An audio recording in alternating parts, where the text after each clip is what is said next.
Alrighty. Good evening. Good evening. What's going on, everybody? Welcome to another live Carolina Panthers talk brought to you by Blitzball Champ Gaming here on Facebook and the U to the Tube. I'm your host, Blitzball Champ Jason Ingram. It is Friday, October 6th, 2023. Hope everybody's week has been good. Hope everybody's doing well. As October has kicked off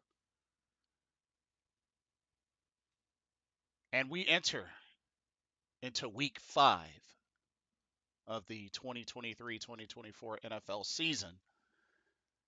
This Sunday,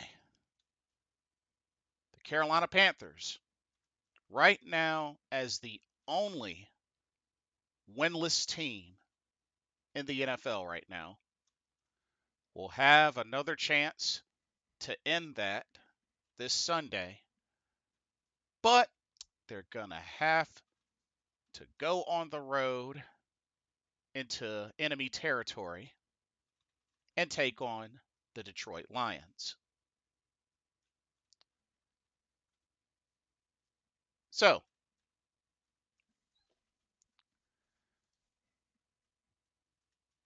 it's going to be quite a tough game. It's going to be a very tough game, and the Carolina Panthers really have their backs against the wall. I just got to keep it real with y'all. Got to keep it real. Super Trebo, welcome to the stream. Said, hey, how's it going, Jason? I'm doing good. Hope you are as well. Well, how about that DJ Moore goes off for 200 yards, 230 yards, and 3 touchdowns and leaves the Panthers only winless team. Yes, that is correct. As the Bears finally got their first win yesterday against the Washington Commanders. McCaffrey could be MVP and Baker may win the South, makes the Panthers look bad. I mean, McCaffrey's killing it over in San Francisco. But here's the thing. McCaffrey is playing for a team where he doesn't have to carry the load like he had to with Carolina. That's why he's playing so well, and that's why he hasn't dealt with any injury, because he doesn't have to carry the load anymore. And yeah, the Bucks are looking good, and Baker Mayfield's playing some of his best football. So yeah, yeah, it's not looking too good for Carolina, and we have to hope by some miracle that this Sunday we can perhaps defeat the Detroit Lions. Oh, if anybody wants to join the Zoom, just let me know and I will send the information. Um, just letting everybody know, those that come in. If you want to join the Zoom, let me know. I'll post the info. Uh, but yeah, I might be flying solo tonight. Um, but that's okay. The show will go on. We're gonna get through this and see what we're up against and try to see if we can analyze some shade of hope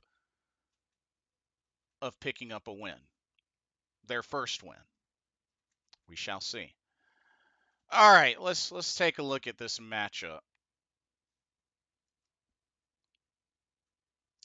The 0-4 Carolina Panthers go on the road to take on the 3-1 Detroit Lions. According to the ESPN matchup predictor, 77.2% chance that the Lions win, a 22.6% chance that the Panthers win.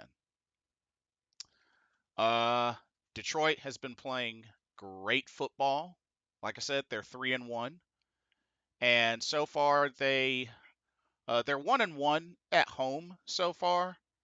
So that's where they've struggled a little bit at home. but still, they're 3-1, and they are playing a lot better football than the Panthers. Uh, Looking at their injury report, I know a couple of things have come up. For example, Amon St. Brown, or wait a minute, hold on, let me actually go to the page. Yeah, Amon Ra St. Brown is actually listed as doubtful, so they could be, without him this Sunday. Uh, Jameer Gibbs is questionable. Jamison Williams is questionable as well. Uh, Josh Reynolds questionable. Emmanuel Mosley at cornerback, he's questionable.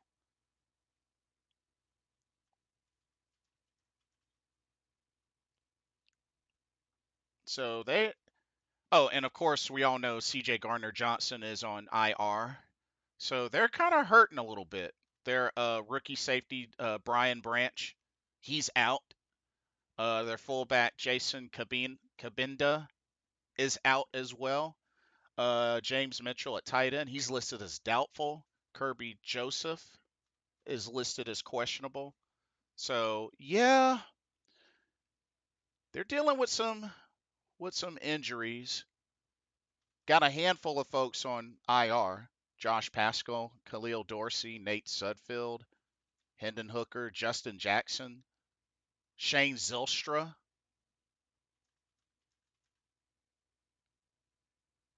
So they're actually hurting quite a bit, but still, they're still playing good football.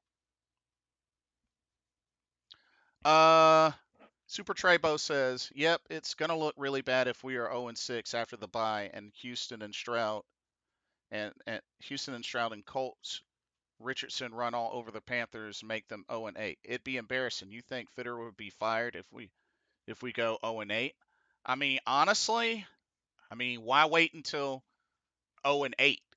I mean, it looks really bad right now because when you think about it, Super Trebo, like a lot of the decisions that have been made up to now have really ended up not working out in our favor. And, a lot of it's got to point back to how this organization has run things and the type of decisions that were made, especially when it came to uh, trades, draft picks, talent, staff.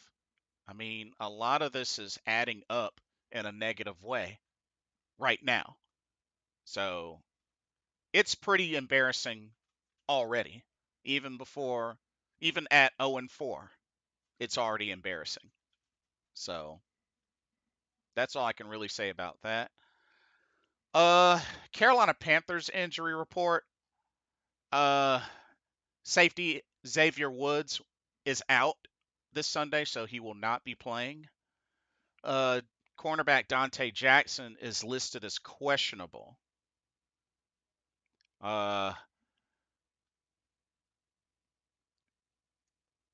and of course, J.C. Horn still on IR, but he is a week away from being eligible to return. So he could return as early as next week, but they'll probably end up holding off until after the bye. That's what I'm thinking, but we'll see. Um, Sam Franklin Jr. will most likely be starting again in place of Xavier Woods. If Dante Jackson can't go, then at the cornerback position, they're going to roll with the trio of C.J. Henderson, Troy Hill, and Deshaun Jameson. So that's what the secondary is potentially looking like. Frankie Louvu was limited today, but he has no injury designation, so he should be cleared to play this Sunday. So that's a positive. Uh, we had full participants from Miles Sanders, linebacker Claudine Cherilus, tight end Giovanni Ricci, and defensive lineman Deshaun Williams. Now, even though Austin Corbett did return to practice, he did return to practice, he's not ready yet. He's listed as out.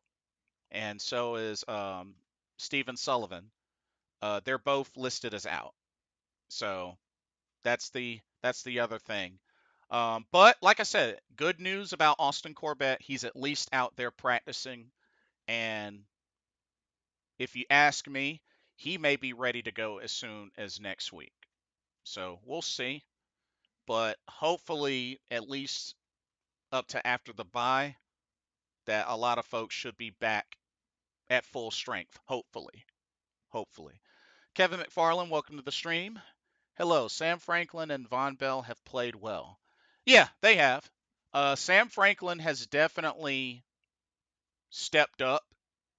Like I said, he made the big 99-yard interception return for a touchdown, so he's definitely been stepping up. Von Bell as well. He's been a good addition to this team, so I gotta agree with you there. But yeah, Detroit does have some holes with their injuries. So we'll see what happens. I mean, still don't sleep on them. I mean, they're still very well coached. So I wouldn't sleep on them. But this is going to be a tough game. This is going to be a really tough game. Uh, Kevin McFarland says, and really can't say enough about what Avero is doing on the defensive side of the ball. They are really playing well. Top 5 pass defense. Just need to get the offense going strong. Yeah, they're definitely up there with the pass defense. It's kind of taken a hit a little bit. It's taken a hit a little bit, but that's mainly because the defense is out there so much, and they've been a bend but don't break.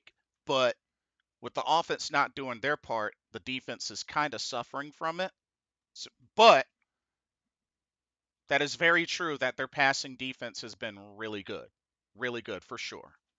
So,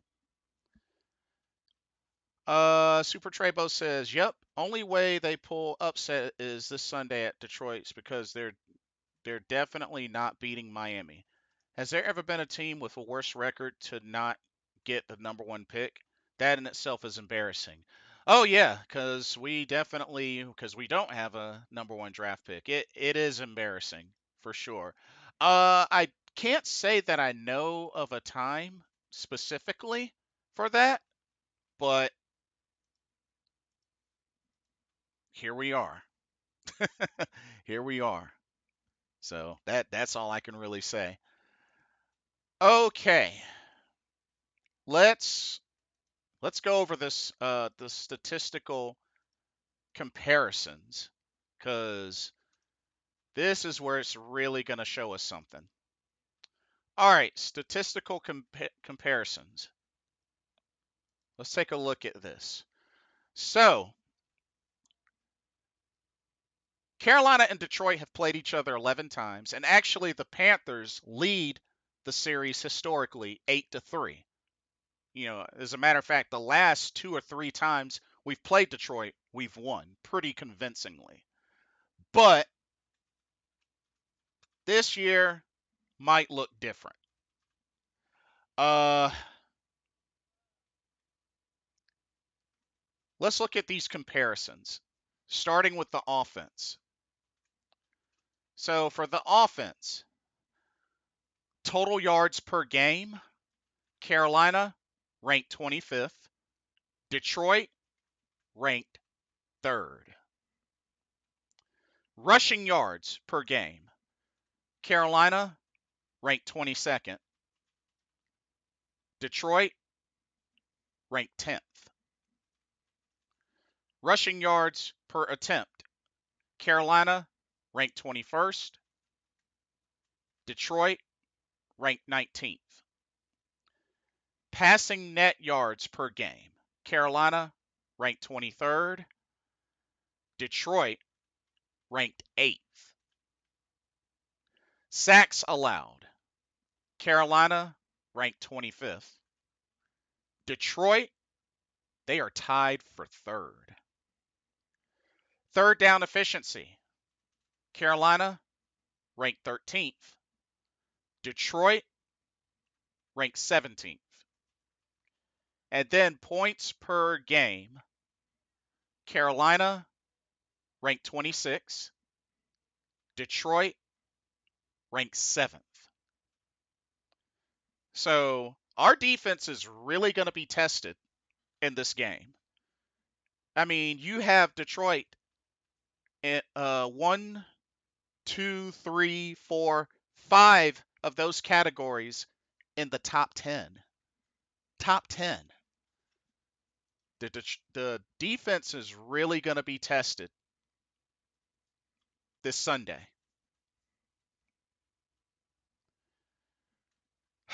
So it is really important that the offense steps up and puts points on the board and help ease a lot of the pressure off of the defense to have to carry the team in this game.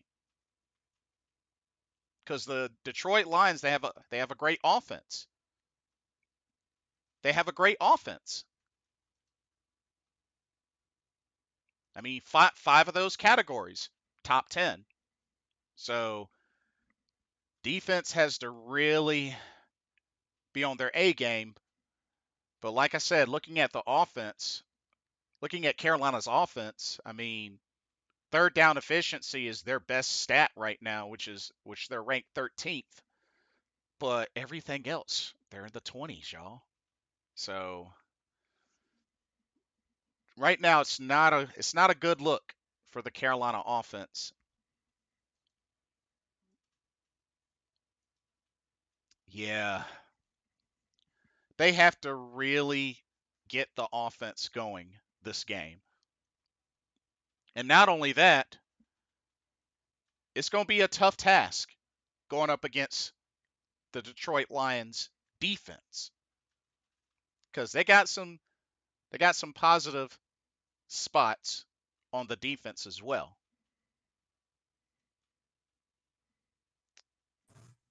Hey, Yo, okay, wait a minute, wait a minute, wait a minute. Gotta switch up the.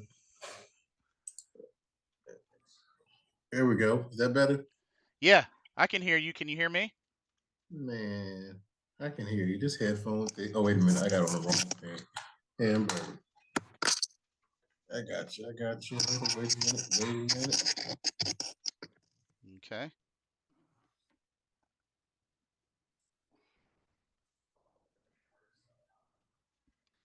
But yeah, you're just in time. We were going over the statistical comparisons.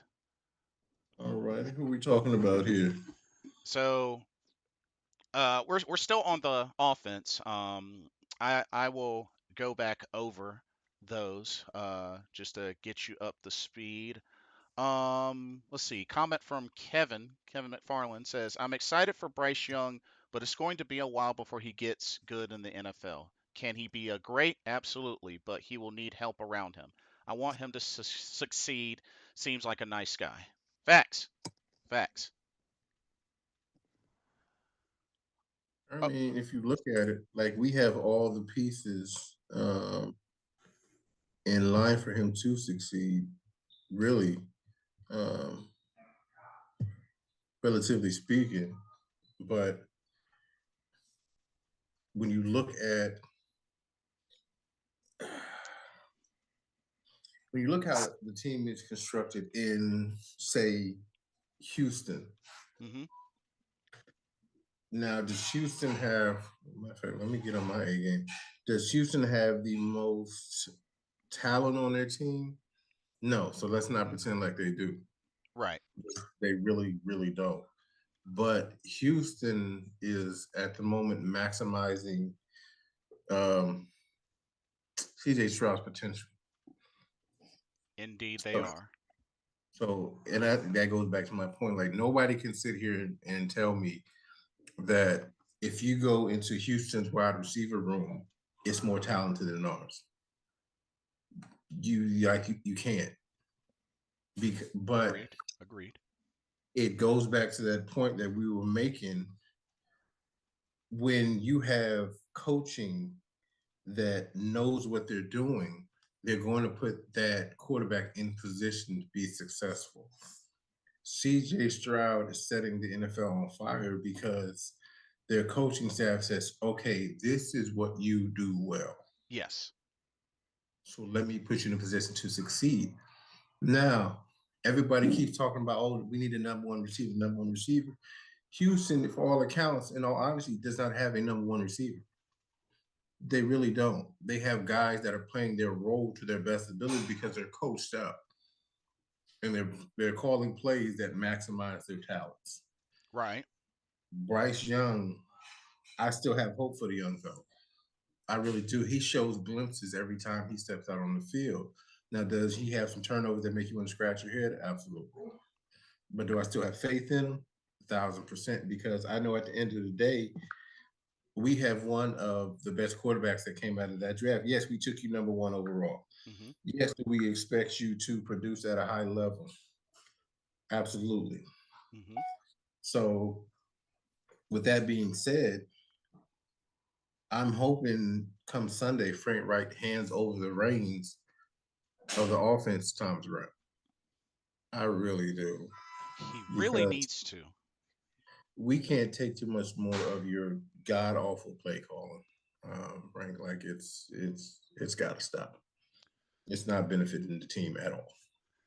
So let me go back through these offensive stats and just remind us how badly affected this offense is. All right. Okay, starting from the top. Total yards per game. Carolina ranked 25th. Detroit ranked 3rd. Okay. Mm-hmm. Rushing yards per game. Right. Carolina ranked 22nd. Detroit ranked 10th. Rushing yards per attempt. Carolina ranked 21st. Detroit ranked 19th. Here's another kicker. Passing net yards per game. Carolina ranked 23rd. Detroit ranked 8th. Sacks allowed. Carolina ranked 25th. Detroit, they're tied for 3rd. Third down efficiency. Carolina ranked 13th. Detroit ranked 17th. And then finally, points per game. Carolina, 26. Detroit, 7th.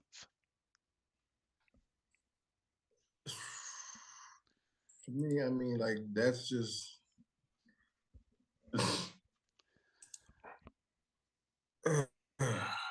Yeah. Now, I, it makes for what it sounds like a long day. Mm. Go ahead. now, Detroit, now they are hurting some at injury because one of the recent statuses, Amon Ross St. Brown is listed as doubtful. Uh, Jamison Williams is out, or excuse me, questionable. Of course, C.J. Gardner Johnson is on IR. I mean, they're hurting on injuries as well. They've been hit with the bug. Jameer Gibbs, new running back, he's questionable. So, I mean, I'm they're not. hurting some. They're definitely hurting some. We're hurting. Yeah. So We're I hurting. don't know how much it's gonna balance out, but they have 5 categories in those offensive rankings in the top 10.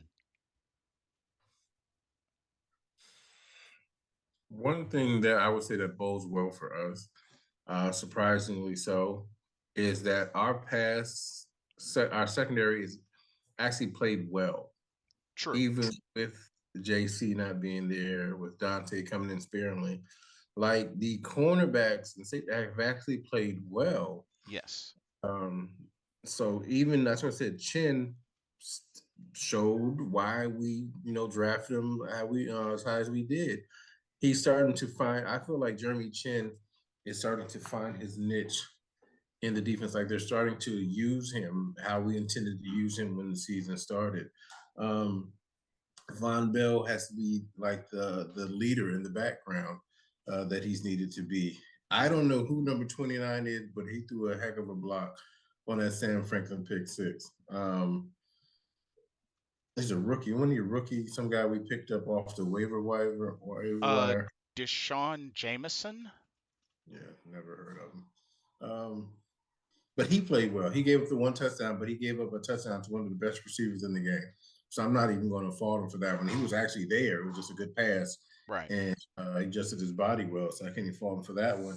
Um, but it goes back to this point though. I know that Minnesota is not setting the world on fire, but they still have three good weapons in their receiving core that can light you up. In their running game Hmm. lit us up, but our defense played well enough for us to win, even against a high-powered, even people, man, I think, but Minnesota has a high-powered offense. Give them credit where credit is due. Like Kirk Cousins can throw the ball around. Hmm. You have one of the best receivers in Justin Jefferson over there, and they have a nice running back. What's in Madison? Madison is a nice running back over there from Minnesota as well. So, and he showed that Yes. when he was running all over us.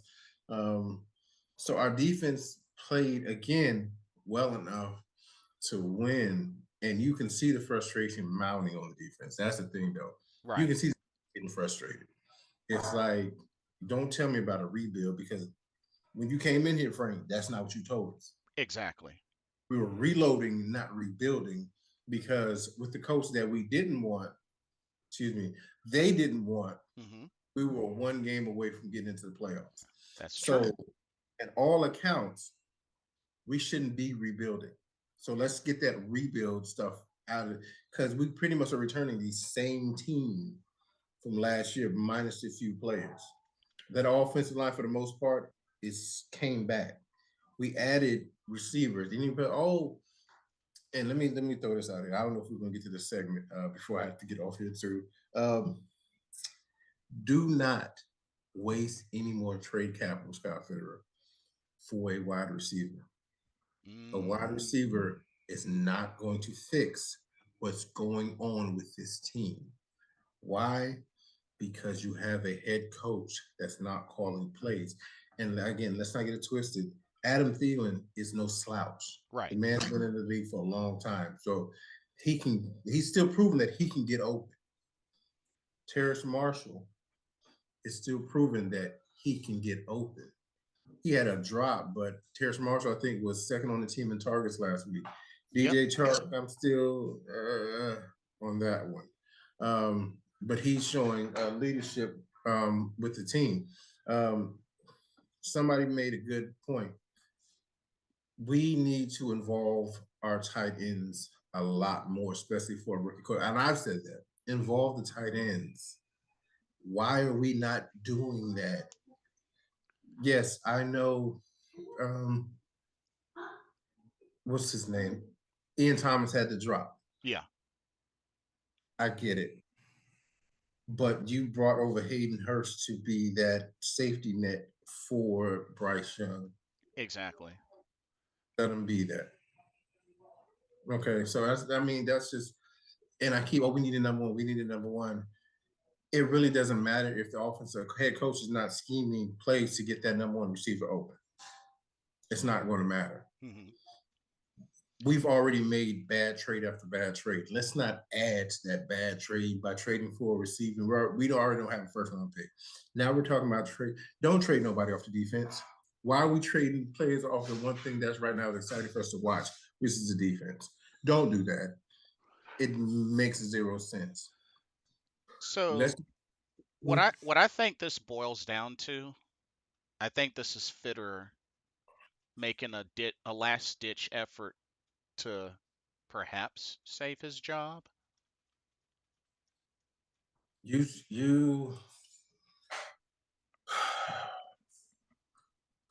a number one wide receiver is not going to save your job, Scott, because at the end of the day, you still have to keep that quarterback upright in order for him to get the ball to that receiver. Hmm. So you again, I tell people this all the time. Remember, I coach the game as well. You can have the best running back in the world, but if you ain't blocking, it really don't matter. If you have Walter Payton, Jim Brown, Larry Zonka, Walter, I don't care who you got back there. If the line ain't blocking, it really doesn't matter. Right. But at the same time, if the person calling the plays is not scheming the game plan right, it's not going to matter. Again, let's not throw Bryce Young under the bus because he's making rookie mistakes and it's not as exciting as CJ Stroud or Anthony Richardson. Yes, he can process. Yes, he's making mistakes. Yes, as you can see, he's showing. I don't know if you saw that one screen pass he threw Terrace Marshall where he kind of just threw it and turned around. It was like his frustration Yeah. was very at him. You could see it. But Exactly. it was just like, dude, like you've never seen that from him. So you can tell it's weighing on him, but that's his competitive nature. So um don't there's no need to get a wide receiver, number one wide receiver, when we have receivers on this team that are shown that when you scheme right, well, and again, I those again, I'm gonna put it this way as well. Hmm. If the game didn't show y'all something, I don't know what will. They were thrown to the wolves as one of the worst teams in the NFL. Justin Fields, they was about ready to boot him out of Chicago. He has, again, if I'm understanding the last couple games, 9 touchdowns and no interceptions over his last 2 games. Yes. So you threw him to the wolves, and then it's like, okay, now he's back because now he's playing a lot better. It's like, okay, you have a coach that says, all right, okay, Justin Fields, you're not playing well this way. So let's switch it up this way to play to your strengths. You have a cannon for an arm. We brought you the number one receiver that was here that a lot of people say, oh, DJ Moore's not a number one. Yes, he is. Uh, they're smoking something. Yes, he is. He was here. So yeah, I don't know what you're talking about. He's proven that over there, but they just put him in a position to be successful, and Chicago is even looking more exciting than we are. Oh yeah, definitely, especially after last night. Oh my God. So those that thought Chicago game was going to be easy win, you might want to think again if we're playing the way we are because Yeah. they're, they're coming quickly. That Houston game looks like an easy. You thought it was an easy one, wrong. The Indy game we thought was going to be an interesting one, wrong. Yeah. A- Up the play calls. and for the record, before anybody jumps to this, that going back to Houston, the Houston Texans, they don't have a number one wide receiver, and I better not hear anybody say, "Well, Robert Woods has a Super Bowl." Stop. He didn't even have a single catch in that game. So stop. Yeah. Stop. But you know what it is? Their court they have a court and again, I'm not off on Bryce Young. I'm not saying Bryce Young is not going to be our franchise quarterback for the next 15 years. I hope the young brother is. But you can see the difference. Again, I'm keep beating this dead horse. When you have a coach that puts his quarterback in a position to be successful, Right. they're putting Houston said, CJ, you are a precision maestro. You can put the ball on a dime no matter where you are. Hmm. So we're going to put you in a position because y'all remember Houston offensive line looked dreadful, Yep. Yes, they did. dreadful. They still are not awesome, but they're designing plays to make sure that their franchise quarterback is not getting killed. in the back. He's getting the ball quickly out of his hands. He's Yep. pushing the ball, which for some reason, like we refuse to do, they're pushing the ball downfield. Hmm. Use that cannon of an arm. Indianapolis is using Rich Anthony Richardson as he's supposed to be being used.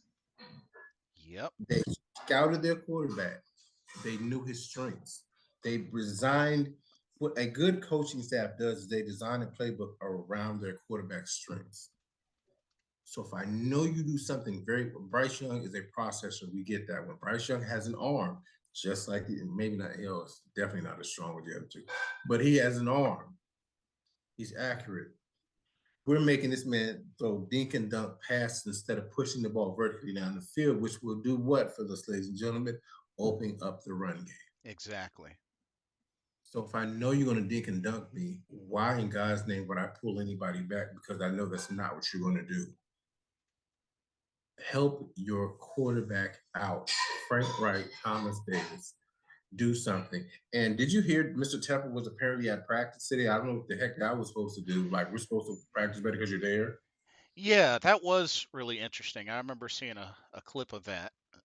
Yeah, he was present. For what? For what? What are you present? Like, that's again, you're becoming the Daniel Snyder, of Carolina. Pretty much. Oh man. You're becoming that. So you the fan base, all this stuff you do in the community, that's cool. We appreciate that. Fans appreciate that. Hmm. But if you're not producing on the field, we don't care. Yeah. We want wins. We're not used to this mediocrity. We want to get back to the glory days of Cam Newton, Jake Delhomme, when we had the cardiac cats, and the Julius Peppers days, and the Sam Mills, Thomas Davis.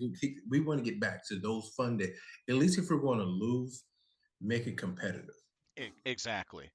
make it exciting. So we're like, you know what, we're right there. Last year we started off sucky, but when Wilkes took over, at least he made the games like it was keep pounding it. Like he brought that energy back into the team in the locker room. Hmm. Right now it's sucked out of there because I'm gonna say it, and I'm gonna keep beating this drum. Frank Wright to me is not a leader of men.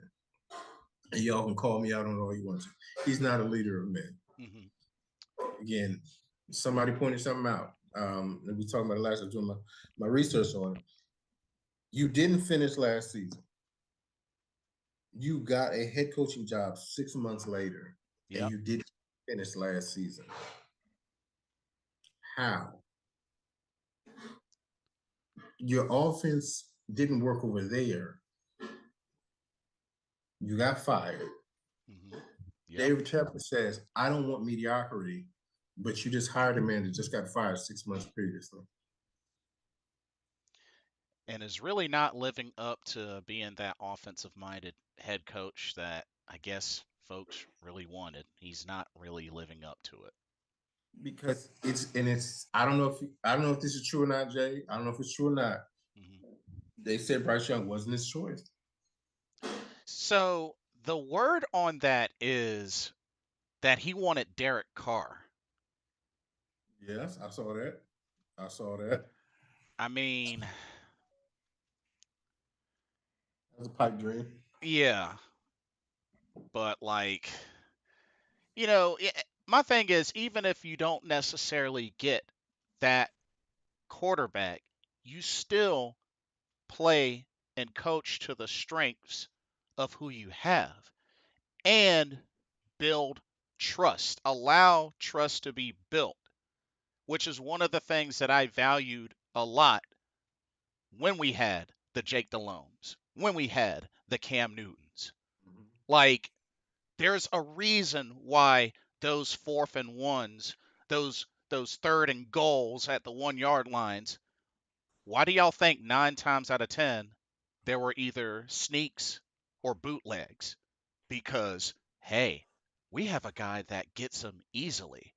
So until that gets broken up, I'm going to give him free reins to do what he does best. Look at Indy. What is Indy doing with Anthony Richardson? Doesn't that look kind of familiar for what we did with Cam? Hey, get that big body up there and let's get us a yard or two. If you look at their goal line, they run the same offenses we ran with Cam. Let's put a running back here. Let's put a full, and let's just let me option you. We're gonna dive you either to the left or to the right. You got that big 6'5" frame. Put it to Yeah. work. Put it to work. It makes sense. Bryce Young, and that's what I said. Everybody keeps criticizing like his height, his height. All right, that's cool. We got him. We got him. We got to work with him. But you again, as a head coach and as an offensive coaching staff, you have to put this young man in a position to be successful, or he's going to have a David Carr type of career. He's going to have a Ryan Leaf type of career, where Hmm. he is so shell shocked from getting beaten down and having so much failure, because I'm sure he's not used to this. He didn't have the type of failure at Model Day. He didn't have the type of failure at Alabama. Right. Exactly. Point well He made. didn't. So if somebody, that's why people always said losing, and some folks may not understand if you didn't, you never competitive. Losing is the best teacher, not because you like it, but you hate the feeling, so you try to correct your mistakes. He's been so used to winning Right. and winning and winning. Not saying, not taking away from the young man, because he had to work hard to get where he is, but you see when you lose more and more, your true emotion and feeling starts to come out, because you're frustrated and pissed off. Okay, I hate losing. That's how I know the young man's competitor. I hate losing, so I want to do something different. For me, I can feel like Bryce Young is screaming to say, "Yo, let me lose. Let me out of this little Exactly. cage you have me in, because I know I can help this team succeed." Yes, I had the fumble that went back for a touchdown that killed momentum, Hmm. killed it. But besides that, and then the one I saw the clip, and of course I couldn't watch the game; I had some other stuff going on. Right. But I was watching the clip where Thielen was open when he was waving everybody in and out, and he just turns his head to the right. Thielen is open in the back right side of the end zone, like Oh yeah, I know what play you're talking about. Yep. he's open. Yep. So he's making rookie mistakes, but that's going to happen. And then the one play where we tried to set up a screen for Terrace Marshall, don't call that play down there. That's stupid. The man is 5'9". What are you doing? And if Yeah. you are, you know what you should have told your left tackle to do? How about you? I know it's illegal. How about you just leave the chip or chop block the defensive end so he can't get his arm to bat the screen pass down? How about we do that, Frank Wright? It's just smart, especially if you know you have a short quarterback. I'm just saying, make dollars make sense to me.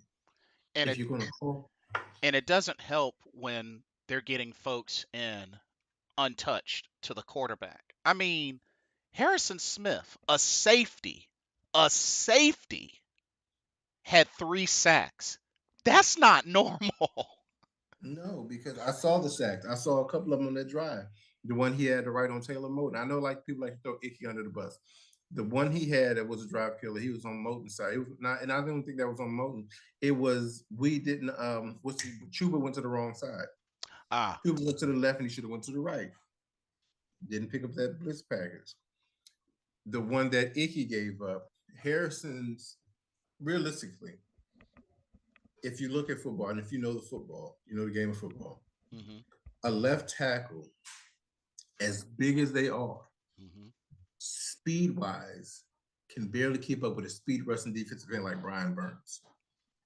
Right. If I'm a safety, I'm going to widen myself out as much as I can, because I know realistically your fat body is not going to get to that angle quick enough than I am, because I know I'm faster than you. We make it seem like Harrison Smith is some bum. The man's an all-pro safety. Like, come on now. Let's the man is, if he want to get there and he's fast enough to do it, he's going to beat Icky to that corner. Yep. So what he did. So you know what you do as an offense?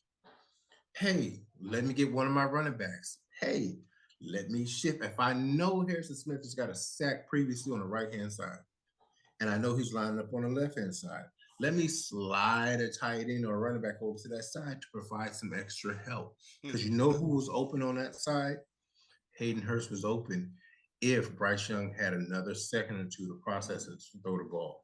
These are things that are missing inside the game plan for this team that I'm saying that even as somebody that played the game, even as somebody that does commentary now with my brother on YouTube, if Mhm. you watch the game, just the little details inside of it that it's like this coaching staff is missing that is irritating you. You're missing the little details, not even coaching staff, the head coach, because Right. your cautions plays is missing. Agreed. And it's definitely taken its toll on this team, especially the offense. I mean, Coach Ajaro, he's been doing great with the defense. Definitely been doing great. Definitely shows, based on his resume, he's applying that as Mm-hmm. we know him to do. Mm-hmm. But with Frank Reich, it's like you said, there's little things and big things. I'm not even so sure the protection is getting called out. Maybe Bozeman might initially do that, but I remember when we had Cam and even when we had Jake, there was like Mm-hmm.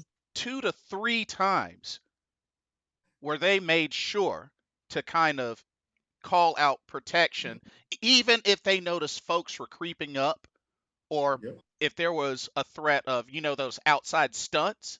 Yep. It was Yep. noted, whether it was from the center or Mm-hmm. from the quarterback, or even if they overlap just to be sure, which a big part about that is having the time to do that. But that's another issue. Indeed, it is good, sir. Like, they're not snapping the ball until like 2 to 1 to almost 0 seconds left.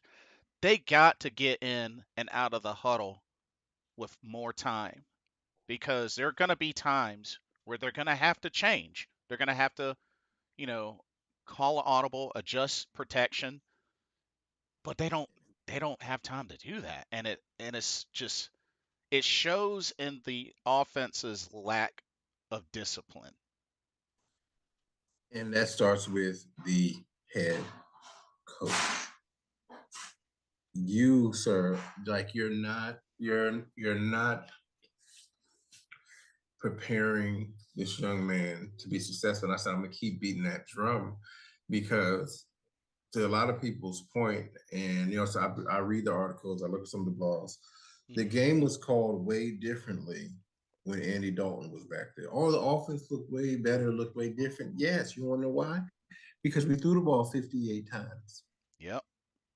We opened up the playbook for Andy Dalton. We let him sling the ball around the field. It's like Frank Wright is, for me, and actually, call me crazy. I think he's still shell shocked from getting fired in Indy, that he knows that his shelf life is short and that he's already coaching to save his job for next year and the year after that one. So he's trying to say if Bryce Young doesn't play well this season, he can now say, look, well, you know what? No, you can't say that because y'all told us this was the most NFL ready quarterback. So I can't even go with that argument, but he's going to try it. Well, y'all said he was the most NFL ready. I didn't say that. I wanted Derek Carr. Y'all gave me Bryce Young. But my brother, I want you, when you get a moment, Hmm. there's a video circle, there's a picture circling on the web. If you look at the way that Frank Wright was looking at CJ Stroud, I know exactly what you're talking about during the combine, right? if you look at the way he was like, yes, him. And then when you look at the way that Thomas Brown was looking at Frank Wright, like, it's like, dude. And then it was the funniest thing, and I know what you're talking about. And it was a comparison when they showed Frank Wright looking at CJ Stroud. It was like who I wanted, and then it shows David Tepper's wife, Nicole Tepper, hugging CJ Stroud. It's like who the owners wanted as she was hugging him at his combine. So it was like, okay, who is really making the final decisions here? Now, am I saying CJ would have been better if he was here? I don't know. Not under. I don't think that's a safe assumption though. Like, and So I I know a don't lot know of folks are making that, oh, if we had CJ or Anthony Richardson, we'd be so much better. Don't assume that. because the head coach is still the same. Head coach is still the same. This is still again. We keep this is still the same guy that again, y'all. 2021 had a 98% chance to make the playoffs and choked against a one-win Jacksonville team. Choked. The same guy that didn't finish last season because his coaching was not up to par. So let's not make it seem like he would have came, he was CJ Stroud or Anthony Richardson, and all of a sudden been this offensive guru again. Because Frank Wright, to me, gives the vibe off of I have to save myself before I do anything with anybody else. He's like coaching to save his reputation because it was so scarred from the two previous seasons. Now, Jay, I might be wrong, but the way I'm looking at it, because your two previous seasons didn't go well. They didn't go well at all. Right. Now it's like, you know what? I gotta save myself.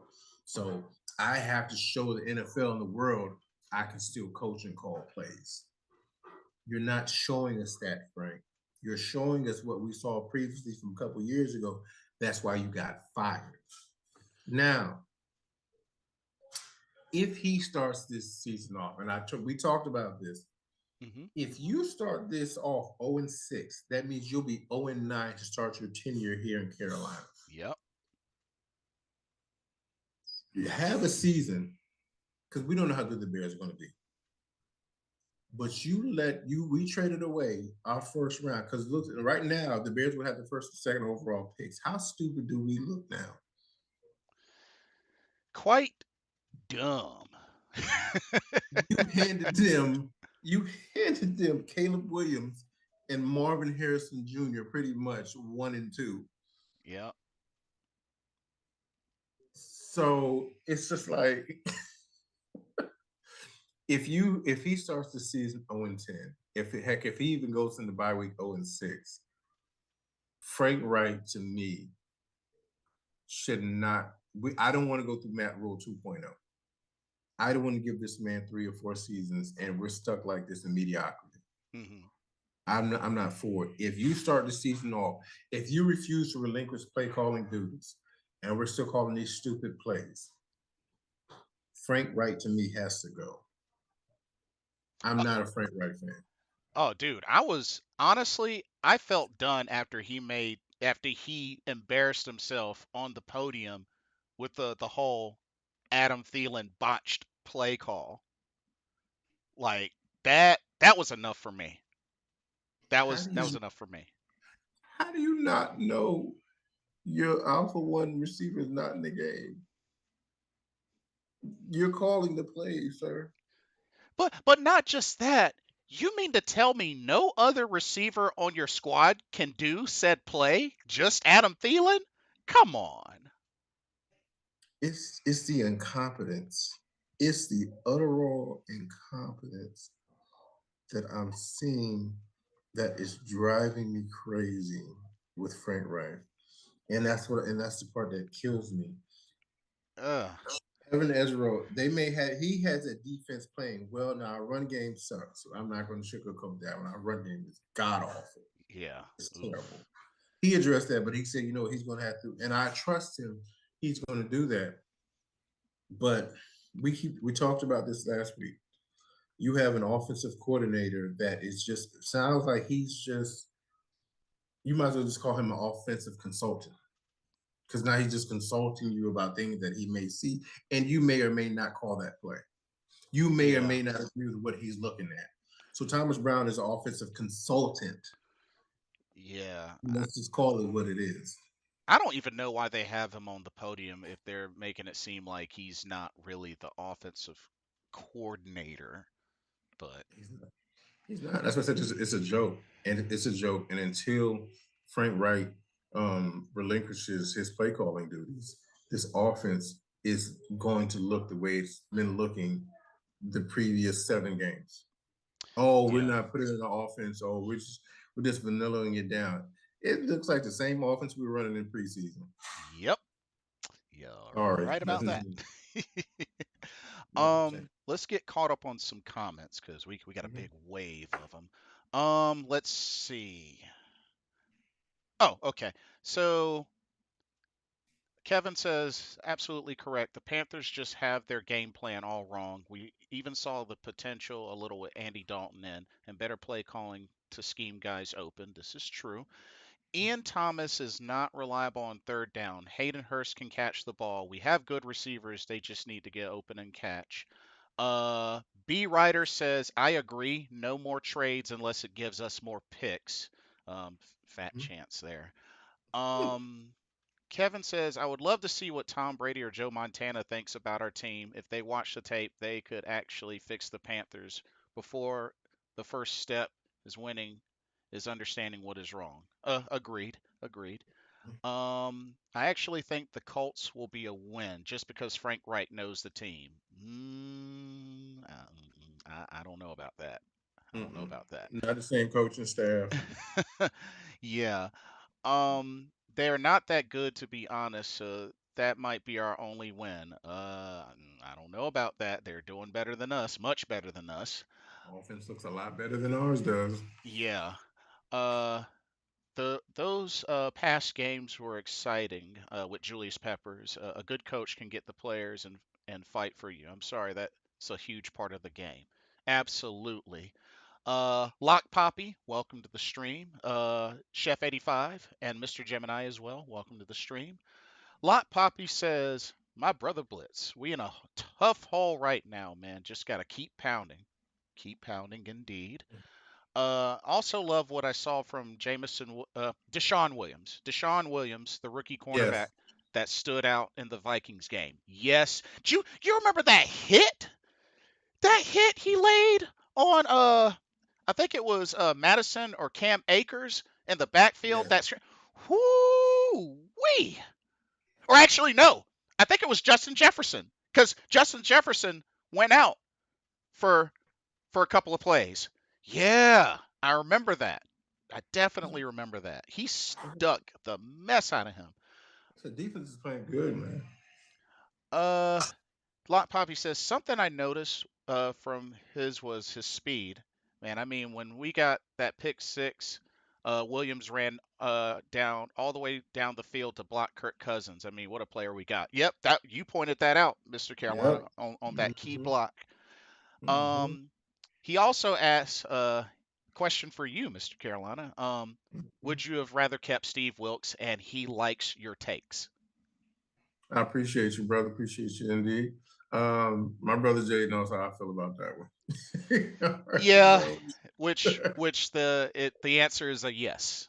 The answer is a Yes, yes. that is an adamant yes. Because to the point that we're talking about here, remember, fellas, did I make it to the professional league? No, but I play college ball. I play semi-pro ball, and it's to the point where if you have to, and this is again with grown men, if when you walk into that locker room, even as a semi-pro ball player, because again, semi-pros is we're trying to make some guys out there for fun. I was actually trying to make it to the league.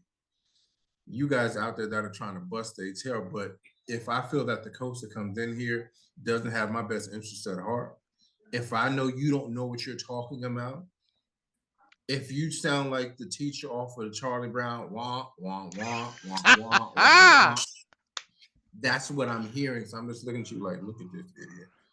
I'm looking at, he don't know what he's talking about, yo. He's about to get us killed out here. Yeah, okay. Yeah, yeah, coach, rah, rah. Frank Wright to me gets off that fake rah, rah vibe. Now, and again, I mentioned to this, I believe it was last week.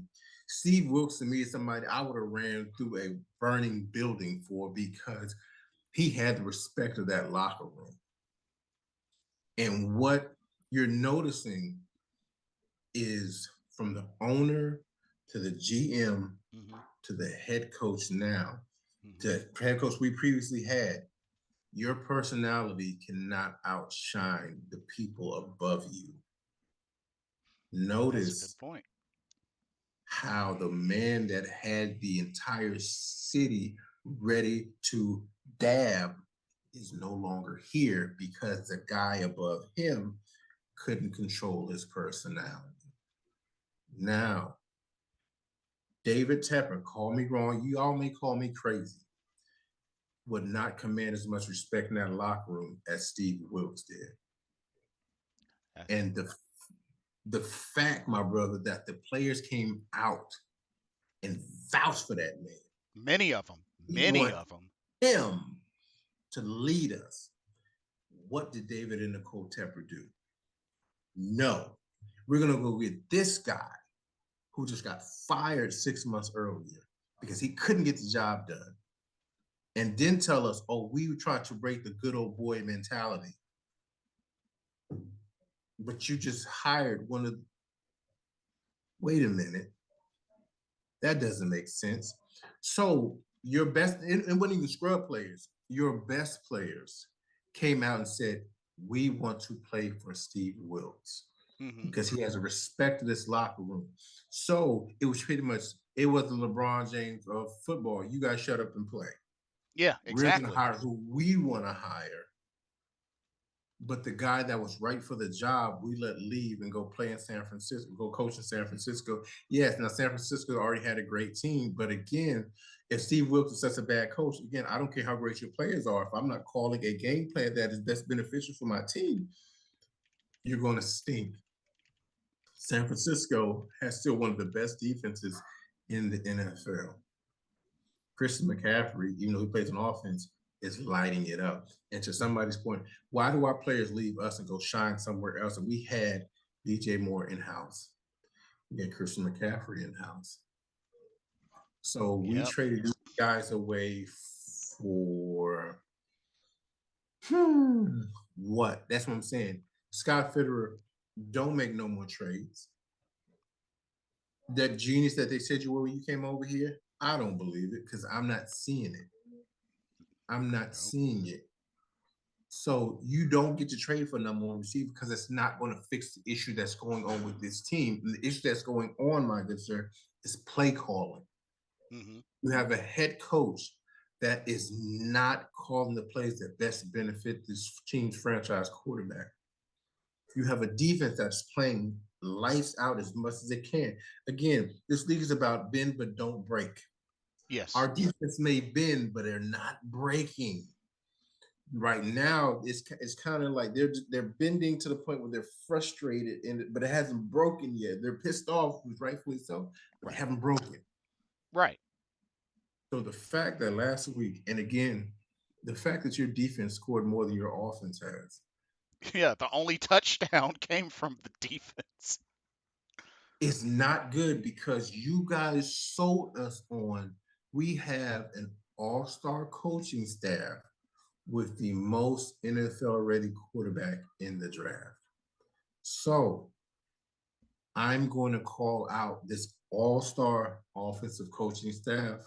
Can we please try to score more than a touchdown in meaningless time when we're already getting our ass kicked? Yeah, seriously. Not to mention, we were 0-2 in the red zone in that game. Make that make sense. And one of them was after the second interception. Yeah. Make that make sense. That's what I'm saying. But we have this offensive guru. Everybody, most folks, we have to have an offensive coach. We have to have an offensive coach. No, you don't. You just have to have a coordinator that knows what he's doing. Yeah. Our last success was with a defensive minded coach. Riverboat Ron was not an offensive minded guy. Yep. He was defense. And was a former We coach had of the our year. we had our best years under a defensive minded coach. We played our best ball last year under a defensive minded coach. It's like most fans get away from what keep pounding me. That's not just running the ball. That means on defense, we're going to keep pounding you and beat you into submission because we're going to be more physical than you. That's what keep pounding is. You keep Yeah. pushing everything. I'll also say this, and I stand by strongly on this. If Wilkes had coached the entire season last year, we wouldn't even be having this discussion because we would have been in the Oh, amen. playoffs. Amen. Hands down, he would have been in the playoffs. Because he knew how to coach. He knows how to lead men. That's what he did.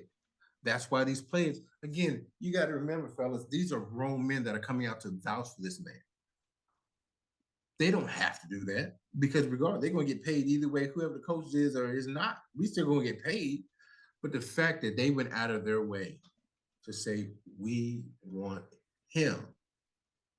And again, this just shows an ineptitude of a trust fund baby saying, I'm going to do what I want to do because this is my team and I do what I want. Yeah.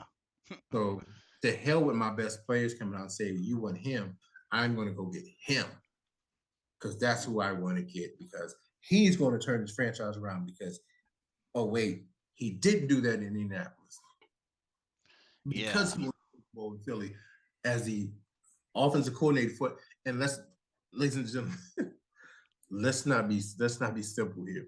Let's not act like Philly was some bottom of the tier team that he just happened to rescue. Philly was legit.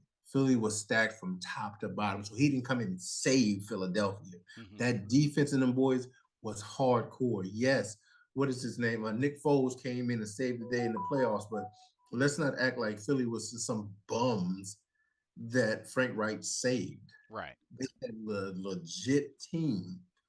They had one of the best offensive tackles in the game. They had still had Kelsey, I believe, was still the center. So you had one Yep. of the best offensive tackles and best centers in the game.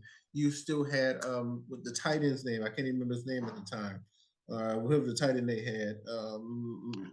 I know exactly who you're talking about. I can't think of the name of. Oh my goodness. Oh my goodness. Y'all in the chat. Y'all know his name. What's the tight Uh end?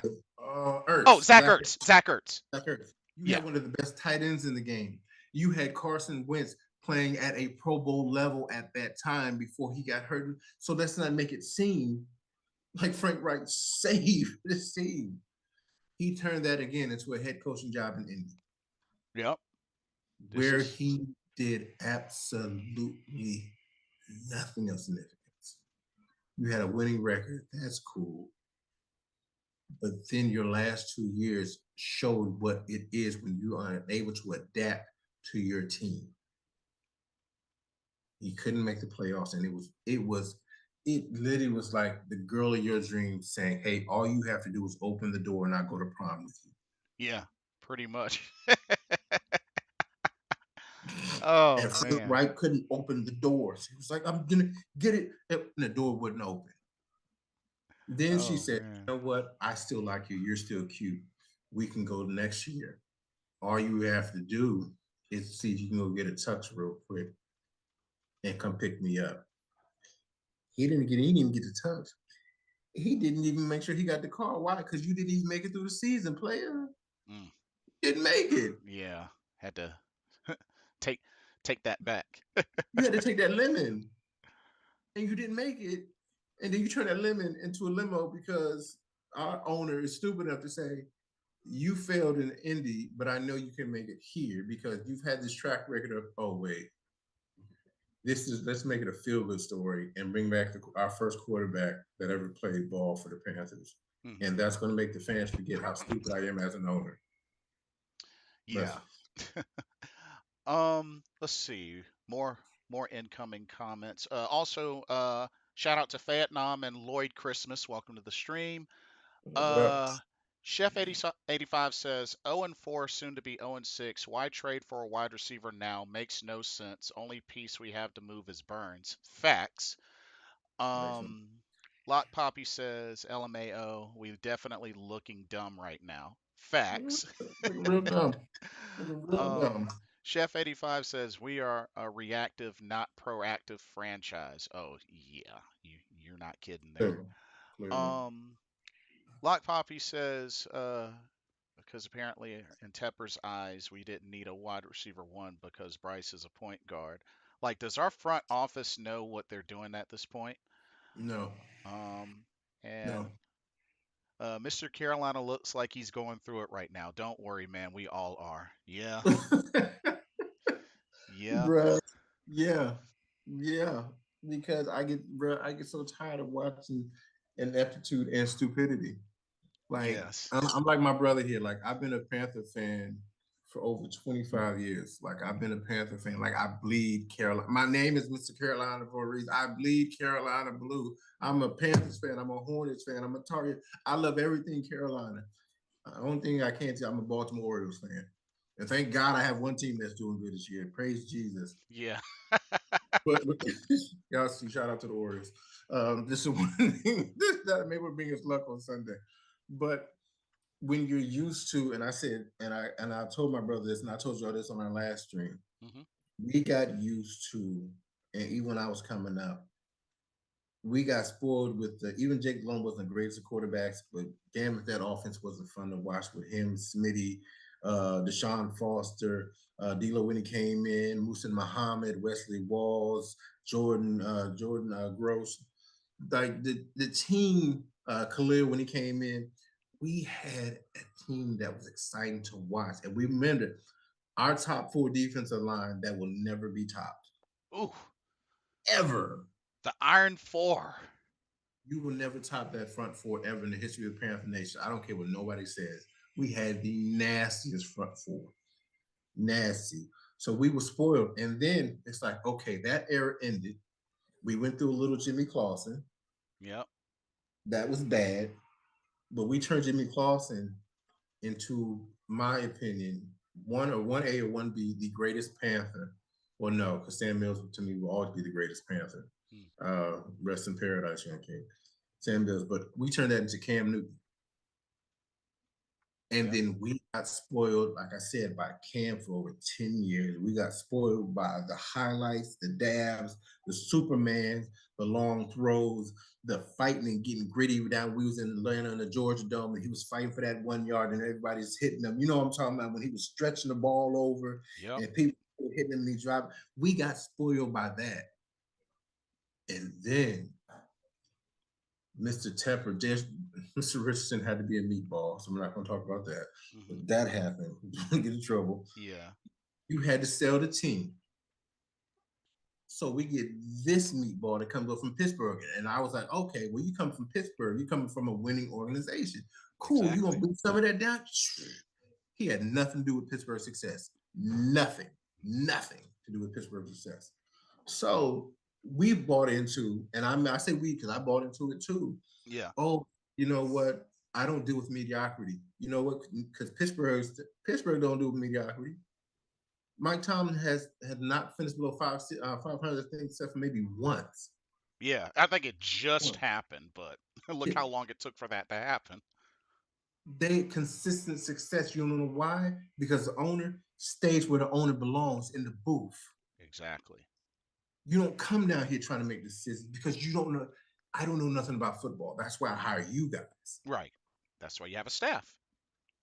So That's how David it's. David Tepper wants to make a splash. Hmm. He wants to make a splash. So let me hire this hot name out of college because that always works. Let me get a college coach to come coach grown men. There is one coach in the NFL now that actually worked for him, and they just kicked their ass not that long ago. Ooh. Ooh. One coach. Okay, so you bring him over here. He's bringing in some of his Temple guys, some of his guys he had at Baylor. Oh, because this is Baylor and Temple. Oh, wait, there's a reason they went to Baylor and Temple. No disrespect to those schools, but when's the last time they won anything in college football? When's Have the they? last time? Have they? When have you ever seen Temple in a national championship Has game? Temple ever been ranked? When's the last time you seen Baylor? I don't think when they had RG3. When's the last time you seen Baylor in a national championship game? Oof. Yeah. Good point. So you wanted to make a splash. So we hire this idiot. And then you not only that, you overpay for him. Yeah. Ooh. That Make it make sense. that really. Ugh. That 7-year contract. Oof. And then what does this idiot do? You get rid of a pillar of this team in Cam Newton. You got rid of him. Okay. And then who do you bring in? You bring in Teddy Two Gloves. You overpay for Teddy Two Gloves Yep. because you're trying to make the fans forget. about your stupidity that you just got rid of our favorite quarterback. That didn't work. So you say, you know what? I'm going to double down on stupidity, and I'm going to trade with Sam Darnold. Oof. Oh, the picks we gave up for that.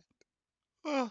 You see where I'm going with this? Don't make any more trade. There's a method to my madness here, folks. I just want y'all to follow me. Follow Uncle Mr. Carolina. Follow Uncle Mr. Carolina on this story trip. We gave up picks to get Sam Darnold. Okay, that didn't work. Mm-hmm.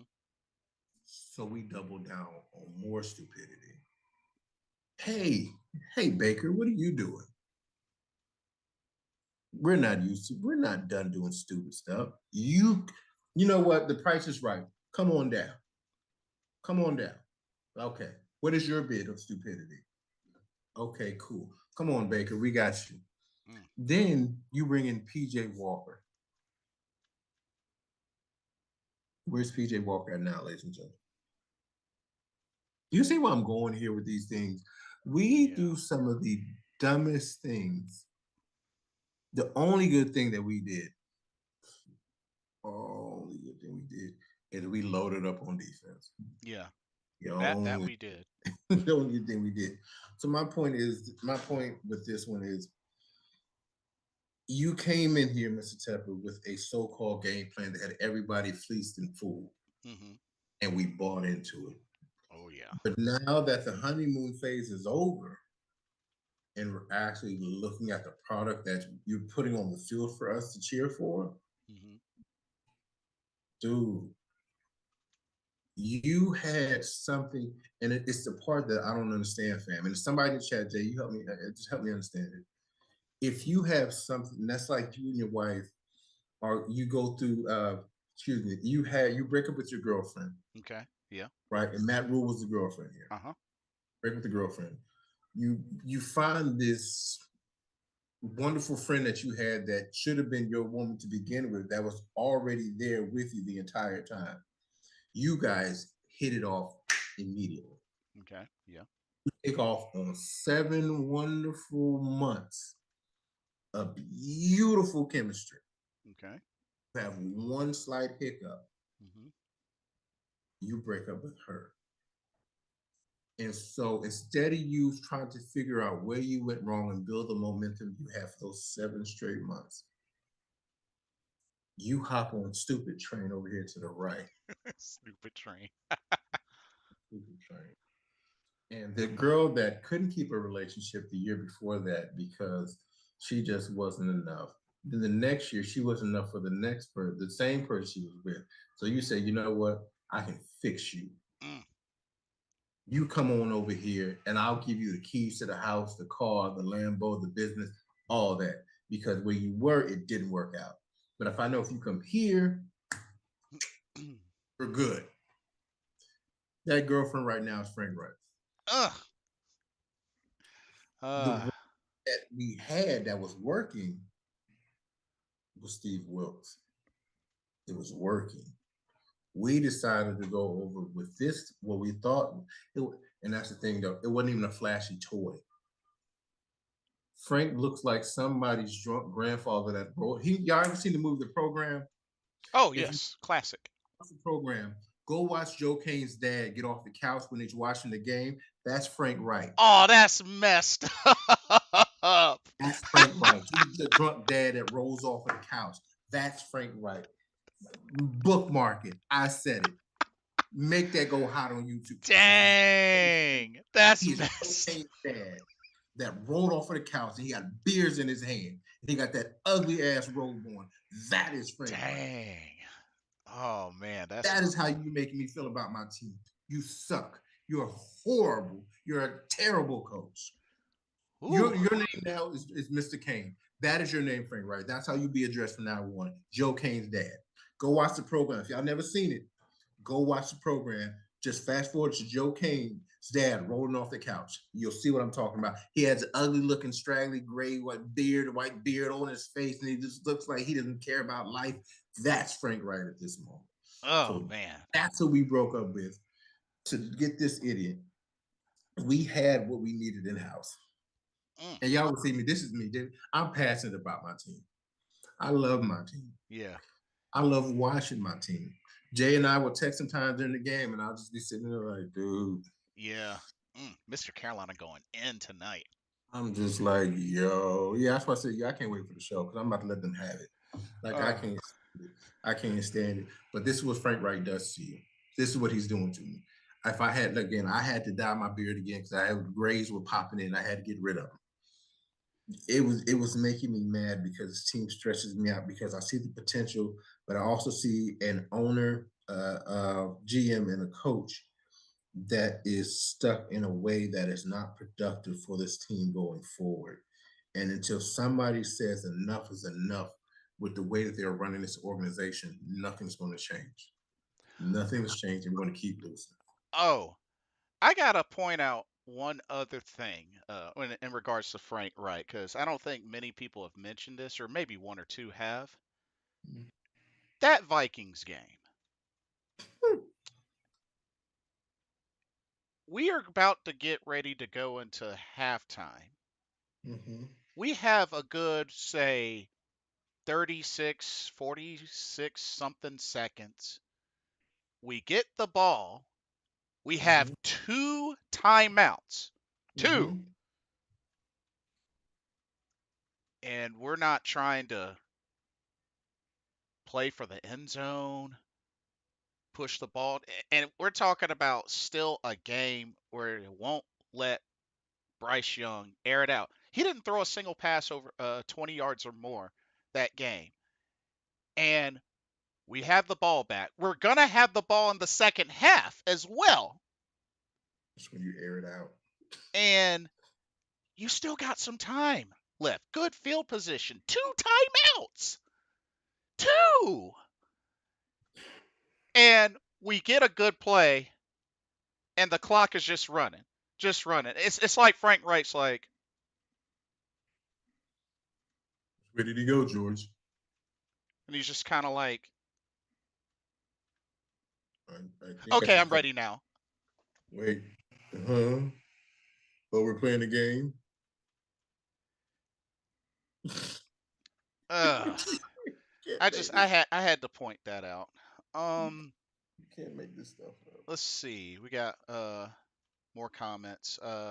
Mr. Gemini here. I'm gonna catch up. Mr. Gemini says if we come out Sunday and the first pass is a screen, I'm gonna lose it. Yeah, you won't be the only one.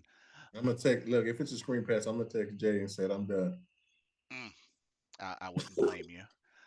I'm done. Lock Poppy says the only thing that makes me want to watch games is our defense, man. Our defense puts their Fact. sweat and blood into this team. A Fact. million percent facts.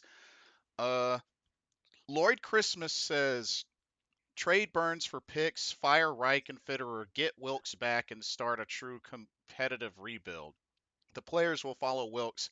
The players could be revolting right now. Reich has zero leadership. Ooh, getting Wilkes back. That's gonna be You tough. have a valid point, and I like the not to. I know you got more you got to get to, but that's a valid point. If I don't like this coach, it happens in basketball all the time. It happens in baseball. I'm not going to play hard for you because I don't like you. Yeah, it does happen And you know in what's going to happen? other sports as well. Yeah, You're going to get fired before I do because the fans are not coming to see you; they're coming to see me. yeah, exactly. And too true, too true. Mr. Gemini says, "How are you going to get a quarterback but get rid of the number one wide receiver?" And now they want to go get a number one wide receiver. We're still trying to figure that out. You know, my brother, make it make sense. Make it make sense. You got rid of a number one. Now you want to go grab somebody else's number one to trade away draft capital that we wouldn't have to trade away in the first place if you would have just traded to number two. Yeah, exactly. Let that sink in, y'all. Let Really let that sink in. If um we traded number two, DJ Moore's still here. exactly, and he would be contributing greatly. Um, Lord Christmas says, I was a semi pro quarterback. Mr. Carolina is spitting facts. I'm sure he's played with former pros. I did. Mr. Carolina knows ball and it shows. Got yourself an endorsement there, bro. I Appreciate it. also dropped a link to your YouTube page, so if y'all love Mr. Carolina and want to see more, definitely check that link out and check So his page love. out. Give him some love. As much as y'all give me love, give this man some love. He counts. He's part of the crew. He's part of the triple threat. Yes, sir. So give him plenty of love. Plenty of it. Appreciate it. Vietnam says, "What's up, Blitz? I really want to know if Scott will be fired if we continue to lose. They can't blame Frank for everything because he inherited this roster. I definitely think Scott does have to take a good amount of the blame Oh yeah, he on as the hot as seat. well. Oh yeah, he on the hot seat. Yeah. You better believe that one because yes, you had a part in trading away assets for Sam Darnold. Hmm. You had a part in trading away assets for Baker Mayfield. You had part in trading away DJ Moore and the future assets because why we don't have a first round pick next year to get Bryce Young, which that can't pan out for us. But you traded away our best weapon after you traded away our other best weapon. And now you're trying to get another best weapon after you trade Yeah. Yeah. Yeah. Yeah. I'll you say what he traded away, said. Make it make sense. traded away our number one running back. Okay. We started running the ball a little bit better. I miss C Mac. But then you traded away our number one receiver. Now you're trying to trade with somebody else's number one or matter of fact, let's be quite frank here, ladies and gentlemen. Let's be quite frank. Nobody's going to give us their number one receiver. Nope. They're going to give us like the number two or number three. T. Higgins is not since he's number one. Jamar Chase is. Yep. Mike Evans, as wonderful as he is long in the tooth. How many years of Mike Evans do we have? When you get a rookie quarterback, the goal is to team him up with a rookie or young wide receiver. Hmm. Nobody's going to give us their best wide receiver. And if they do, they're going to want to gut the only good thing we have to watch on Sundays, which is our defense. Yep.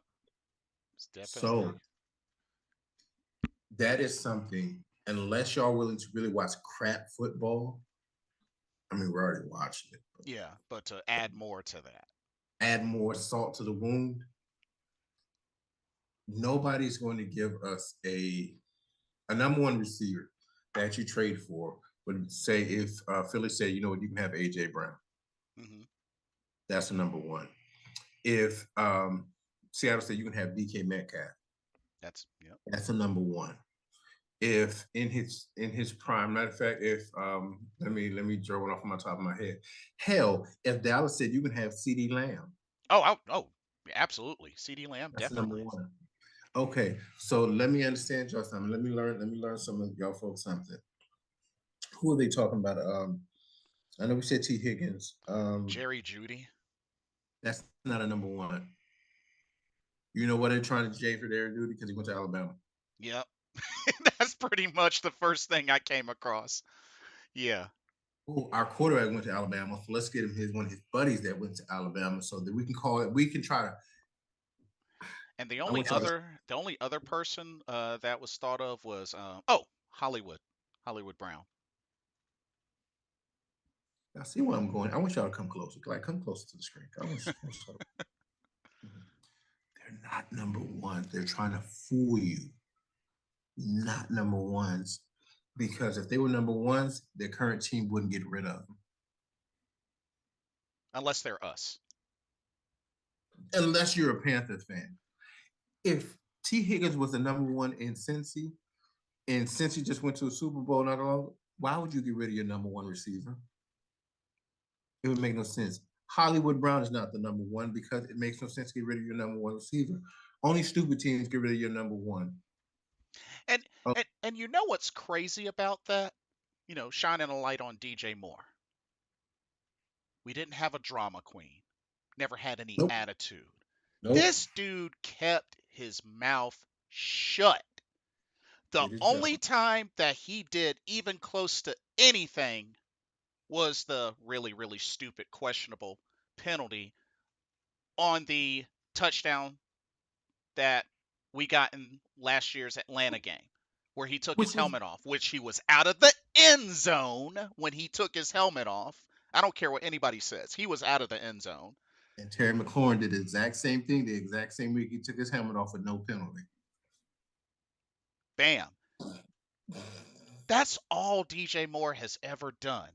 Aside from that, he has played football.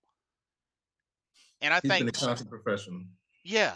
And I think maybe the only negative thing stat wise is that his touchdown numbers aren't that big. Okay, fine, sure.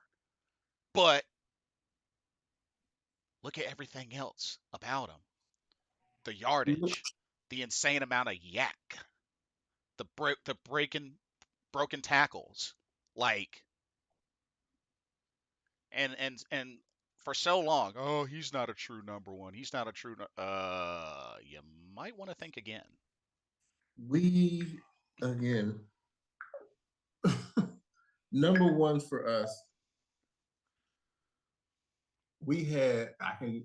Mm, we've had two number one receivers in the history of this franchise. Three, if you want to count a tight end. Steve Smith, Greg Olson, Hmm. DJ Moore. What about Moose? Moose was a solid number two. Hmm, Because even remember those. even before Steve Smith. Um. mm, no, That I take that. that might be Moose. arguable. That might be That is arguable. that is. You know, I won't even take no. I like Moose. I like Moose. Um. I'll give Moose one. I'll give Moose though number one. I'll give because he had great hands. He ran great routes. And he was also reliable as well. So you know what? You're right. I'll give Like, them. if you were to ask me, I think the perfect five would Mm-hmm, be Smitty, mm-hmm, Moose, mm-hmm, DJ Moore, mm-hmm, Greg Olson, mm-hmm. Wesley Walls. Perfect. That'd be the perfect five. Mm-hmm. I can see that.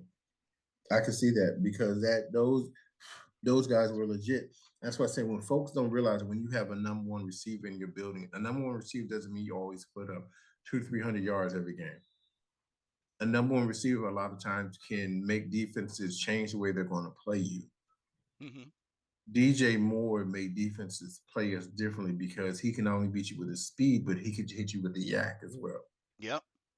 He was physical, which is again how they sold us. And again, follow me here.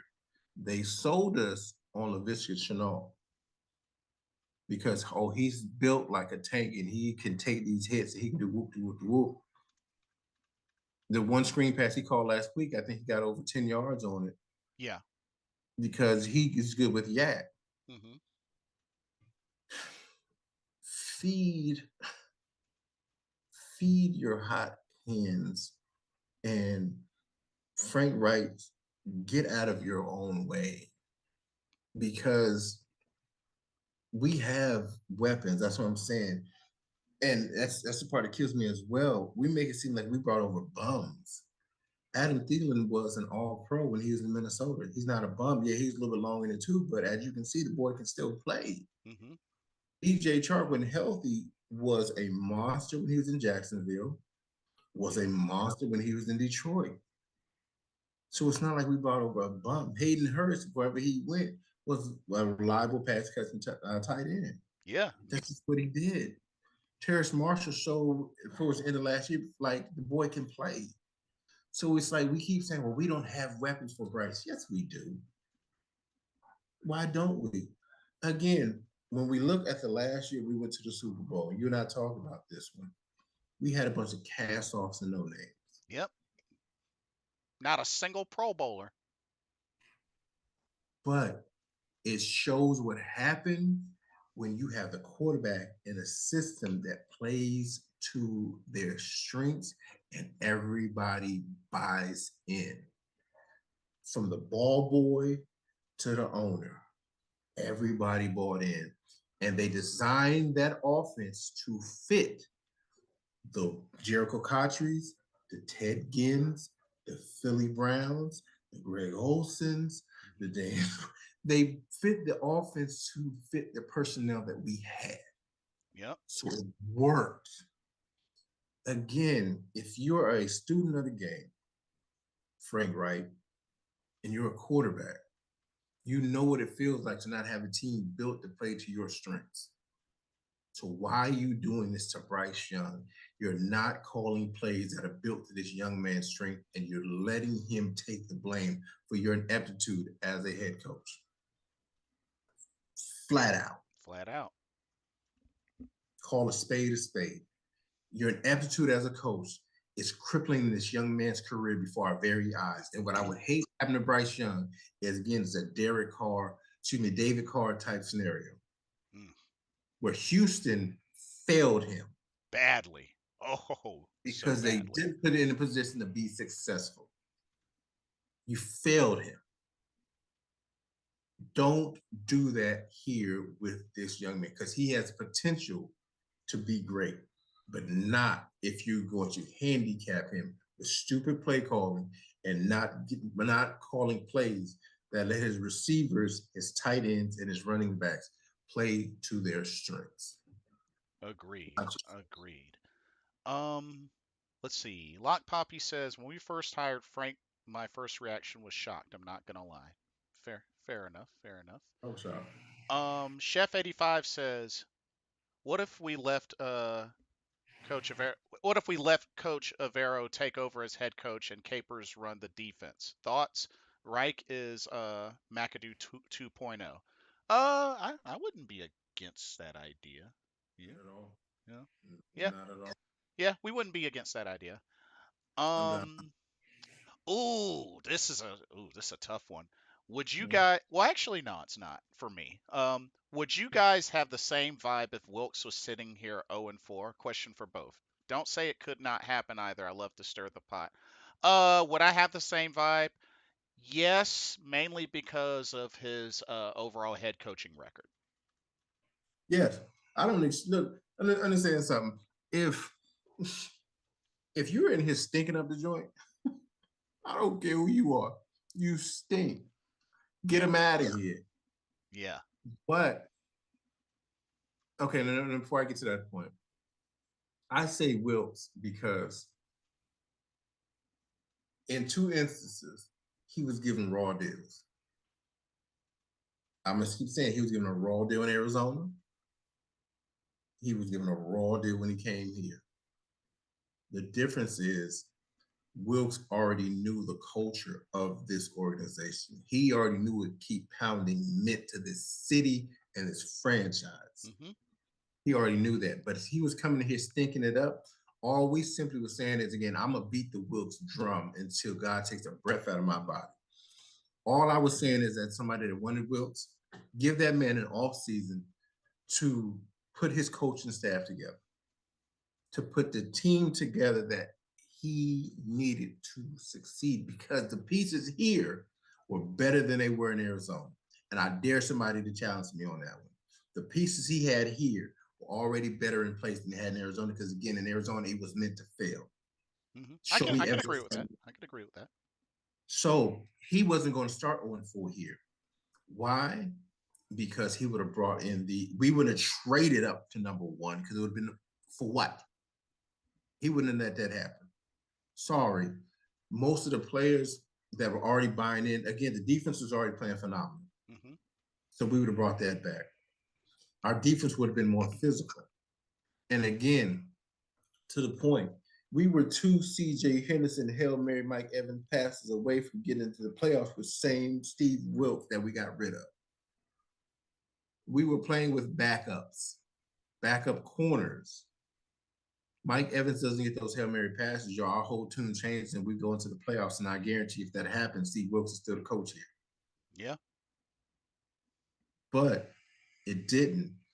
But again, to the answer to the point, man, if he starts 0-4, I'm still gonna give him the same smoke because look, bro, I vouch for you.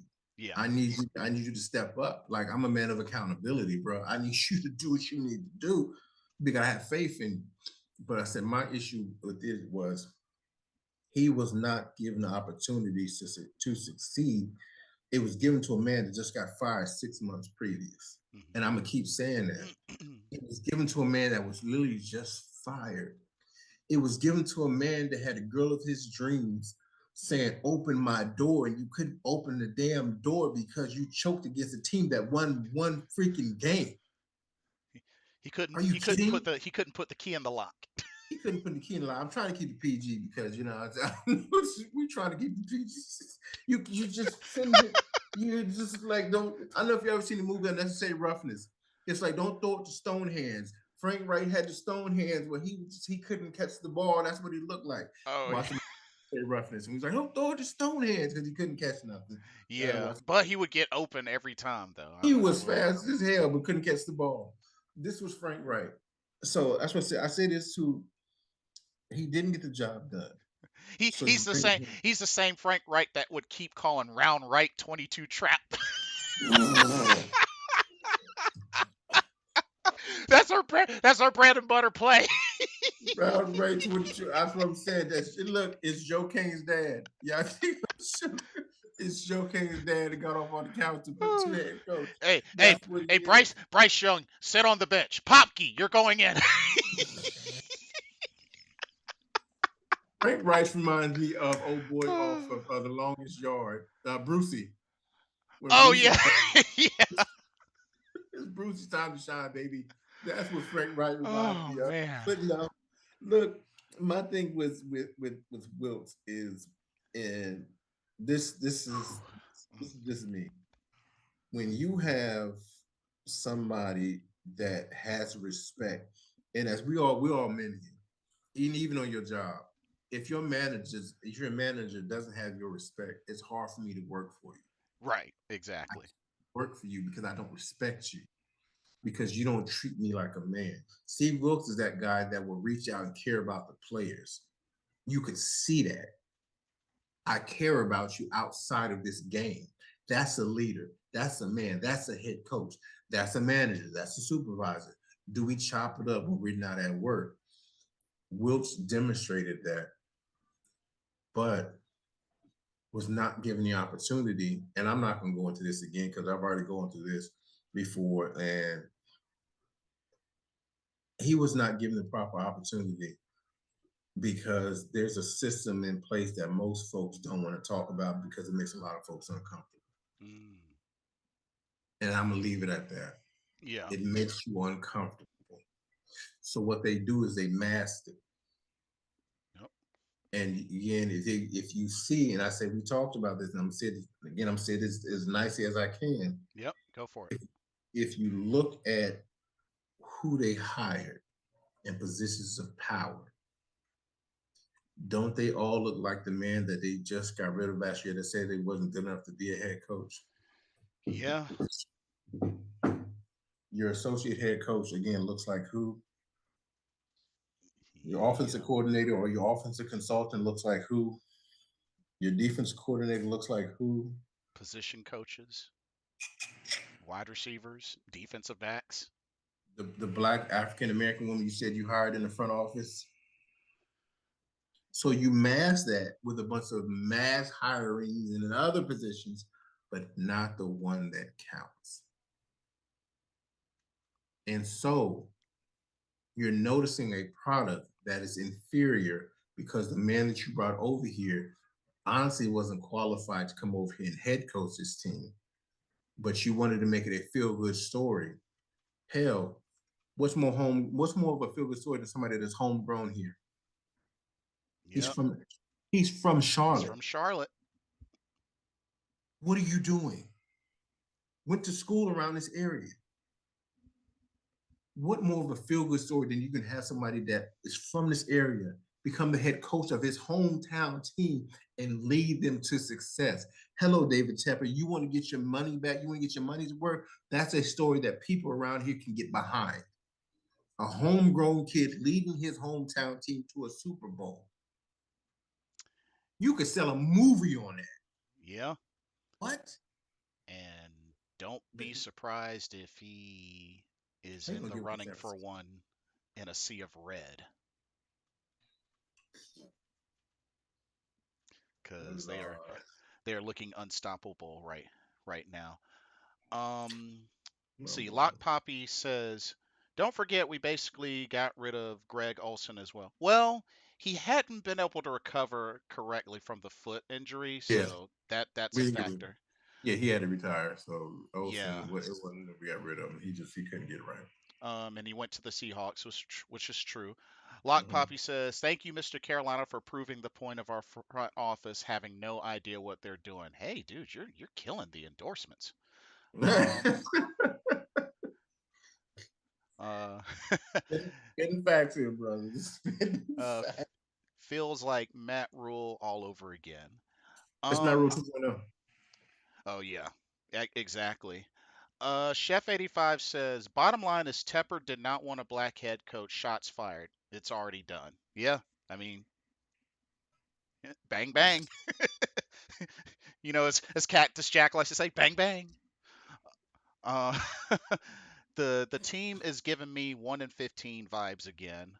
Um, Chef also says rumor is Jerry Judy for a third and the 24. Hell no is all I said this morning when I heard it.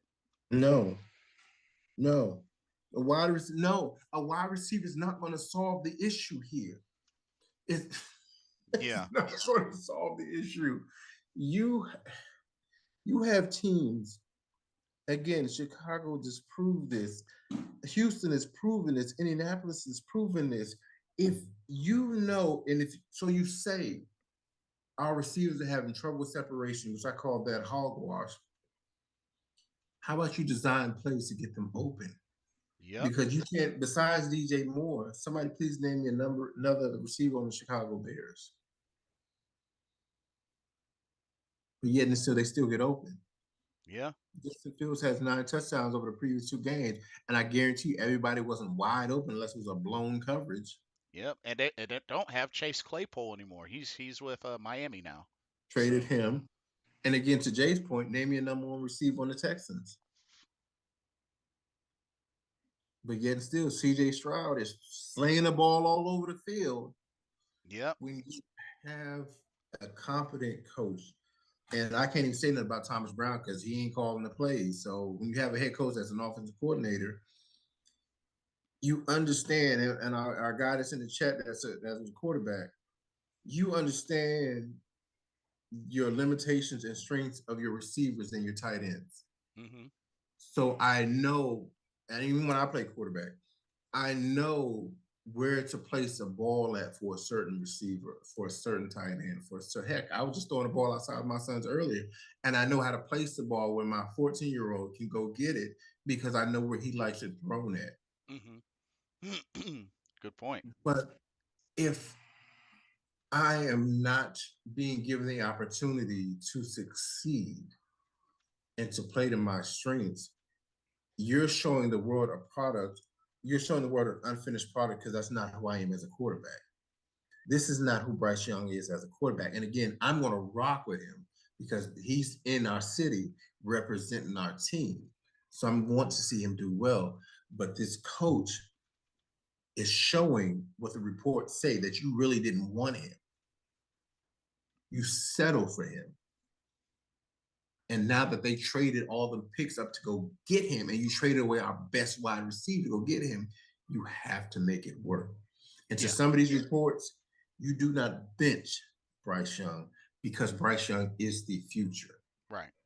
And because nobody's going to give us the number one pick, and the only quarterback in this year's draft we're trading up for, nobody's going to give us the number one. Right.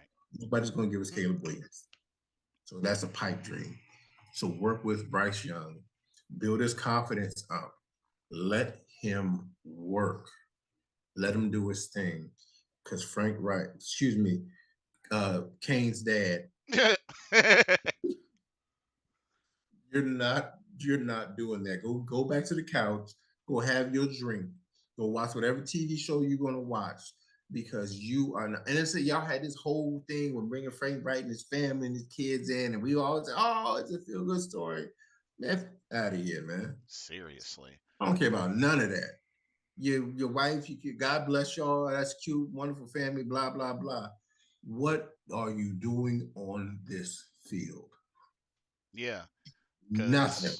because and it's clear that it's nothing more eyes on soccer and getting players into the Hall of Honor, which is a nice thing. But I mean, That's cool. you know, Janet Jackson said it best. What have you done for me lately?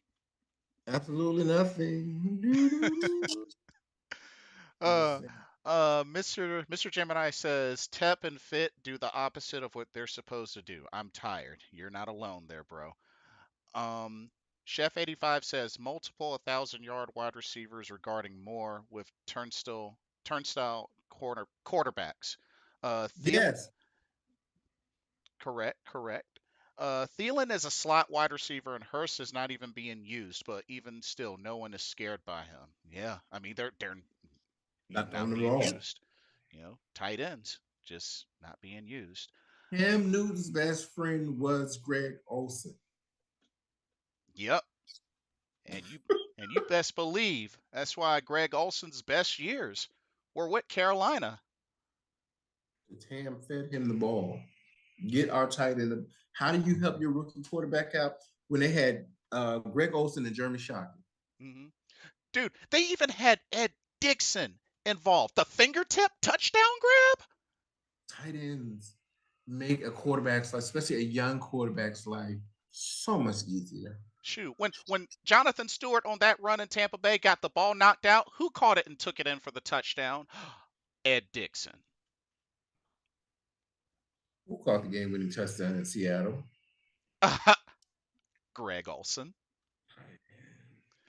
sniping through the secondary. Got into the end zone untouched. I'm just saying. Carolina, y'all just, it's like he's trying to run an offense that doesn't benefit the personnel that we have. So now it's letting the social medias, it's letting the fake GMs and the fake coaches and people that are saying, oh, we watching the game like, oh, well, they don't have weapons and nobody's getting separation. And no, it's because you have a coach that is not calling plays to put these guys in position to be successful, and he's not using a young quarterback's best friend. Again, how many catches did Hayden Hurst have last week? Uh, you know what? Let's find out. Let's find out. Hayden Hurst had one. One. One. And how many did he have the week before? See, the week before. Oh, only one the week before. Ooh, oof, You see where I'm going here? Y'all see where I'm going? oof. Yep, yep. You're right. Only one. Jeez. Just it was. I'm Dwayne. Do you smell what the Rock is cooking? Oh, Do you smell it, yeah. jabronis? Do you smell it? It don't You're smell. It not. don't smell good. It's like somebody needs a rock bottom. David Tepper and what's his name? Scott Fitterer need a hard rock bottom in the people's elbow. They need a stone cold stunner. That's what they need. Yeah. Need one on It's top of the other. Yeah, it's just and then just clang the beers and just pour it on top of them. Like, dude, if and the thing is, y'all supposed to have been around this game for a long time, so y'all supposed to know this. Game plan around you don't game plan around that running back Miles Sanders. Cool as it is, you're game planning around your quarterback, and he needs a reliable tight end, which we signed for 3 years. Yep. When that's funny, the same many years he signed for is the same amount of catches he has on the season. I'm like, I should. You signed for 3 years, you got three catches. Mm, just Wah wah wah. ridiculous. Um. See, Mr. Gemini says it seems like Frank would let Bryce do him. So if Bryce still messes up, then we can't blame you. Put the key in the ignition, hot and fresh out the kitchen. LOL. Nah, JK. Um, and that's crazy to think about. If we would have won one more game, then this team would have been completely different. One Yeah, game. That's very what I said. good. Y'all like think about it. We were one game away from winning the division that we started out the season 0-4. Yep. Everybody's like, most will forget.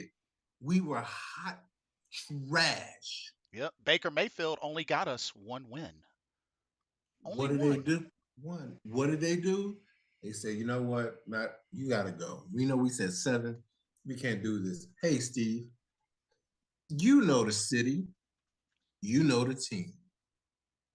We need you to take over for the rest of the season. Not only did that man exceed expectations, he exceeded it against odds that were stacked against them. Yeah. Let that sink in, folks. He man succeeded on a team that was odds were stacked against him.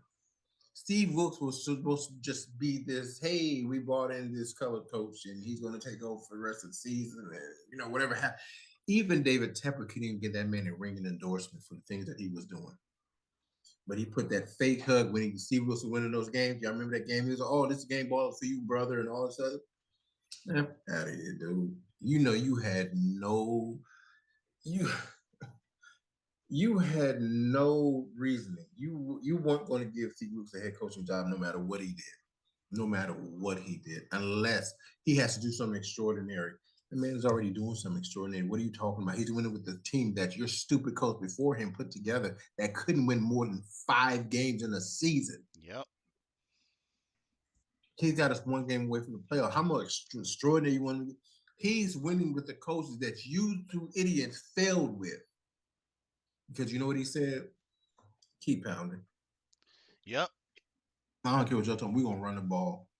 And Deontay Foreman, who last time I checked is not being used in Nope. Chicago, was having a breakout season with wait, Steve Wilkes and that keep pounding offense with the same offensive line minus 2 people. Yep. I'm just saying, y'all, like make it make sense. Yeah. Seriously. I, It, I I have no idea. Um. Chef 85 says, I'm just tired. Tired of broken promises. Tired of being a laughing stock. Tired of a Bobby Hill, the owner. I swear we are beyond inept. Watch this team since 95 and same song, different verse. Pretty much. Um, Chairshire Cat, welcome to the stream. He what says, up, what it up? doesn't make sense how you not use a play for Adam Thielen, which he not on the field burning a timeout. That's Frank That's Reich. our point. That's our point. That's Kane's daddy. Joe Kane's daddy. Oh Sitting on the man. couch having his beer. He woke up and was like, "Oh God, I got to call a play." Um, He really should have kept that to himself at the podium. Like, oh man. I mean, I know I'm being honest. He should have kept that to himself. bruh, something up here, something up there. It ain't jiving. It ain't jiving. I'm sorry, it ain't jiving. And I wanted to get up and just hit him with one. Yeah. Chef 85 says, get rid of C-Mac only to go and get Miles Sanders, who was a product of the team he played on in Philly. Again, makes no sense. Say one thing and do another. Why not call Chicago and get Foreman back? They are not using him. Please, please. You want to make a trade? Go get him. Bring back the power back. We don't have one. Because the fact of the matter is, Hubbard Foreman was a great combo. Fantastic. We They don't have an identity. they may not have generated smash and dash like combo numbers, but they were productive in their skill set and they were utilized that You way. want you want to know why? And everybody, I want everybody to follow me here. We had an offensive identity that we don't have here. And don't feed me this, oh, it's a new offense. Even with a new offense, you have an identity. Hmm. You're working on that identity in the off season. So by the time training camp gets here, preseason gets here, the season gets here, you know your identity. Steve Wilkes said, this is our identity. We're going to keep pounding. We're going to run the ball down your throat. We had something that we wanted to do. You heard off. If y'all think I'm joking, go look at some of the quotes from the offensive lineman. we have no identity. We don't know who we are as an offense. That's what they're saying. We don't know who we are. Yeah, other folks are bashing the mess out of us. We don't know who we are, but we knew who we were under Wilkes because he epitomized keep pounding, and the team bought in. So if we're gonna are we a zone blocking team? No, because that didn't work for us last year. Last year we were a get downhill, put a hat on the hat, move you out of the way type, keep pound type run team. And to your point, it helped Deontay, it helped Chuba. Two people. And you went and signed Miles Sanders. I was okay with. Okay, Hmm. cool. But your backup running back is doing better than your high price running back. With Make it less touches too. make it make sense. Make it make sense. You had a less paid running back in Foreman running behind pretty much the exact same offensive line, Yep. tearing teams apart. But we send Miles Sanders and you're getting less than 3 yards a carry and you're running into walls as if let me understand. Let me say something real quick with y'all real quick. And I know my wife and I are supposed to be doing something, but let me just one quick thing. Yeah, go for it. As a running back, if anybody's ever played running back in their life, pee middle school, high school, I don't care what level it is. We know that the hole is not always going to be there. Right. So what our coaches, running back, offense coordinator, head coach will tell us is you have to have a peripheral vision Hmm. as a running back to understand that the hole may be the play might be called for call A or B. But you know what? C, D, and E over here. If I can see it from over here, you know what? Let me go ahead and turn my head, not physically turn. What you're taught as a running back, and I'm gonna break this down to one in the this way. Okay. As a running back, even myself, oh, you would sit back and they would tell you to scan the field with your eyes. Don't move your head. Hmm. And anybody in the street understand, you ever played the position before, they'll tell you as a quarter, even as a quarterback, you tell you don't move your head. Like literally stand like this and just move your eyes from side to side. So as a quarterback is scanning the field, I'm scanning the field too. Because I know as a running back where the play is going. Hmm. I know where it's going, but at the same time, I'm also scanning holes in the linebackers. I'm watching the defensive lineman shift. I'm seeing if the defensive end is pushing too far out. I'm seeing if the cornerback is pushed back. Hell, the safety is too far back because if I get past these two guys, I already know my cut length when I get back there. Hmm. It's like Miles Sanders is seeing a hole and saying, well, that's not working, but I'm going to just keep pushing forward. And I'm just gonna keep going. It's not working. Yeah. Have to have that peripheral vision to see holes beyond the initial one. And they always teach us to look behind that linebacker because one on one, we always taught that one on one you should not be able to bring me down. One on one, I should already be able to beat you because I'm on to the next level because I'm already creating a hole because I've already in my mind I've already beaten the linebacker. Hmm. I'm cool, so now I got to look at the safety. But it's like Chuba saw that, Deontay saw that, Miles Sanders. I don't get it, and I don't want to say. And I was wanting to say, well, maybe it's not wasn't a system in Philly. Maybe they just didn't appreciate him. But if you look at the running back they have in Philly right now, Jay, he's doing quite well. Yep. That he is. I'm just saying, That he's doing he well. is. It's my 2 cents. Miles Sanders, Chuba Hubbard might be coming for your job. Yeah. Especially with him making the best out of the touches he gets. Um, Says our offense is like throwing darts at a dartboard in the dark, hoping something sticks. It's a joke. Pretty much. Pretty much. A blindfolded joke. You might have get blindfolded and throw the darts. So I wanted to get to the defense statistical comparison right quick while we still have you here. Mm-hmm. Um, So defense, total yards allowed per game. Carolina ranked 14th. Detroit ranked 4th. Now, here comes the scary part, ladies and gentlemen. Rushing yards per game. Carolina ranked 27th. Detroit ranked number 1. They have the number 1 rushing defense. Frank Wright, you might want to mental note, they have the number 1 run defense. Mental note. Oh, and there's more. Rushing yards per attempt allowed.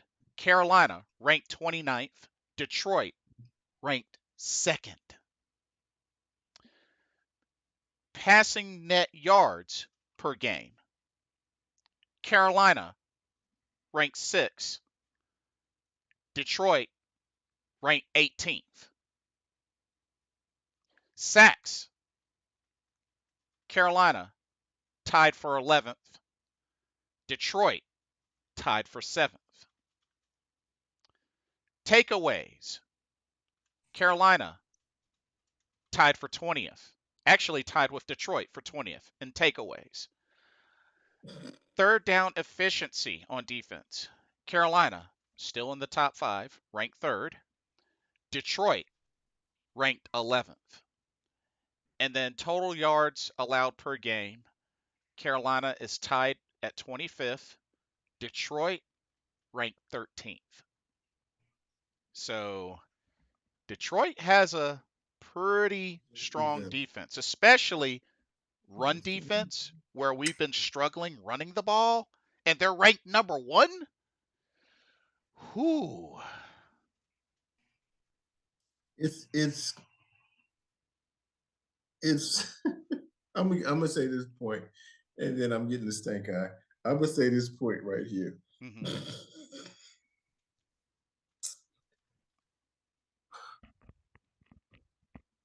With that being said, Frank Wright, Mr. Brown, Thomas Brown, I hope he lets you call some plays. If you know that Detroit, they get paid to, they know we don't run the ball well. What they're going to do is they're going to most likely I'm gonna stack. I don't got to stack the box. I'm just going to rush forward because I know you don't trust your rookie quarterback. I might just blitz you every now and again. I might disguise it, whatever it is, because I know you guys don't trust your offensive line, and I know you don't trust your quarterback. Mm. The same energy you gave Andy Dalton in Seattle, give Bryce Young the same energy and let him air it out. Or you know what? How about we just have two or three tight end sets, and we're just going to run straight at you. Do give us an identity of who we are as an offense is all I'm asking. Mm-hmm. Give us an identity because even through these games that we've played, I still don't know who we are as a team offensively.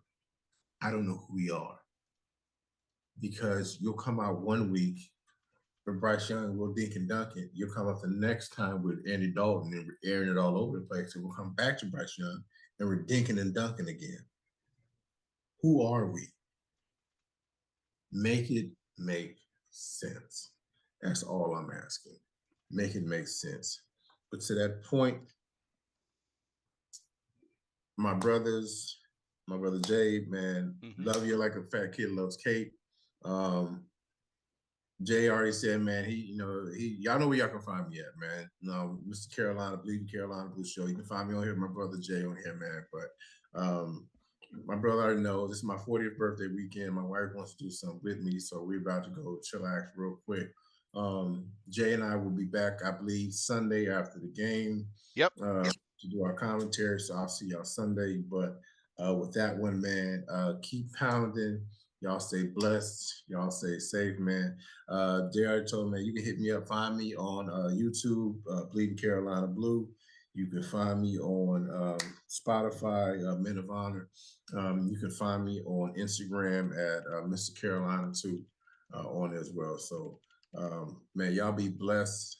Y'all stay safe, man. And as always, yo, keep pounding as always, man. Keep I'll see pounding. y'all soon. Alrighty, bro. Enjoy. All right, y'all. I'll holler at you Sunday, bro. Sounds good. All right, go.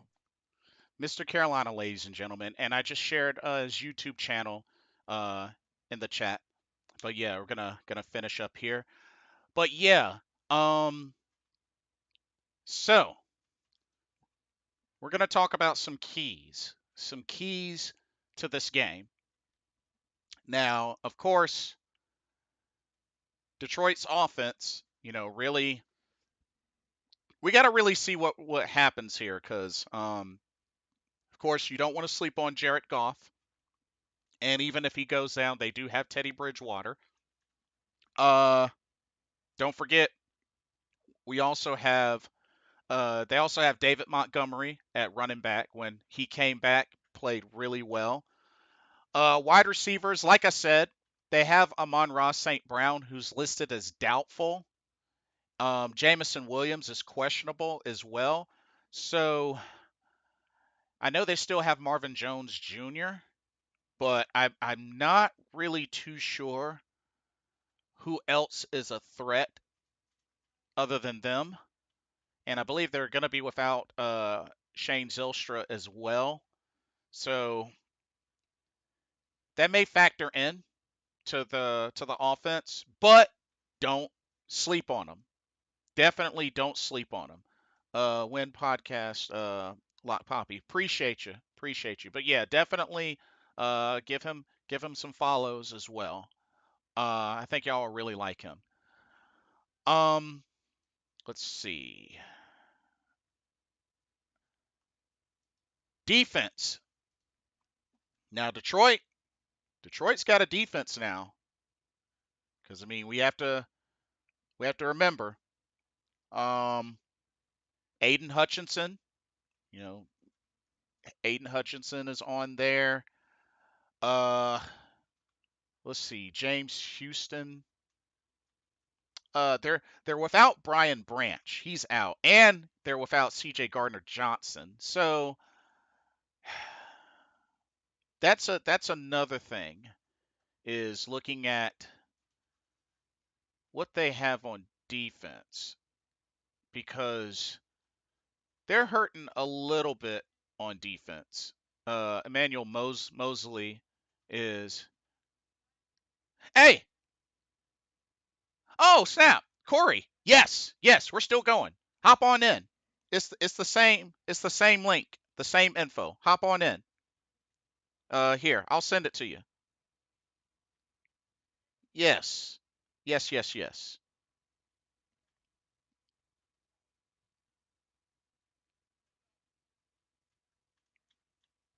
Yeah, let me resend it to you just so that you have it. But yeah, it's the same info.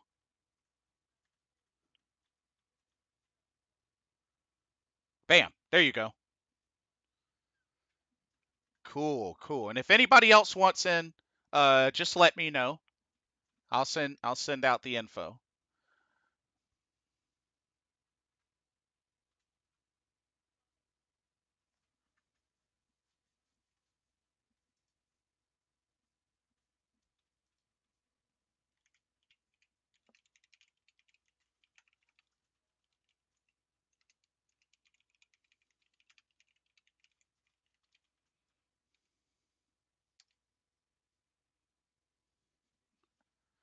But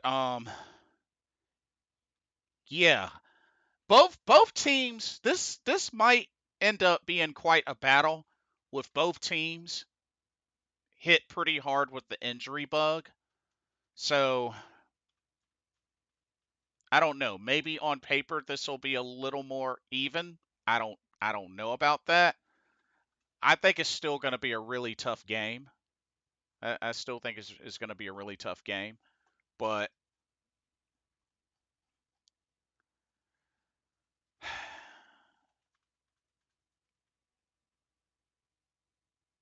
I think really just comes down to execution.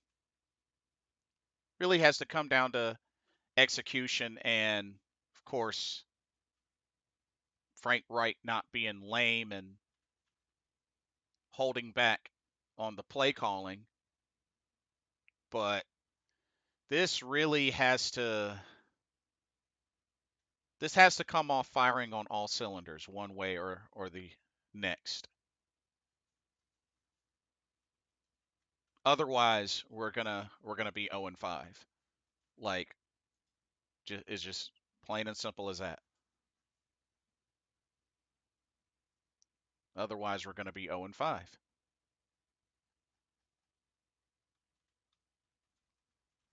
But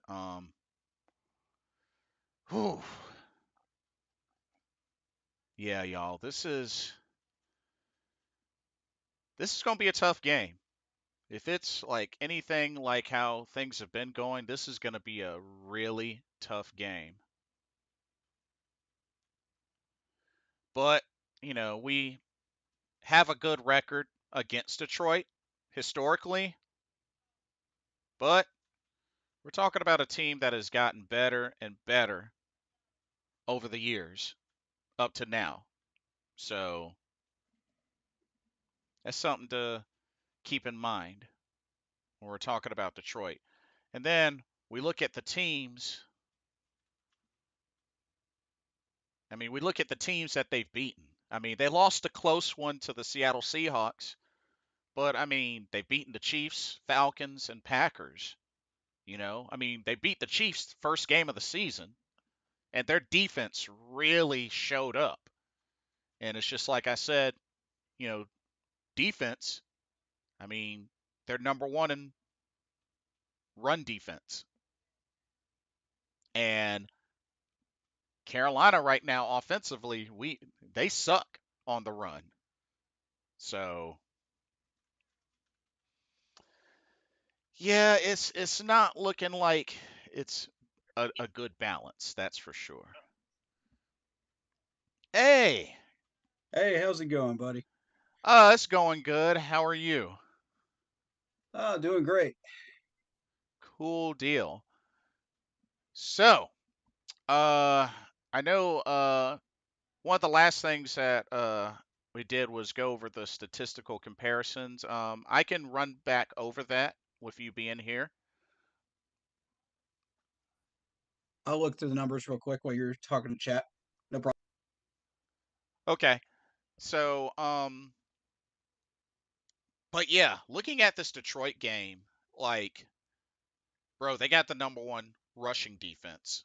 I mean, they're ranked number one in rushing yards allowed per game, ranked number two in rushing yards per attempt allowed per game. So that on top That of, does not bode well for Miles Sanders, who has a yeah, 2.5 average right now. e- Yikes. exactly. So that's But I mean, we kept rushing him into 6 to 8 man defensive boxes yeah, every time we would rush him up the middle. So I mean, that's not good. We no, got to not change good our at game all. plan. We've got to use audibles. Otherwise, they're just going to keep taking advantage of that. And not only that, Detroit is ranked fourth in total yards allowed per game. Oh, this And is yet another team we could have taken advantage of had we used the proper play calling yep, and trusted Bryce. and another bad news for It's the disappointing. another bad news for the O line. They're tied for seventh in sacks, so they're in top 10 in sacks on defense. Oh, boy. Taylor Moton, watch out. They're going to target you. Now the Most of thing, that pressure came from that side. yeah, exactly. And now for Detroit's offense, here's the thing: they're tied for third in sacks allowed, so their O line has been holding it down. Uh, They are also ranked seventh in points per game and ranked third in total yards per game on offense. So our defense is going to be tested. Net passing yards per game ranked 8th.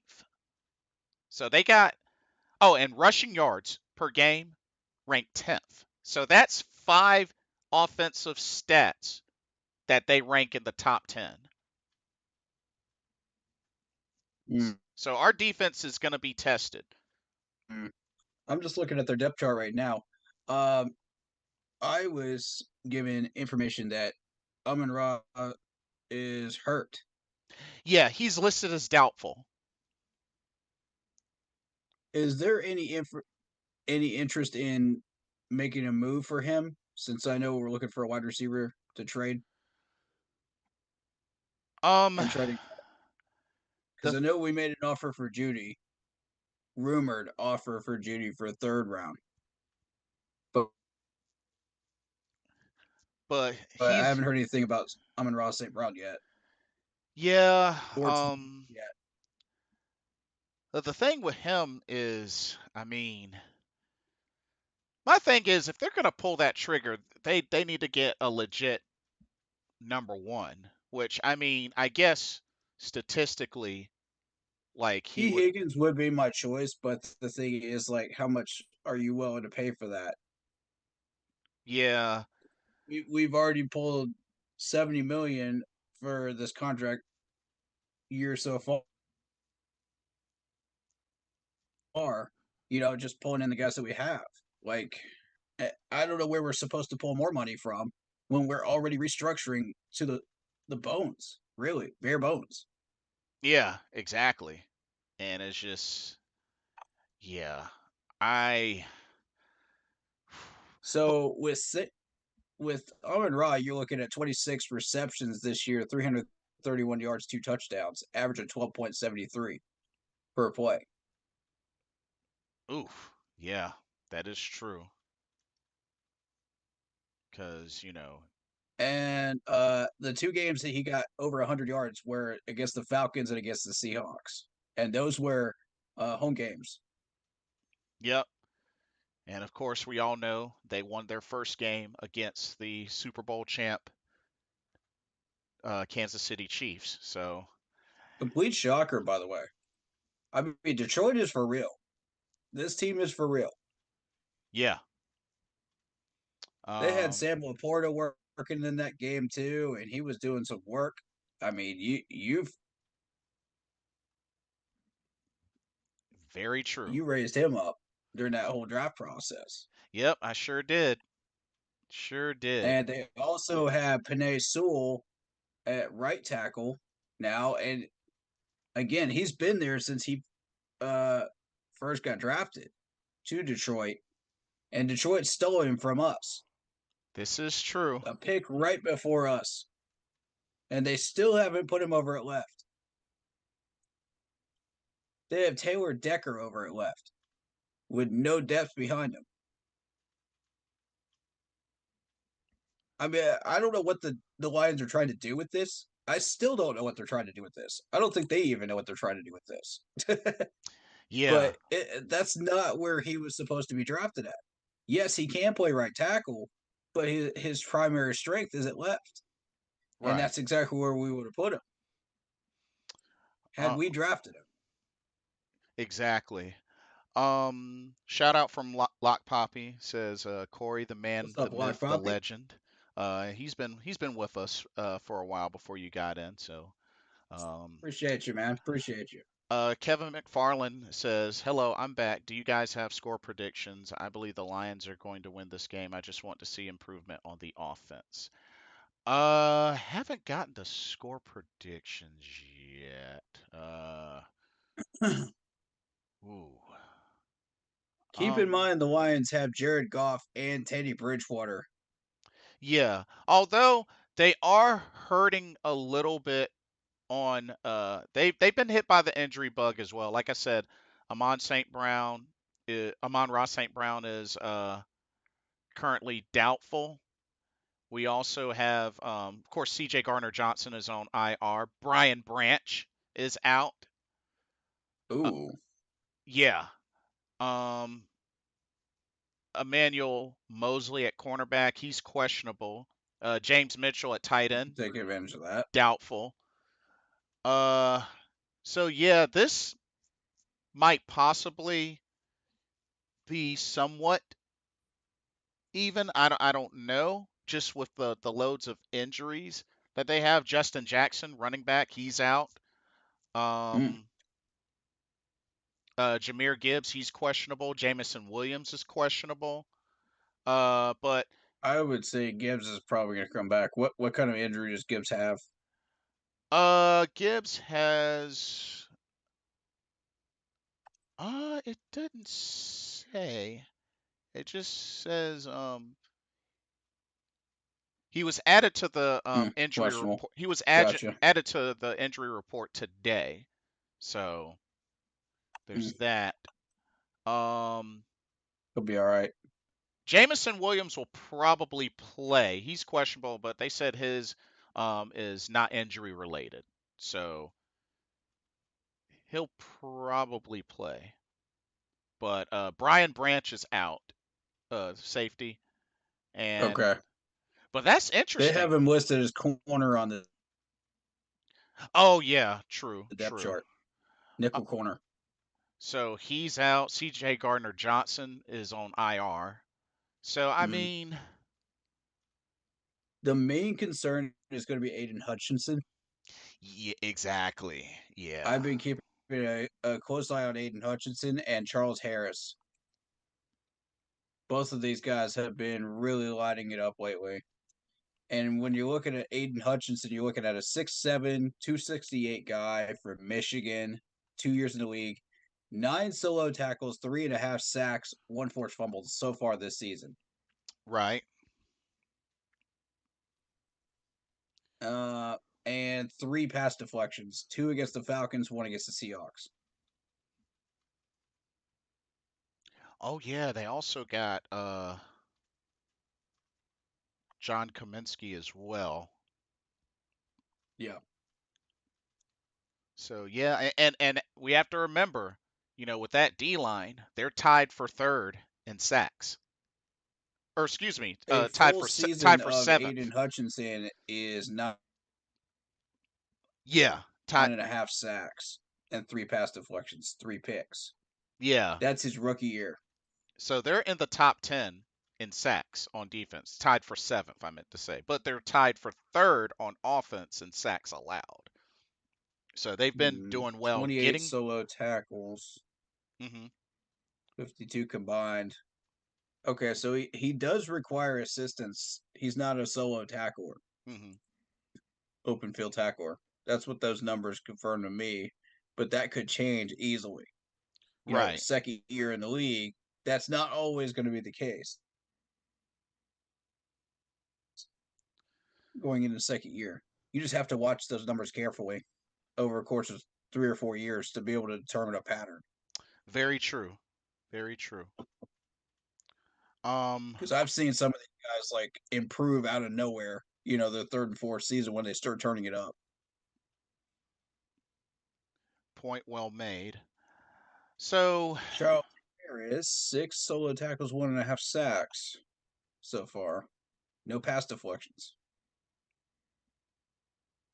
oh, interesting. Mr. Gemini just chimed in. Mr. Gemini says, I don't know if it's true or not, but I heard that we might trade Burns to the Bears and we get our pick back and we get Marvin Harrison Jr. The Bears won't take Burns at this point.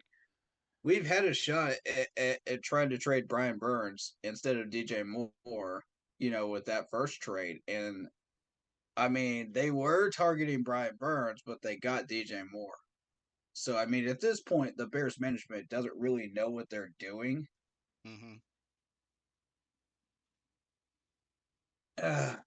And they could have used that number 1 pick to get Bryce Young instead of us.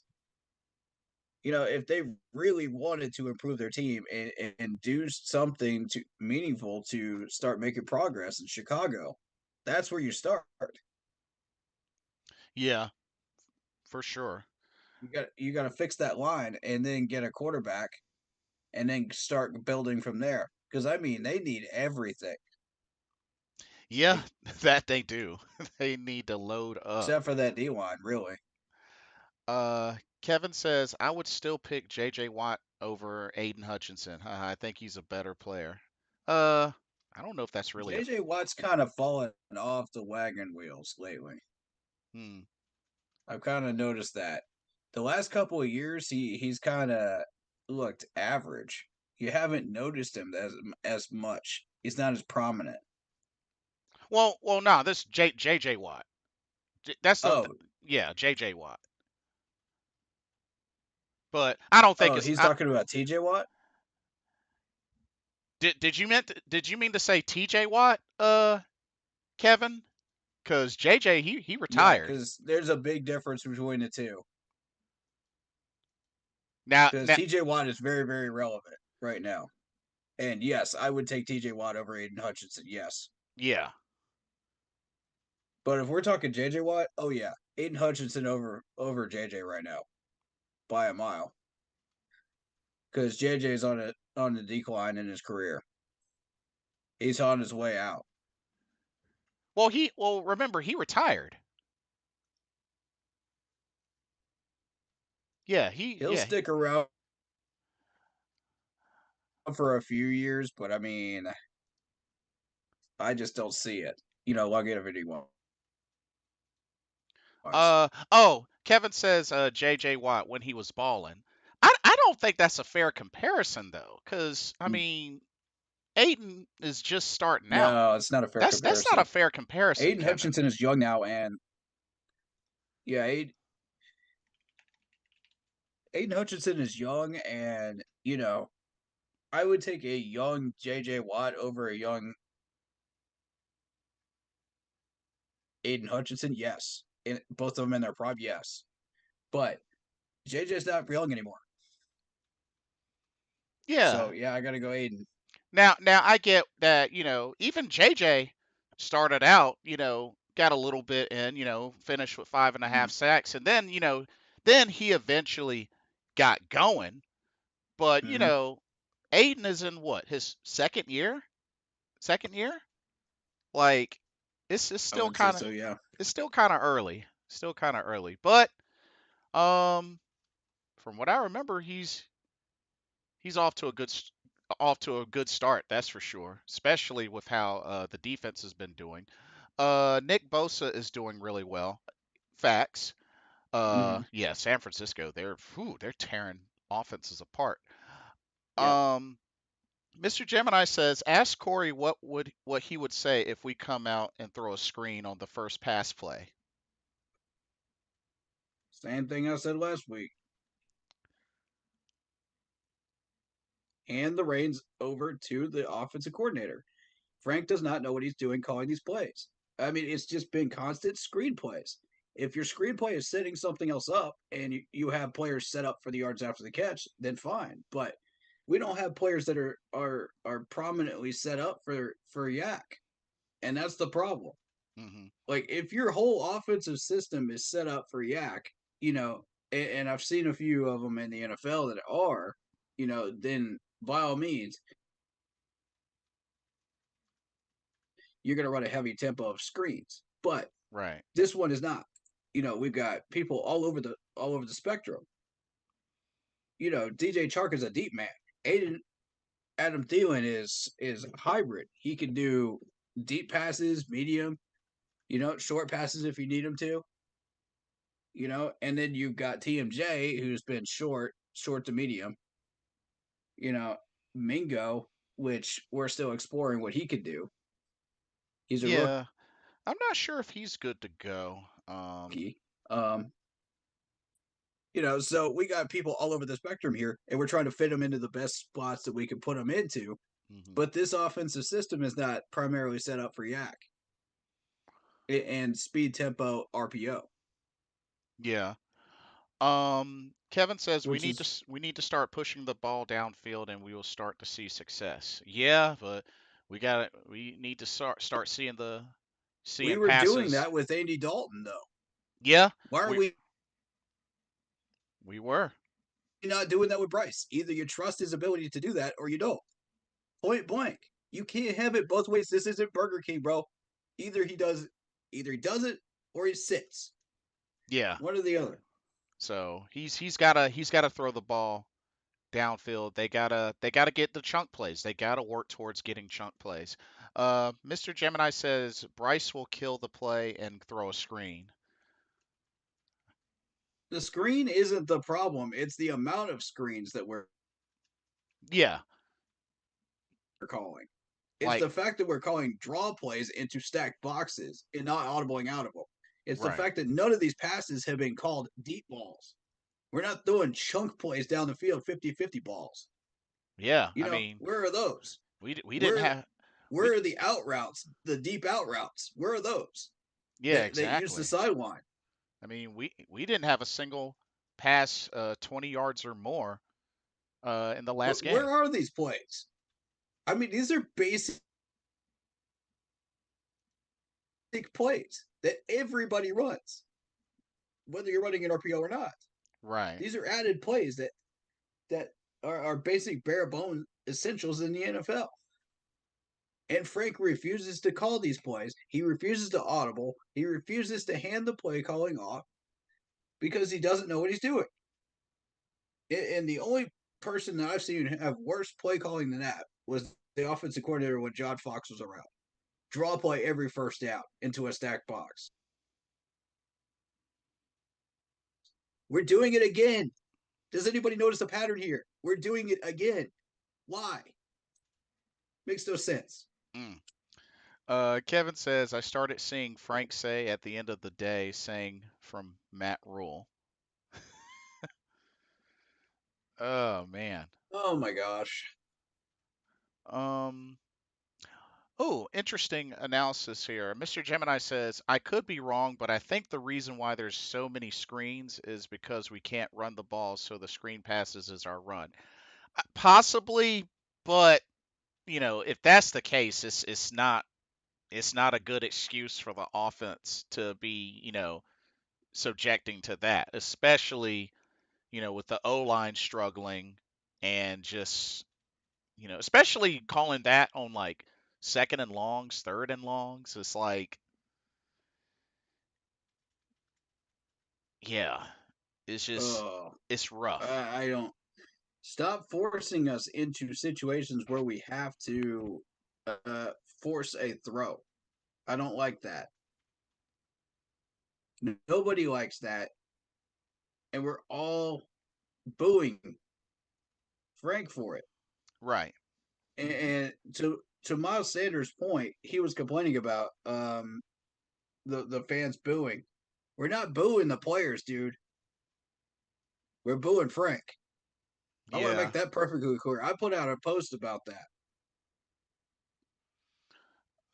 Kevin says, at the end of the day, we need to get better. Does our team even care about football or what? I expect a more talented team, at least make it fun to watch. Like, I still don't Ooh, think talent's the question. I think it's mainly right. execution because of where the talent has been successful elsewhere. But I do get what you mean, Kevin. I do get what you mean. Mm-hmm. So, I guess since it was brought up, score prediction. Ugh. Because part of me has a little bit of Okay. hope because, both teams may be a little bit more coming into this, maybe a little more balanced with the number of injuries to both teams, but that's not really a safe bet. No,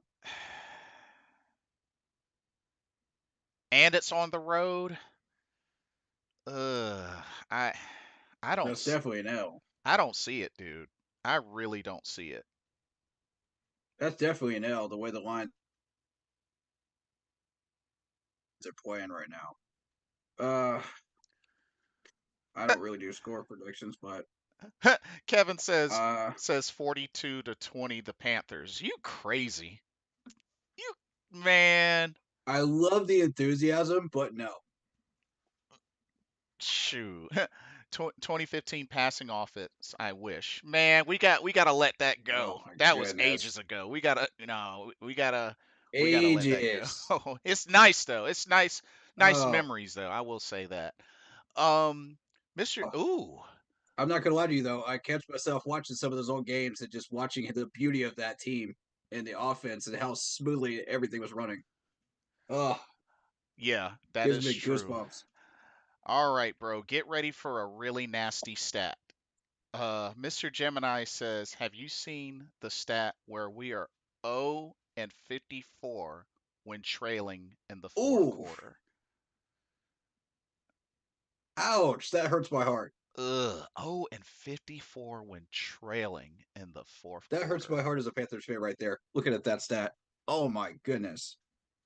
Jeez. Ah, Uh, Kevin if said, we go 0 and 17, this will be funny. no, Not it for won't. Panthers fans. No, it won't. Not for Panthers fans. It won't. It'll be funny for everybody else. Shoot. Come on, bro. Don't do that. Don't do that. No, it's not. No, it's not funny because it'll be the closest thing to when we were 1 and 15. Oh, Only one win worse. That is that what a is what bad a team bad does. team does, though. Yeah, but No, it's not that's fun what a when it's your horrible team team. It's does. not funny when it's your team. Exactly. Shoo, bump that. Nah, bump that. Nah, nah. No, Dude, not my we team. had a 1-win season and that's how we got Cam Newton. That was the worst season we have ever watched of Panthers Yeah, football. Oh th- my god. that was hard to suffer through. And I Oh, know I know 2010 season horrendous. was really hard to suffer through as well. But Oh yeah. I mean that 1 and 15. I mean won the first game and then lost the rest. Just ugh. Oh my gosh. Mm. But ugh. I'm just over this team. Hope it gets better. I'm just playing with you guys. Oh, okay. He's joking around. All right. Shoo. I mean, you got to find something entertaining here, man, because this team sure isn't right now. Oh, Ryan XBL. Thank you for the sub. Much appreciated. Uh, Nice, man. He's one of my regulars. uh Mr. Gemini says, I want to see CMC win I MVP want to see CMC win MVP and DJ yeah. have 1,000 yards and Baker Mayfield make the playoffs and stick it to the Panthers. What? Wow. I Wow. agree with the first two, but not that last one. Bump that. Wow. Really, Mr. Gemini? What This what? is what we're doing now, huh? You want Baker Mayfield to This stick is it to what we're us? doing now. Ew. What the heck, Mr. Gemini? Yeah, the first two I Now they're support, just but not trolling, not bro. the third Now one. The they're just heck? trolling. Look at this. The second I come in here, they start trolling, bro. I'm telling you. Ouch. The second I walk in, they start trolling. Oh I'm like, man. really? Uh Kevin says it is possible we do go 0 and 17, but I hope not. But it's up to the Panthers to improve. Nobody is feeling sorry for us. Facts. That's Are a fact. are we even a team anymore? The next guy does not even know the other guy's name. Yeah, I pretty mean, much. some of these guys are familiar with each other, man. They play with each other before, you know. Yeah. But it's up to the head coach to do something, man. If he doesn't do anything, we're stuck right from square one again. And we're not getting any progress. We're just stuck. And if y'all want me to be honest, 28-7 Detroit. I hate to say it, but the I'll defense. be generous and say 28-10 because I do believe in Hecker to get a field goal in this. Oh, you mean Panero? Yeah, Eddie, steady Eddie. My Steady bad. Eddie. Um, I just feel like it's gonna come down to our defense having to win this game, and it's Yeah, gonna be too much for them because the offense is not carrying. their weight. Yet again, Frank fails to improve on his playbook. Offense fails. Offense, And it's sad the line because stays undisciplined and keeps committing penalties. Taylor Moton gives up at least a sack, maybe two, and know, it because of failing sucks. to block his man. Icky with the stupid mistakes over on the other side. I mean, it's going to be more of the same. We've got a pattern here, and it's a very, very negative one, And the, over and over and over again. and it's sad because historically Carolina is 11-3 against the Lions. Well, you got to consider this is not the same old Detroit team anymore. Right. They've improved over the last 3 or 4 years. That they did. Yeah, and this is a very dangerous Detroit team when you get them down. So, I mean, people have been ignoring Detroit. They've been pushing them around. I mean, we got DJ Chark from these guys, but who's to say they don't replace him within a year or two Yeah. with somebody even better? I mean, it's going to be rough. And just because we caught them at a time when they've got injuries doesn't mean that they can't still run circles around us Yeah, that is true. That is very because true. of our own mistakes and shooting ourselves in the foot. I mean, Um you want to get out of this wagon wheel, you know what to do. We've said it several times, several different podcasts. You know what you have to do. yeah. Um Do it. Kevin says, I do believe at some point in this season we will do well, but we will see. I think they will catch on, but it will probably be too late. Right. It'll probably be That's too late. that's been our motto.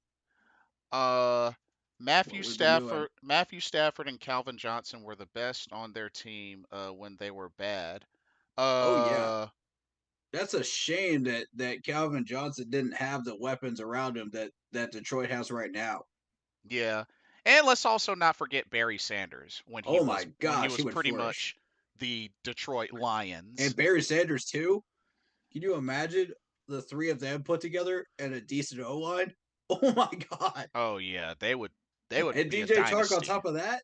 They would be a Oh, that would be a dynasty. yeah. That would be a playoff contender right there, right out of the gate. Not just on paper, but on field.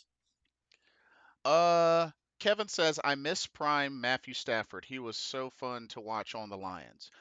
He was, but let's not forget the Super Bowl year he had with the Rams. He went Yeah, off. He yeah. went off. I'm That's what happens when you give him what he needs. yeah, We're like not giving these guys what they need to succeed. I feel like the Rams run was his best that ended up capping him off with the title Oh compared to yeah. the others. Like the Oh others were yeah. still up there, but this was the one that capped off and accounted for what he did. So Mm-hmm. that's the only thing with that. But yeah, in Detroit, he would lighten it up, especially having Megatron. But so you say 28-10, I say 28-7. But Because I do believe in Eddie to put three up. I yeah, do. He has been solid. I mean, we'll see 2 field goals from him maybe. So maybe 13. maybe 13. Yeah, Yeah, I mean, that and one touchdown that we get will be defensively. which shout out to Sam Franklin. Looks like he may be starting again. Xavier Woods is out for this game, and although Austin Corbett did return to practice, he is also listed as out, so he's not quite ready yet. Not quite ready yet, but he's getting there. Honestly, I'd say he's probably gonna be ready. I'd say play it safe. Uh, into the bye Texans game, play him. unless he happens to be good to go for the Miami game, which I wouldn't be against that, Right. but but yeah, I I really just feel like this comes down to execution. Like I think Yeah. the defense will do their thing. I definitely do Yeah. believe that. I just feel like offense needs to really show up and show out. Like, Kevin says, I think we keep it somewhat close, but not win. Here's the thing: if you want to keep it somewhat close, you have to score points because Detroit is going to score points. yep. Um, and just the way he played with injuries, what a great guy to play with those. True. Mr. Gemini says, "How do y'all think Bryce will play?" The same. I mean, honestly, unless If they you don't make the open the playbook, the same. yeah, if they don't make the right adjustments with the play calling, the same or worse. Yeah. I mean, Who's to he say how he's going to play once you open up the playbook to him, though? I'm honestly, not entirely sure, to be honest. I would rather them take that risk and we find out the hard way than for him That's to when we'll not find be out what we really unleashed. got. Yeah, exactly. Um, but yeah, Kevin says must have had some amazing pain management. Oh yeah, Stafford, true. Oh, yeah. I believe the Lions will win 27, yeah, 27-17 to be fair. I think we keep it somewhat close but not win. I mean, Right. I mean looking at our past games, I mean, Oh, we lost by 3 to the Saints, lost by 10 to the Seahawks, and pretty much lost by a touchdown to the Vikings. I mean, they've been pretty close, with the exception of the Falcons game. I mean, they won by 14 points.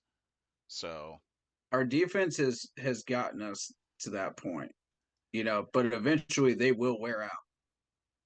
And then it's going to turn into blowout city. right. At some point it will. So you have to if you're a fantasy owner, enjoy the Panthers defensive unit for as long as you can.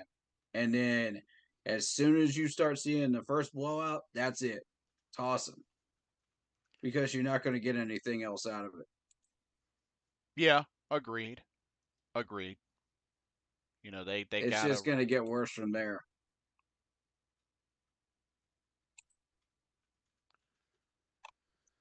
And I so, mean, looking at this, um we've got Miami coming up who just destroyed Denver. We and they're yep. about to have a bounce back game here in week 5, with their offense because of they scored 80 points, so of course they're going to slow down a little bit True, true. And and we have a already lazy week. and Then we they're going already to turn up. and we already have, the Thursday night game in the books where Chicago got our got their first win. Now we're the only winless team That's left. in Miami, by the way. Oh, for real? Oh. Yep, that makes it even worse. So, I You guess got Houston that's playing better. You got AR that's playing well, shall we go? Shall we better go in through these? Indianapolis right now, but I mean, still not up to everybody's standards of what they're expecting of them. Right. And then the Bears. We have that long to get it together. That's 5 weeks, guys. If we can't get this ship right in 5 weeks, somebody's got to go, and it's got to Yeah. be Frank. Yeah. If he refuses to change out the play calling by then, he's got to go. And knowing our history, it's going to be Thomas Brown that's going to get fired because they always scapegoat the wrong person, and it costs the entire team throughout the Yeah. rest of the year. the problem remains, the infection remains, and it still kills us. Yep, that is true. It seems like quite a bad habit, but a habit that's happened so much just across the league, it seems, when it's in that type of situation. We Um, have a history of it. I mean, it's just year after year after year after year of it. And right, I mean, it's impossible not to notice it. exactly. Um, Break the wheel. so I guess we can look at these other. I guess while we're at it, we can look at these other games. Yeah. So we're both in agreement that Panthers Lions it's an L, Yeah. and we go to 0-5, unfortunately. Yeah. Eagles and Rams. Oh, shoot. Let me see about that game because that's a very interesting one. Eagles Rams. Let me catch up here. Here it and is. and that's a home game for the Rams, who have not won at home yet. They're 0-1. Yeah, they're 2-2. Uh, when you look at the Eagles' results so far, they've beaten the Patriots in New England, which I Hmm. mean, so far is not impressive because of the quarterback issues in New England. Hmm. But the defense is somewhat sturdy. Hmm. Uh, the win over the Vikings, impressive, 34-28. They still got to work on that defense a little bit, but I mean, they're looking good. Yeah. Went over the Buccaneers, 25-11. Not impressive. The Buccaneers are not that exciting. I'm not buying that record that they have right now. I'm not buying that they have that much weaponry that they Hmm. can contend for a division title. Come on, Bucks. Don't be delusional. You're not going to last in the race, man. It's a marathon, not a sprint. Yeah. True. So you got I to can win agree. over the Washington Commanders 34-31. Now that one is a little bit more impressive because Sam Howell has been playing really well for the Commanders. Hmm. Um, and that defense is really sturdy, but it did not hold up well against the Eagles offense, which is really, really interesting. They gave up 34 points against the Eagles offense. And That I'm they sitting here did. going, huh. And this has been a sturdy Washington defense up till this point. So you have to give respect to that Eagles offense right now and say the Eagles are for real. Yep. That they are. That they are. They still need to work on that defense, which is why I'm not 100% buying into that 4-0 right now. But, make me a believer. So, what you Now the got? Rams, on the other hand, you got a win over the Seahawks 30-13, blow them out in Seattle Hmm. as an opener.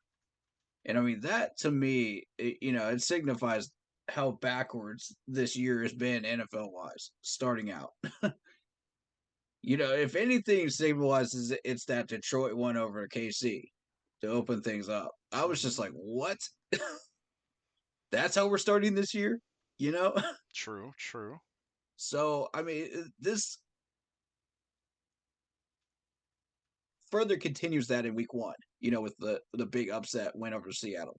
But Hmm. Seattle has not really been that strong starting out the season, you know, if you look at past history. Right. So you got a loss to the 49ers. The 49ers have been rolling, Hmm. but they kept it close. Give them respect. Yes. That they did. The offense did put up 23 against the Niners defense. Hmm. Um, and remember who's running that defense right now? Steve Wilkes. Yes. So you got a loss to the Bengals. Ouch. 19-16. Now that's not a good look.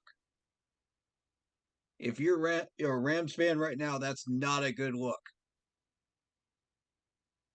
If you're wanting to recover from that, you got to have a big bounce back win. Hmm. And that 29-23 win over the Colts in Indianapolis was not convincing enough for me. No, you got to have it against the Eagles here. This is a must-win game if you are going to convince people that the Rams are for real. And right now, I'm not buying the Rams being real at all. So yeah, I got the Eagles winning this thing. I got the Eagles continuing their undefeated streak as well. Yeah, the Eagles have a lot of weaponry right now. They're very dangerous.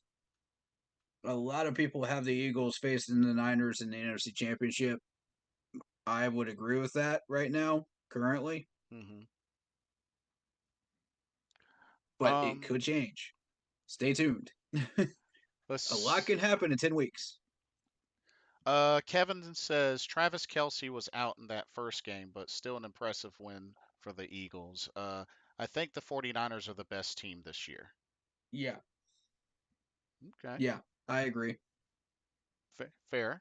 Definitely very fair. Jaguars, Bills. And this is the London game. This is a very curious game because Jacksonville has been struggling a little bit as of lately. And the Bills have a 79.1% chance to win according to ESPN right now. Hmm. So if you look at the Jags, and there was some rumor talk about drop passes by the wide receivers, Hmm. and they were trying to figure out who to put the blame on. Whether was it the wide receivers, was it Trevor, was it the offensive coordinator for not calling the right plays? What's going on there? Hmm. Because the offense is sputtering. You know, um, you got to win over the Colts. 31-21. That's what it's supposed to look like. When Trevor Lawrence is playing well. Right. And I'm very well aware of Trevor Lawrence and how he plays and what he does because he's a Clemson alumni, and we won a national championship with him. So, and I'm a huge Clemson fan. So, uh, he goes into this Chiefs game, struggles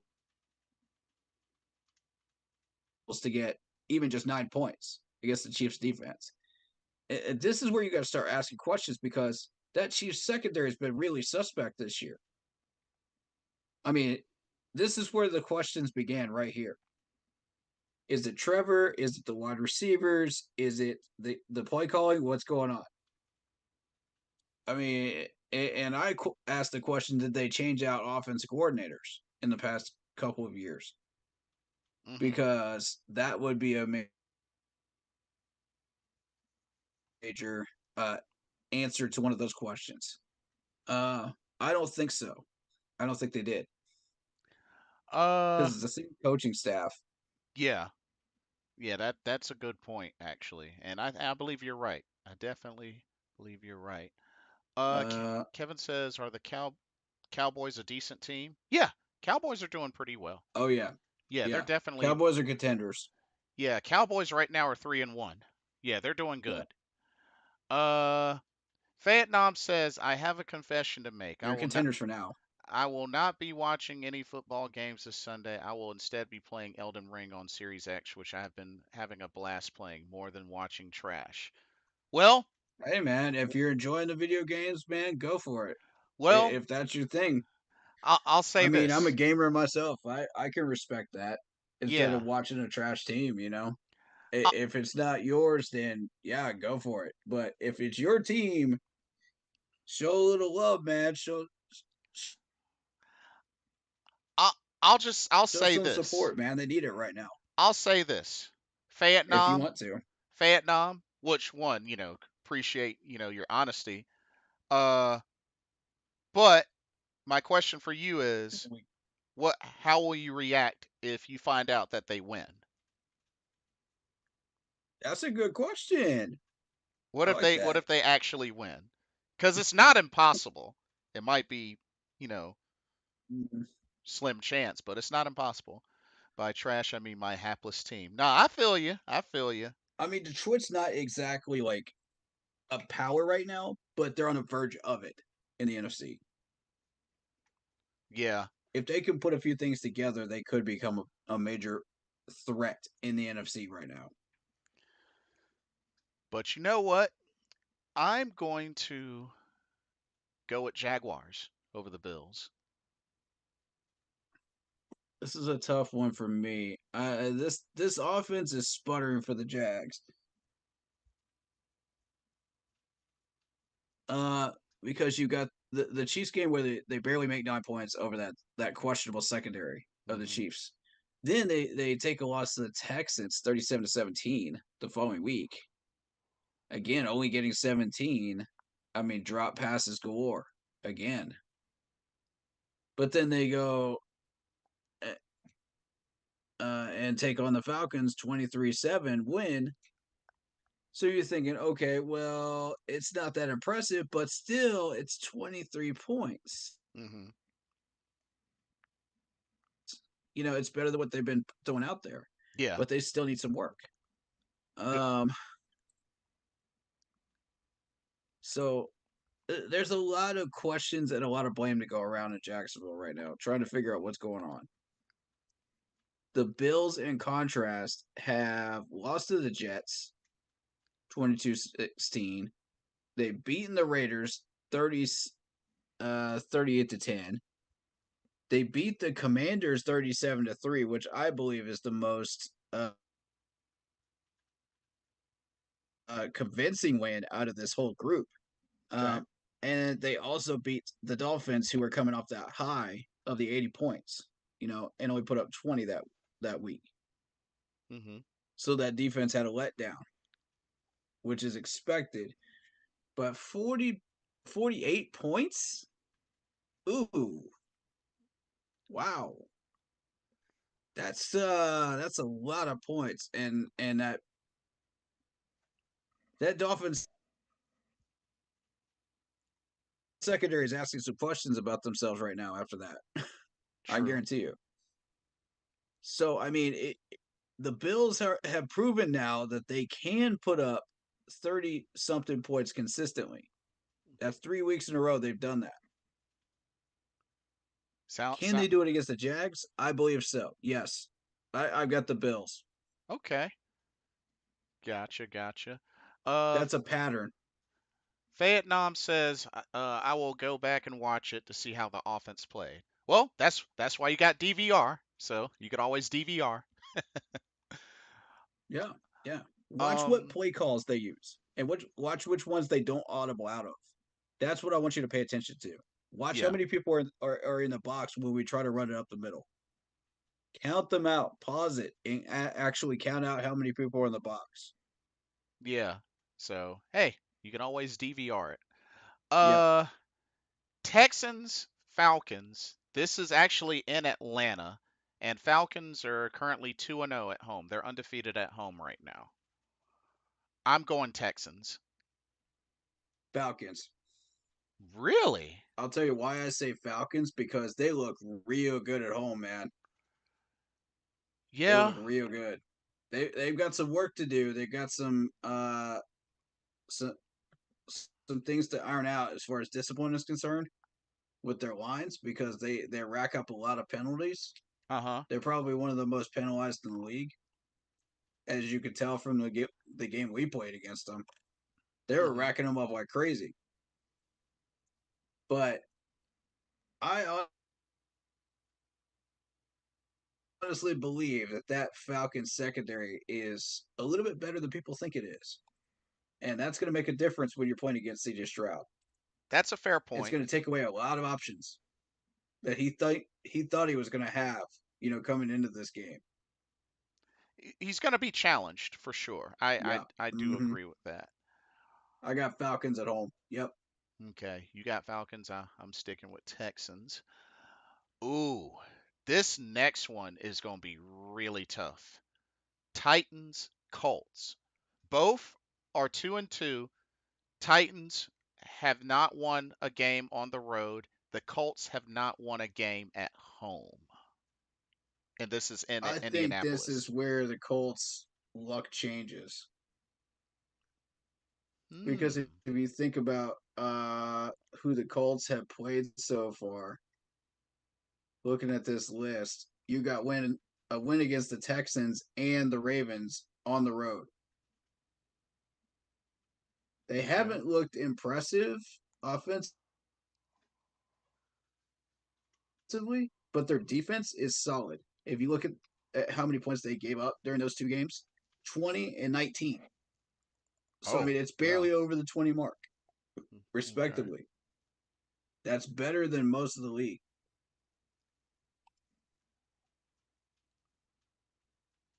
Yeah, they lost to the Jaguars already. Yeah, Right. they lost to the Rams, but that defense is still holding up. This is true. If they can get AR onto the field a little longer and get off the field more, hey, Colts win. Now, the Titans, I mean, a 1 point loss to the Saints, and they got destroyed by the Browns. But they destroyed the Bengals and won by 3 points against the Chargers. So, This is a streaky team. You know, uh,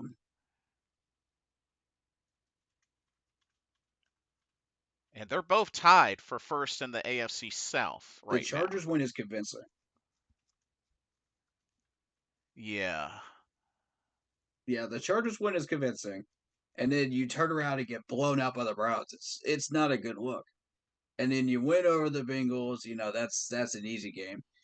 You get some kind of a win over the Colts, and then you take on the Ravens and you lose the following week, probably. Recover with the Falcons, you know, have trouble with the Steelers and lose that by an upset. You know,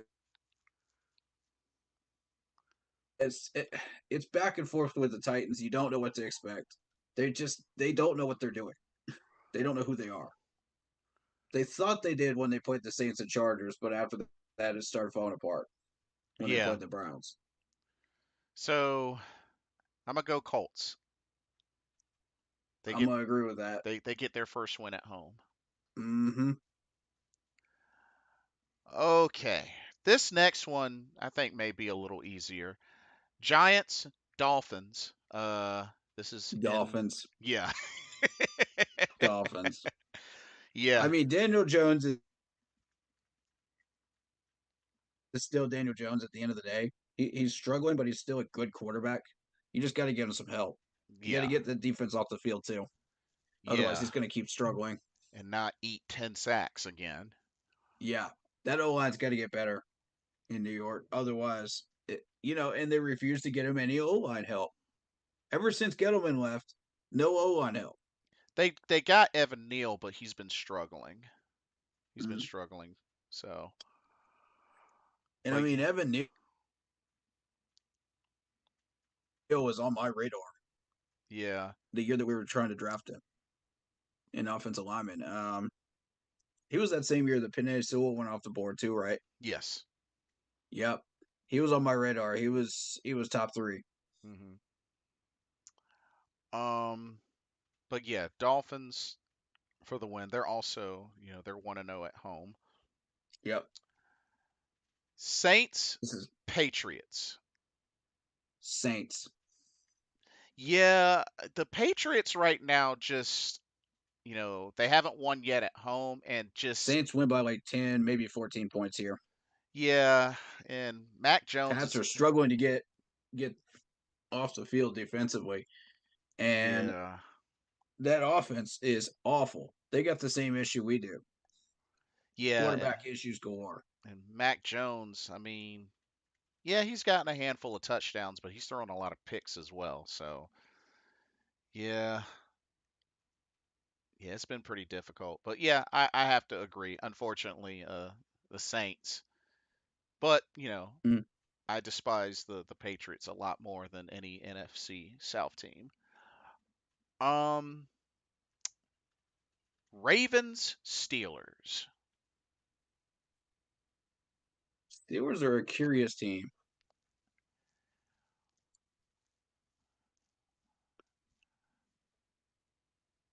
Okay, so we got a 3-1 Baltimore team.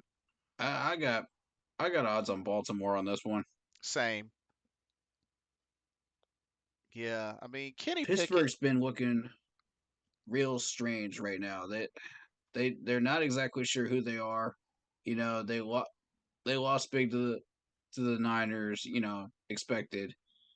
They got to win over the Browns though, and they got to win over the Raiders, which is a convincing win. But then you got this 30-6 loss to the Texans, and it's like, okay, one step forward, two steps back. Yeah. Um. Mhm.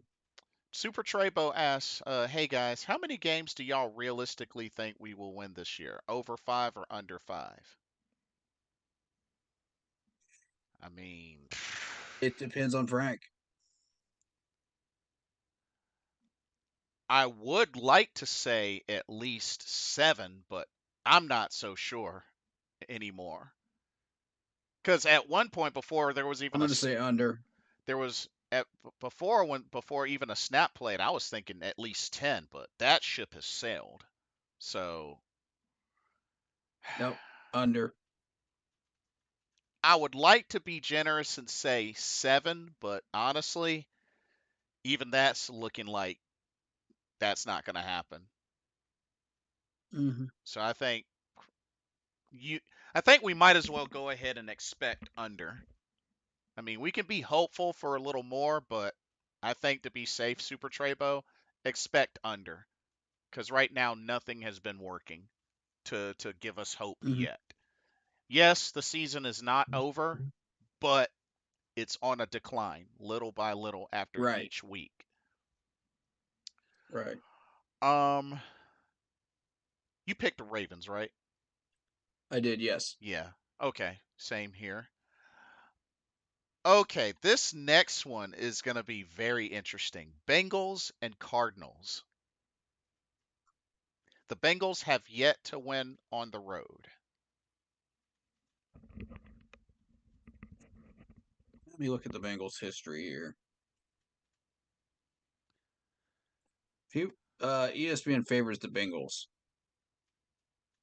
The Bengals have lost big to the Browns, 24-3. They've lost in a close one to the Ravens, 27-24. And they beat the Rams, 19-16, but they lost big to the Titans, 27-3. Uh, I mean, the Cardinals just recently got their first win, and so the Bengals are looking real rough. mhm, So in contrast, you're looking at a 1-3 Cardinals team. Let's see what they lost to. Okay, these are legit opponents right here that the Cardinals have lost to, and they were a lot closer than their counterpart. So true. you got a game in Washington that they lost 20-16. They lost to the Giants 31-28. I mean, Daniel Jones was playing pretty well in that game, from Hmm. what I noticed. They lost to the Cow. They actually beat the Cowboys Yeah, 28-16. That was a surprise upset. I don't think anybody was expecting that. true.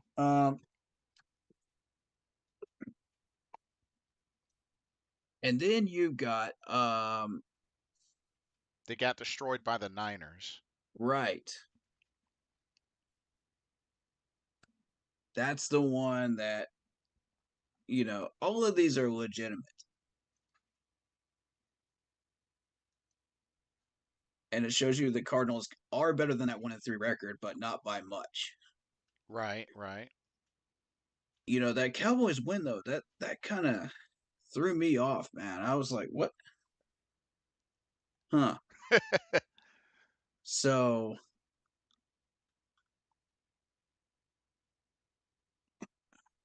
I got Cardinals winning this one, I think.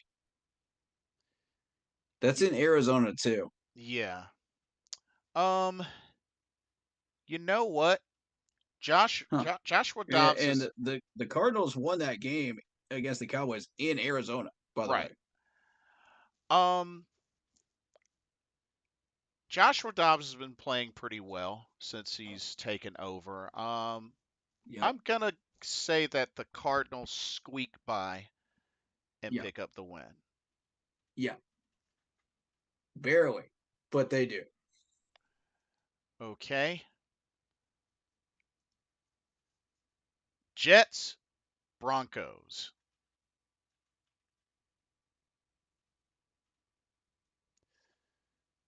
Oof.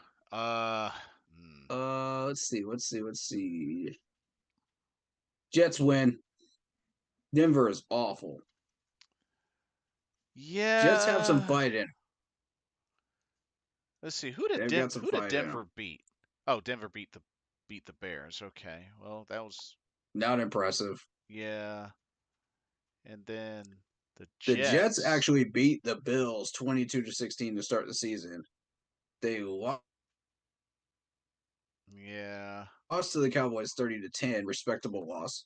They lost to the Patriots. The Patriots finally got their dub. But it was a tough fought game. They had to really fight tooth and nail to get that one. They almost So I beat mean, they almost beat the Chiefs as well. right. So the Jets are better than this 1-3 record, I believe. The only thing that I just am kind of iffy on is quarterback play from Zach Wilson. That's the Right. only thing. And Russell Wilson, I mean, Right. the system that he's in has not really complimented him. Right. It was more set up for Aaron Rodgers. Yeah. Uh, mm, I'm I got Jets. I I'm gonna go with Broncos mainly because it's only just Russell Wilson over Zach Wilson. That's really the only thing I'm going by. So I'm going Broncos. The Um, Broncos, they lost a close one to the Raiders, and that's usually a telltale sign of what's going to happen to them. During the year, if you can't get by the Raiders, you're in trouble. That's right out of the gate right. because the Raiders are third place. If you can't get past third place, you're not going to be a contender hmm Um, let's see. in the Chiefs. AFC West. Period. Because I mean, it's KC and it's the Chargers right hmm now, gatekeepers. You can't get past them, you're done. Yeah. Speak truth. Um, Chiefs, Vikings. Chiefs and Vikings. So the Vikings haven't won Okay, at this is going to be a close game because the Chiefs secondary is questionable, the and Ch- Kirk Cousins is throwing some balls right now. the Chiefs are undefeated on the road. The Vikings have not won at home yet. This is going to be a real interesting one. Kirk Cousins has been balling out with Jennings, and you know that Chiefs secondary is going to get exposed. They're going to rack up 200 some yards on him with Jenkins. Mm, Um, Now what's interesting is can Patrick Mahomes get past that Vikings defense? That I don't know. hmm He's been having a struggling, questionable year as far as like in and out, in and out. What is he doing? You know, with Yeah, that Chiefs offense. but They've thankfully, gotten by so far and they've gotten a 3-1 record. But yeah, if you look at how many yards he's racked up this year, it's ooh, and it's 1,000 yards right now, just over 1,000. yeah, and we saw what the Lions did to him opening day. Right. Coming in that big surge near the end, and their defense had been One of those games he did not have Travis Kelsey. Keep that in mind. true, And they still managed to get the win. true. Um, and they're splitting carries with Isaiah Pacheco, uh, Clyde Edwards Hilaire, and occasionally you'll see something from Janet McKinnon, Hmm. Jarrett McKinnon. Sorry, but he hasn't done much.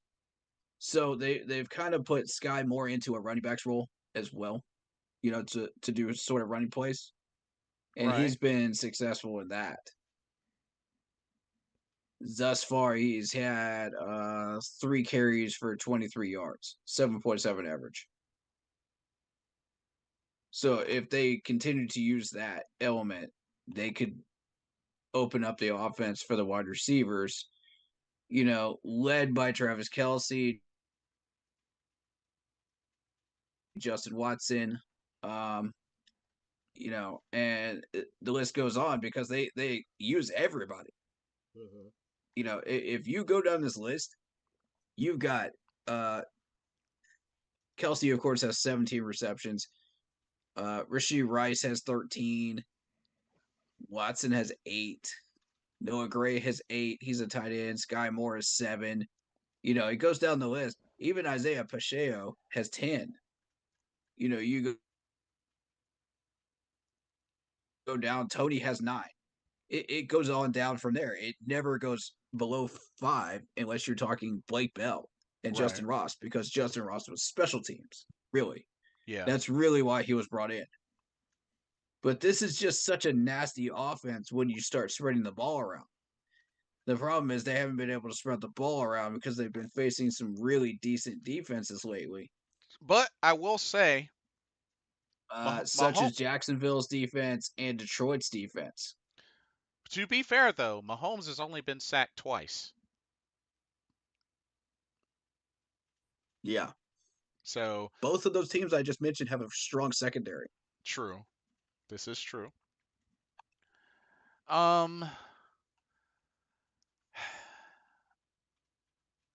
I think it'll be close, but I'm gonna say Chiefs still pull away with the victory. I agree. But I think it's gonna be a close game.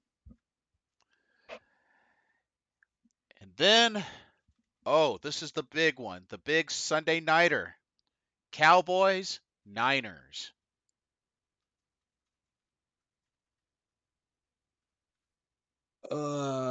Niners.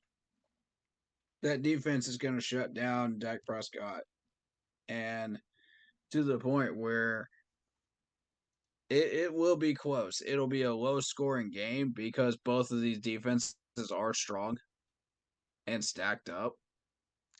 But I see a close game. And to be fair, Cowboys, they haven't really played anybody. I mean, That's true. 40-0 over the Giants, 30 Are to you buying this 3-1 record th- right now? I mean, this is arguable. 30-10 win over the Jets. They lost to the Cardinals 28-16, and then they beat the Not a good look. Patriots 38-3. So I mean, It was just a bad week against the Cards, and then they're just like, so this is really their first oh, true okay, yeah, we're test. back on track with a big win over the Patriots, where we're supposed to be. This is really their first true test this season. Right, right. That defense is for real. We know that. Yeah. I mean, look at those scores. And then you The look at the odd one out is the Niners. Cards game. I mean, the Niners, the only team that put up the most points was the Rams. They put up 23. Everybody else 7, 12, 16. I mean, Mm-hmm. not to This is going to mention be a defensive battle, like I said. the Nasty Niners defenses. have averaged 30 points so far. Indeed, they have. Oof. Yeah, Niners. I think Niners have the better defense. I'll say that now. It will be close. And not to mention, oh snap, Brock Purdy hasn't even thrown a pick. Did you know that? Yep, that's another factor. I Wow, think he it'll hasn't. happen during the Cowboys game because uh, the Cowboys' defensive secondary is very intelligent. They've gotten some picks off some people, Yeah. and granted, Daniel Jones is good, but he's liable to throw picks. Okay, you look at the Jets. You look at Zach. He's liable to throw picks. Hmm. Um, the Patriots quarterback is liable to throw picks. So I mean, what do all these quarterbacks have in common? They're weak right now. Yeah. They're having a struggling year. And the crazy Brock Purdy is not. So if you're expecting an easy game out of Brock Purdy, ooh, you are in for a surprise. and It not to it mention all comes down to mentality. How well did you prepare and study, Brock Purdy? not to mention this dude has a 72.3% completion percentage.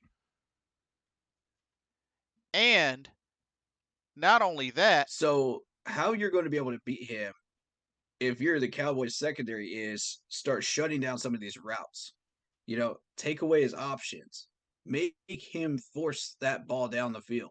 Make him take those 50-50 shots down the field. Make him force those into double coverages. That's how you're going to win. yeah. Yeah, I can believe that. And here's another thing. Christian McCaffrey will definitely hit 500 yards rushing. And this is week 5. Week 5. Wow. He's hit 5,000 career. So this is just nuts. This dude is CMC is just going off this dude in is the proper averaging offense. this dude is averaging 114.8 yards a game rushing. Yeesh. Somebody stop this man. But the crazy thing is, you look at the receiving game. Brandon Ayuk's involved, Debo Samuel's involved, George Kittle's involved, and C-Mac is involved. They're complementing the run with a good passing game. Otherwise, why the heck has Brock not thrown a pick? Mm-hmm. He's spreading the ball around. This is what happens when you have a decent game plan in place and you know what you're going to do with the ball. These wide receivers are running the right routes. The tight ends are doing what they're supposed to be doing. The running backs are doing what they do. Everybody is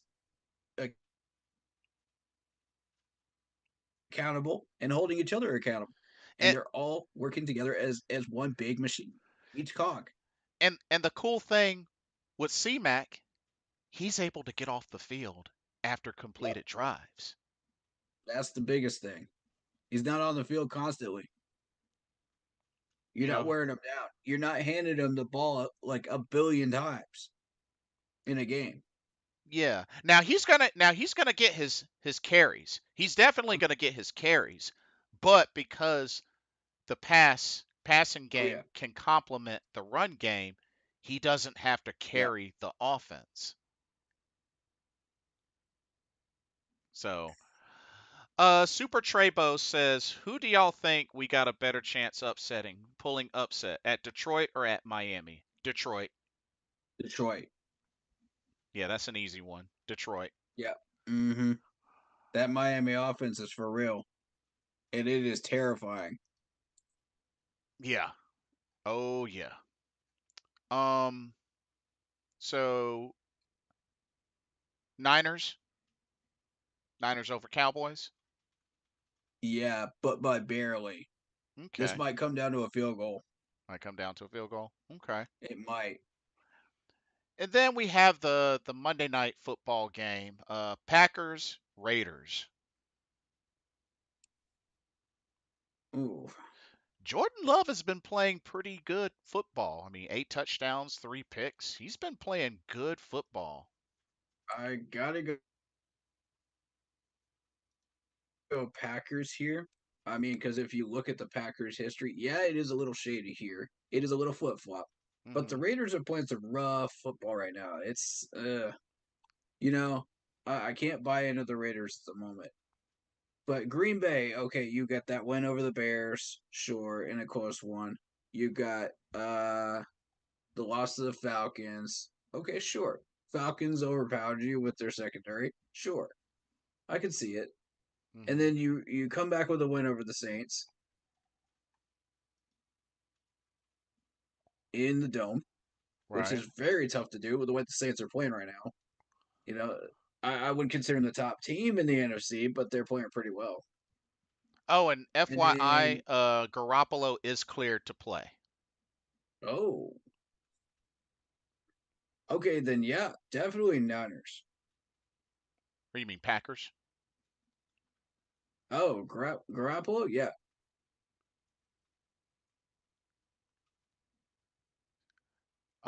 Which Garoppolo has struggled some. 5 touchdowns, six Um, picks. But and their hmm, run game hasn't both teams' run games haven't really been that good between the Packers and the Raiders. So I mean, Josh Jacobs hasn't really been able to get going like we're used to seeing him. yeah. Um, but I mean, they got a unhappy Devonte Adams, but he's still performing, and Jacoby Oh Myers as yeah. well. I mean, honestly, Oh yeah. I don't know. This could probably go either way, but You think the Raiders are strong enough to put up a fight here? I mean, looking at the Raiders, you got that simple win over the Broncos. Yeah, 17-16. I call it a simple win anyway. oh wait, that's the only team they've that's the one team they beat? Correct. Oh, wait a minute. Who else have they lost to? Correct. They got destroyed by the Bills, expected. They got beat by the Steelers 23-18, who are just mediocre right now. And then you got a 24-17 respectable loss to the Chargers. So I mean, these are three I'm gonna go respectable Packers. losses here. I'm gonna go Packers. Yeah, I'm gonna go Yeah, Packers. I will have to agree. Packers look better at the moment, but those are respectable losses. Yeah, yeah, So it could come closer than people think it will. 7 to 10 points. That's what I'm thinking. It won't be that 24-17 that you saw with the Chargers game. It'll be a little closer, I think. yeah. That's fair. That's fair. Could come down to a field goal. I got Green Bay. Their kicker's better. Okay, fair enough. Fair enough. But yeah, this will be quite a week. But like I said, I mean, I hope a miracle happens and we can get the win over the Lions. But So the one game we didn't talk about was that elephant in the room, which was the Thursday night game. ah, Bears, Commanders. Oof. What in the heck happened there? That was a complete surprise. Yeah. I mean, Okay, now when you look at Justin Fields, because I know we're going to start with the elephant in the room here because you have to talk about Justin Fields because right. that's what everybody's talking about, right? Yeah. Why was this offense so successful DJ Moore. when Justin Fields only went 15 for 29 completion wise? Right. Yet his yardage was 282 yards and 4 touchdowns. Now, why is that? His wide receivers yak. Yep. I mean, It's yak, basically. DJ Moore, 8 catches, Look at DJ two Moore's numbers. DJ's gonna DJ, man. DJ gonna DJ. eight I mean, that's who he catches, is eight against catches, against a two rough hundred, secondary right now. 8 catches, 230 yards, a 28.8 average yardage, 3 touchdowns. What a mammoth game for DJ, man. I'm so happy for him, man. Good for him. You know, Yeah. DJ gonna DJ, man. And not That's to who he mention, is. one of the touchdowns was a 58 yarder, which he took to the house after the catch. It was a difficult one because the defender almost knocked it down, but kept his concentration, caught it, had nothing but green in front of him, took it to the house. So That's who he is. That's some what he does. some may say a questionable throw from Justin Fields because honestly, the defender I should have wouldn't should doubt it. have undercut that. I mean, Fields is always putting his wide receivers at risk, with bad throws. So does that surprise me? No. That he put DJ in a rough spot to catch that ball. But who is DJ? He's that guy that's going to catch that ball in 50-50 contested situations. He's going to catch it in situations where you would not expect him to catch that ball and turn it into yardage. And That's and who he is. and guess what, y'all? Just like Christian McCaffrey, going into week 5, this dude has 531 yards receiving. I am convinced it does not matter who the quarterback is. DJ Moore is just going to eat. And you got to remember how many different quarterbacks DJ has had. Not to mention, the dude has already 5 touchdowns and averages 106 yards receiving per game. And guess how much his yak is? His yak alone, Here we go. 229 yards of yak. Tipping my cap to the DJ, man. There Tipping my is cap to the DJ. Congrats, buddy. there's no other evidence to show that this is a yak man. Has Thank you. always been a yak man. I've been saying it. I remember arguing with someone back the season we had Teddy Bridgewater, and it was like, we're not seeing the deep ball, and whatnot. We're seeing the deep ball less, and it's like that's true, but look at how DJ Moore and Robbie, because they both went for over 1,000, but look at how much of those yardage was yak, especially DJ Moore. At Yep. least I'm willing to bet money at least 65 to 70% of those yardage was yak. Because like I said, the Yep. only the only point with DJ, maybe the only small stat with DJ is he doesn't have a high touchdown count, which that's Yeah. fair. That is fair. But the dude gets yardage a lot of the time on his own from yak. If you want to move the ball down the field, throw it to DJ. Period.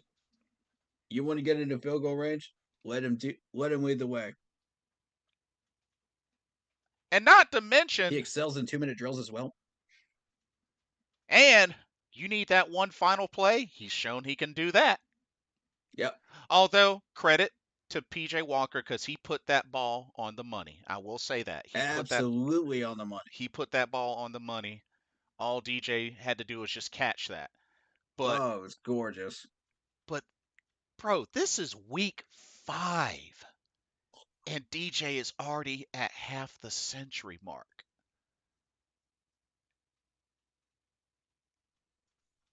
Yeah. What's this man at right now? 531 yards for the season. 19.7 average per play. 5 touchdowns. That's just off of 27 receptions, y'all. 27 receptions. If you need more proof that this man is a yak man, I don't know where to tell you, except just look at these numbers. Exactly. That game alone against the Washington Commanders, 28.8 average per play. And the only other issue that 28.8. You know how hard that is for a wide receiver to achieve? Most people don't get that average during a season, much less in one game. exactly. And not only You want to that, start building a yak team, a yak based offense, that's where you start. yeah, cuz there was oh yeah, that's right. one of the greatest, if not the greatest, wide receiver to ever play for the Carolina Panthers. Uh, oh yeah, Steve Smith was a yak man. Yep. I mean, you look back at the players that Peyton Manning assembled, for his offenses. You had Reggie Wayne, you had all those monsters, man. Yak man, absolute yak man. But see, the cool part about this, and this goes back to coaching and play calling. Yep. Carol Hope, welcome to the stream. Good to see you. What's going on? So going all the way back to what Steve Smith, of course, his first touch, kickoff return for a touchdown. But what did little by little that they did to incorporate him in the offense? Well, hey, this guy, his first touch, he returned a kickoff for a touchdown, brought it to the house. This dude has lightning speed. So let's get him on some quick outs, quick slants, deep route. Give him a reverse or a jet sweep. Playing to his strengths, despite only being 5'9". Mm-hmm. And the sad thing, leading up to DJ Moore is, let's keep it real. There was so much of this fan base that said DJ Moore is not a number one. He's not a true number one. Uh, And that's cap, man. That's total cap. I don't That's know, total cap, y'all. man. I'm convinced you put DJ Moore in any situation, he will excel in it. You put him in slot, he'll excel. You put him in a deep pass, he'll excel. You put him in a medium type play, sidelines, check, check, check, check, down the board. He can do everything you want him to do, and then some. You want him on some out routes doing a 2-minute drill, and you're trying to save clock? Done. He's your man. That's why this man was targeted so many doggone times. Yeah, me and Mr. Carolina were discussing this early. The perfect five receivers, like in a Yep, perfect world for us: Steve Smith, yep, Musa Muhammad, yep, DJ Moore, and then tight end wise, Greg Olson, Wesley yep, Walls. That would be yep. our perfect five. I agree with that. Greg Olson was such a big target, and watching Greg Olson when you watch the 2015 season, the amount of times that Greg Olson was wide open was insane. It was Yep. absolutely insane because of how much we spread the ball around. They totally didn't even look at him.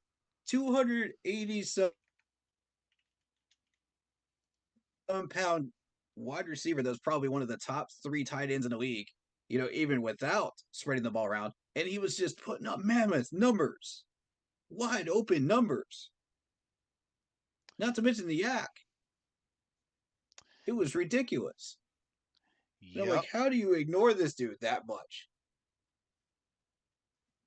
He's a humongous target. And sure enough, look how well it added up, especially having 3 straight 1,000 yards receiving seasons. With the final one of those, him getting 14, a career high 14 touchdowns. I mean, I would argue that he's up there with Travis Kelsey and Gronk, to be honest. So the only thing about that, so one of the arguments that could be made about that, well, then again, I was gonna say that he doesn't have 10,000 yards, but neither does Gronk. Neither does Gronk. He's closer, 9,000. But Yeah, let me see how much does Travis Kelsey have? He has well, actually Kelsey is over 10,000. So yeah, that yeah. might be the argument, is that, Olsen never reached 10,000. But I mean, I feel like that's only a minor, with what he's done. Now, I do understand. Kelsey has the Super Bowls. Olsen doesn't. But I think you still have to include Greg Olsen up there in the rankings. I agree. But Carol says, got a scenario proposal for y'all, fellas. How about if we get one of the top tier receivers for TMJ, YGM, Blackshear, and a 2025 fourth or fifth rounder? That's too much. I think That's that's too much. that's way too No, much. no, no wide receiver is worth that much. I, Not honestly, even Nuke. honestly, that might be, no offense, but that might be borderline a little desperate for a number one. I mean, not to say that whoever we would get wouldn't be productive by default, but TMJ, YGM, Blackshear, and picks, No, I we do not need to give up any picks. yeah, That's first things first. We're keeping our picks. yeah, we I don't got care to. what goes on with the trade. We're keeping our picks. Now And you can ask for players. Yeah, we'll talk about it. There's certain players that we're willing to put up on the board, but there's certain players we're just absolutely not. yeah, If it's a position where we have thin depth, don't ask for J.C. Horn, don't ask for Dante Jackson, don't ask for um there's certain players you don't ask for right now. You just don't. Now, I could see TMJ, I could see YGM. YGM stock is hmm rising. He's getting a little bit better. He's improving a little bit.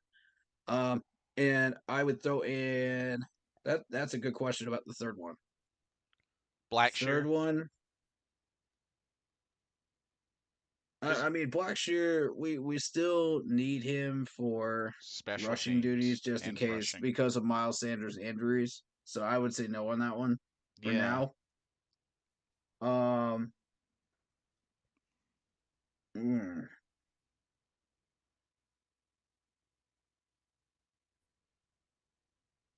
that's a good question. Who do you want to throw in? Because, and I've been mulling over that all day. I To I be just honest with you, I just think it's a little too Ian much. Thomas, Ian Thomas, yeah, one of the Titans, yeah, yeah, yeah, Ian Thomas, keep Tommy Tremble. I see one more year out of Tommy Tremble, yeah. but That's fair. Ian Thomas, we've seen enough that we could throw him into a trade. He's got enough value that we can use him in a trade value, but not enough that he's going to get us anything unless he's coupled up with something. Carol says Spencer Brown. Uh, Spencer Brown is on the practice squad. yeah, he's practice squad, People can already get him if they want it. but He's honestly, unrestricted right now. I just feel like I'm not so sure it's worth it because I really don't think it's enough to help turn things around. I mean, maybe I'm wrong, All but right, so since we're starting that discussion on trades, okay, this is the scenario I've got for T. Higgins or since Jamar Chase is now off the board, he just went to Miami. Um, wait, you and mean Chase who was the Claypool? other one? Chase It Clay it was Chase Claypool. yeah, Chase Claypool is off the board now. Yeah. Um, so it was So there's still T Higgins. There's it was T. Hollywood Higgins Brown, and who else? Hollywood Brown, Really, Philly Brown's out there, huh? and Jerry Judy. Judy was the other one. Yeah. All right, so if you're looking at the value for Jerry Judy, it's going to take a little bit more because of how much his contracts have been lately and what he's been able to contribute. So it will take a little bit more. hmm And I However, if you want him, we could get him for cheap for 3 players. and I think they It said could be possible. they also wanted a third, perhaps a third rounder. Yeah, that was the rumor. Um, I don't know if I believe that or not until I hear it from like a couple of sources, that are official ones. But right now, I'm not gonna. For now, it's just a rumor. All right, so let's kind of start that discussion there. As far as trying to trade for these guys, what's the value that it would take to get T Higgins? What's the value it would take to get Jerry Judy if we were just trading players instead of a third? So when you're talking about Jerry Judy, the rumor supposedly is a third. So you want the value of a third round within 3 players.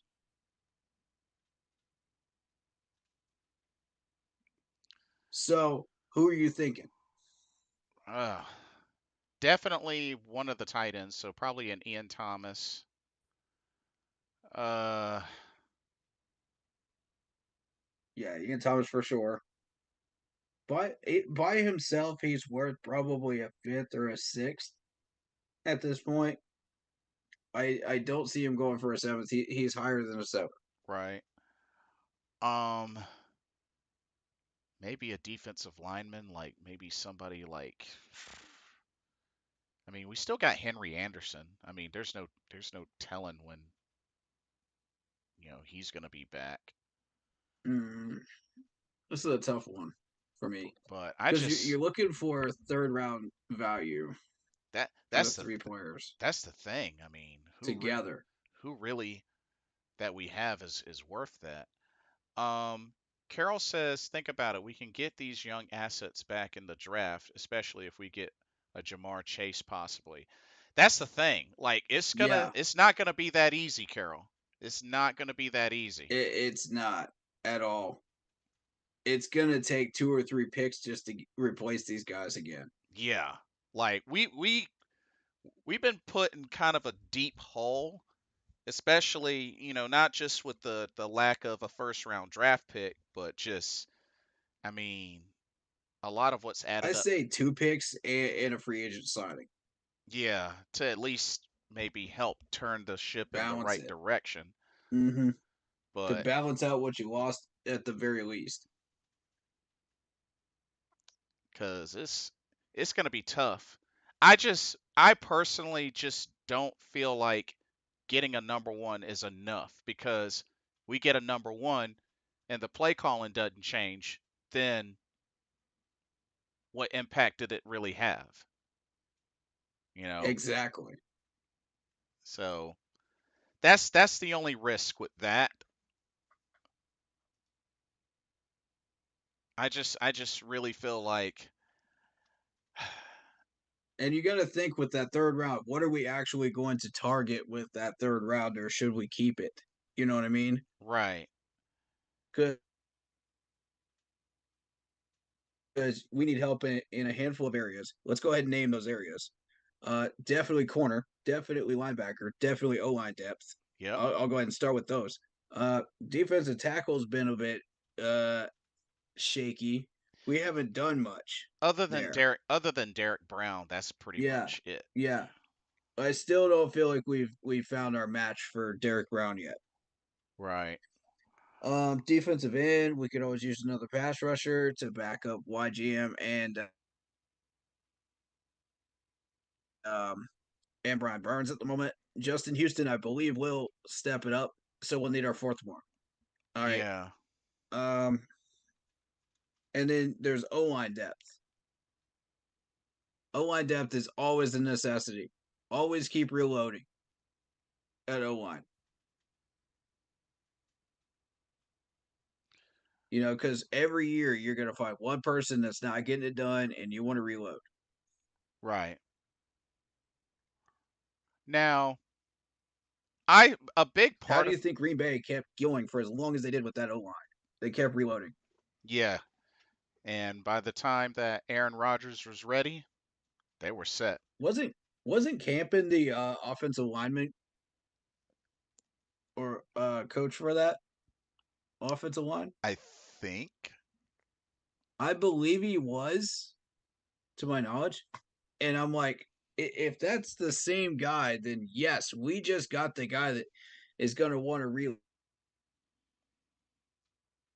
reload that offensive line every year and set everybody up again, for another great year. And it's like, okay, cool, cool. We've got the O line just like Green Bay had, and it's like, cool. Let's keep it moving. You know. Yeah.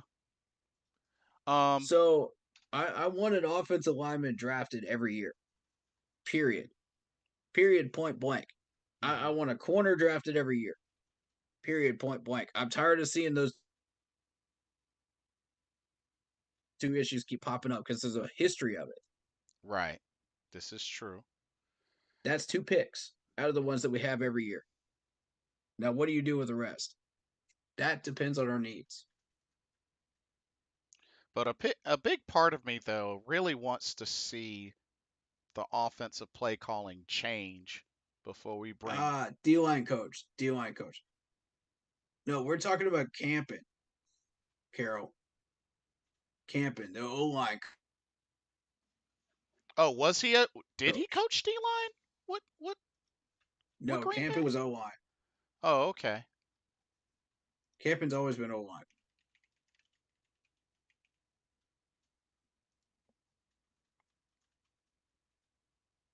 And like I say, if he continues to do what he's been doing as offensive line coach, the only thing that we're lacking is discipline. Mhm. Discipline and execution because these guys, you have to keep teaching them technique. Yeah, you can keep requesting offensive lineman all day long, but if you don't teach these guys technique, you don't teach them execution, you don't hold them accountable through Right. discipline, you're not going to get anywhere. It's just going to be reload, reload, reload, reload. You Yeah. know, Technique is very important and just establishing their form really well. And like I said, I feel like Austin Corbett has been our gem with this O right? line. And I know Can't that wait getting him back, to have you him back. know, yeah, Don't I rush him, but great to have him back. yeah, at least he's out there practicing, getting his reps in. So I think, Yeah, like I said, either next week or right after the bye, I think they're gonna play him. as soon as he's feeling better, and fully medically cleared, throw him in. Yeah, But don't rush it. If he's not 100% medically cleared, don't put him in. yeah. So he's medically cleared to practice so We do far. not want to risk further injury. Right. Now, here's my thing. We've had a lot of injuries due to practices Right. and that turf on the practice field. So, again, like, don't rush them into these practices, considering our injury history with practices. Mhm. Uh Carol says, I heard from somewhere that we were somehow linked to maybe be looking at the wide receiver from Penn State. Are you talking about Who's that? Keandre Lambert Smith? I hadn't heard that one. That's new. But None of my yeah, sources told me anything about a Penn State wide receiver, so I don't know. maybe scouts. Oh, he's from Virginia. Oh, Keandre Lambert Smith, 6'1", 188 Okay, so pounds. Hmm, interesting. yeah, tell me about him. If we're interested in him, then I need to know about anybody we're interested in Right now, because we can. he has a career 98 catches, 1,420 yards, 10 touchdowns. Mm-hmm. Hmm. Hmm. Okay, how much was it used? Uh, was used quite a lot. I mean, he's been playing since 2020. Uh, How his many years? 4. He's in year 4 now. So junior, Gotcha. year 4. Um, That's about right. That's about right for a 4-year man. Journeyman. But yeah. We don't need a journeyman. We need a number one wide receiver if we're trading for one. Oh, okay. Carol says, yeah, that's him. Panther scouts have been at the games frequently lately. Okay. Hey, I mean, Oh, he's a draftable wide receiver,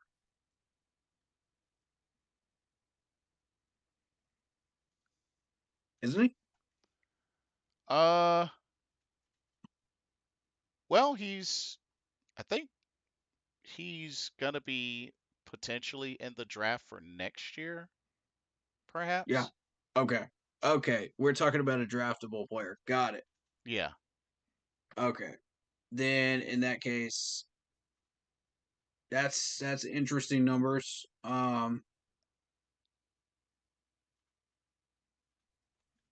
Judging by what I know about Penn State's offense, yeah, that sounds about right. They spread the ball around a lot. Yeah, for sure. Let's see.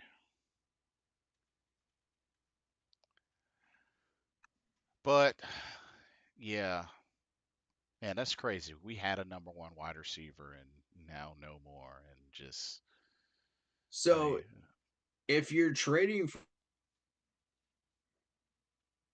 T. Higgins, say we're trading for T. Higgins, and I mean we've expressed interest in T. Higgins and Judy now. So if T. hmm Higgins is worth the same as Judy, for a third rounder, hmm which personally I that's not the value I would put on T. Higgins. If you're hmm going to trade T, it's going to be a lot more than a third rounder. It's going to be a third and a player. If I Right. want to move T. Higgins, you know, because the Bengals use him a lot. When he's healthy, he's Yes. a major part of that offense. And he's a major weapon too on the field with Yak and everything else. Right. So that's just who T. Higgins is. I've watched him as a Clemson Tiger. I know who he is. I know a lot about him. I could vouch for him. You know, and as Yeah. much as I would love to have a Clemson Tiger player on this Carolina Panthers team, you got to give up a lot more True. if you want somebody like that. Yeah. Same with Judy. I have a hard time believing that he's worth just a third at this point. Yeah. Only because the Broncos are struggling as much as they are. That's why they're only asking for a third. Right. But if they were not struggling, they'd be asking for a lot more. They'd be asking for T. Higgins type of value because Right. that's who Judy is and his contracts. So you're with T. Higgins, you're talking the value of maybe a second rounder and a player, a late round player hmm value. Yeah. I If can. you're not gonna, if you're not gonna give up a draft pick, then that's what you have to do. But So, do you feel like he's also a target because of the fact that he played at Alabama? uh, uh, you're talking to Judy, right? Yeah, Jerry Judy. hmm Um, not really. I mean, he could be for that reason, but I mean, Judy's got a massive, respectful career resume right now. Yeah. Everybody in the league likes him. They understand who he is. They understand what he can do. They respect him now. hmm So he's got a reputation, and that is going to drive up the asking price Yeah. and his value. That's a fair point when you think about it. Um, Mm, Carroll says they're rating the Penn State wide receiver. They're rating him a late first, high second round right now in some mock drafts. we don't And have a first round pick, so we can't go after anybody in the first yeah, that's the thing. So we would have unless we to, trade Brian right now. Brian Burns. That's the only thing that's going to get us that type of value. yeah. No, Uh, Higgins would instantly change the no one else is worth that type of value. right. Carol also says Higgins will instantly change the dynamic of our offense ASAP. I agree with that. Uh, If we had a proper game plan in place and everybody was being used correctly, absolutely, I agree. yeah, He would have a massive impact. I You'd would. be throwing him 50-50 balls left and right, and he would be tearing it up. Yeah, Put him in for some screen plays. Whatever you want Higgins to do, he can do it. All you got to do is ask. He's game. yeah, and gotta let him cook though. Got to Mm-hmm. let him cook. That's what this really comes down to: is letting your players play to their strengths. Yeah, they've got the skills. Put them to work. Let them do what they do best. If you don't let them do what they do best, they can't produce what you're looking for out of them on the scoreboard and on the field. And the numbers are going to suffer and they're going to look bad. That's what you see right now. If you don't put them in the right positions, Miles Sanders, for example, look at that 2.6. What was he doing before he came to Carolina? He was not running into stacked boxes. I can guarantee you that. Yeah, They that's were true. audibling out of that That much is every true. time they ran him in Philly. Um,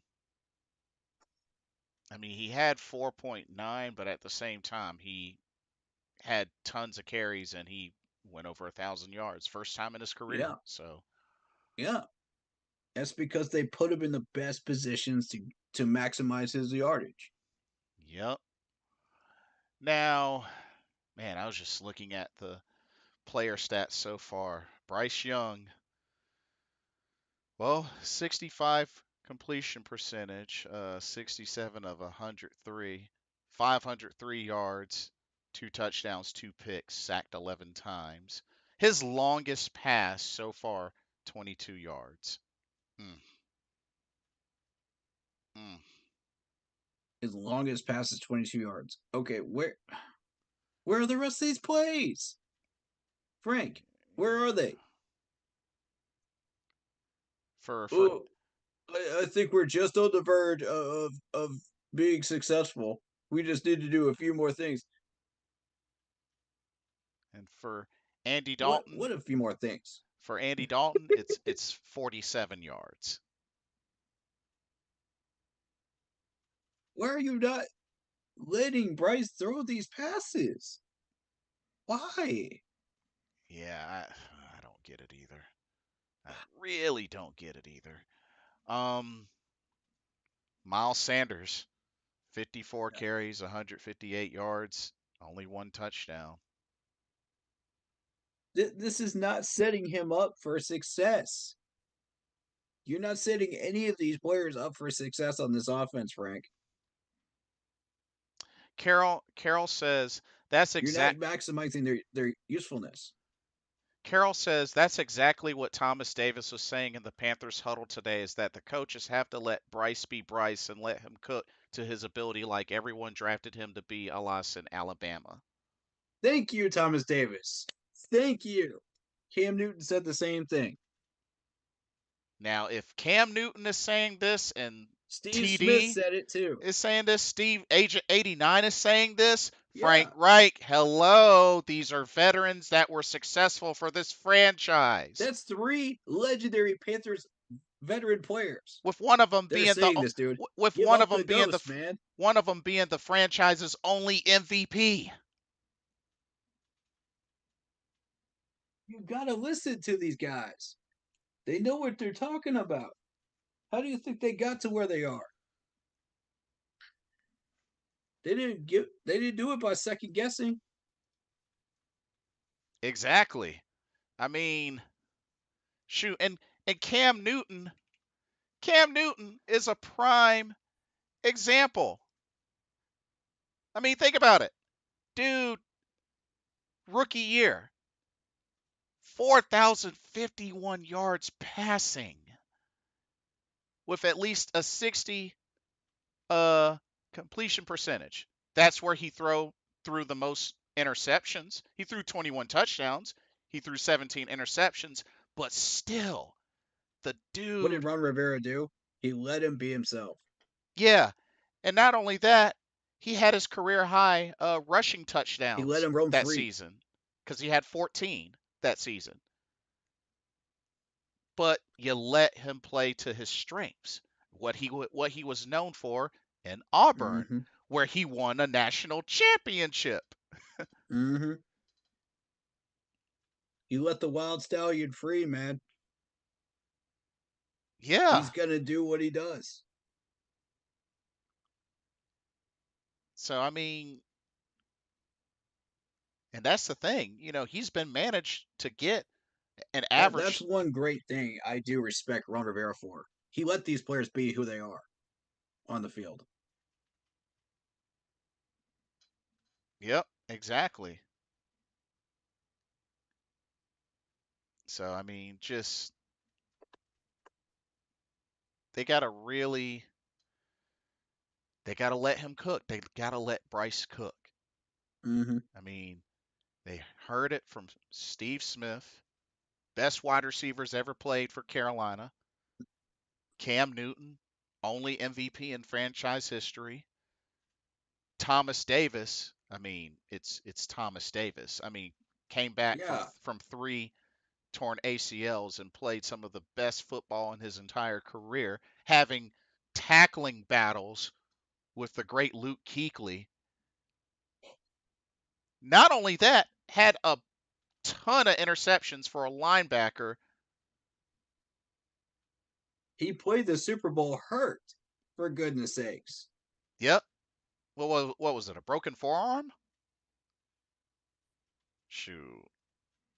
If anybody knows about recovering from injuries as a Panther, it's him. Yeah. So, anybody that's struggling with an injury with this team, go talk to him. He'll help you out. He'll tell you what the trainers did for him. He'll suggest other stuff that the trainers can do now. Ask him. He'll be glad to help you. So It's TD. I mean, he still loves us, man. exactly. Just they gotta let that dude cook. Yeah, yeah. Point blank. It's gotta happen. But any any last thoughts before we shut down for the evening?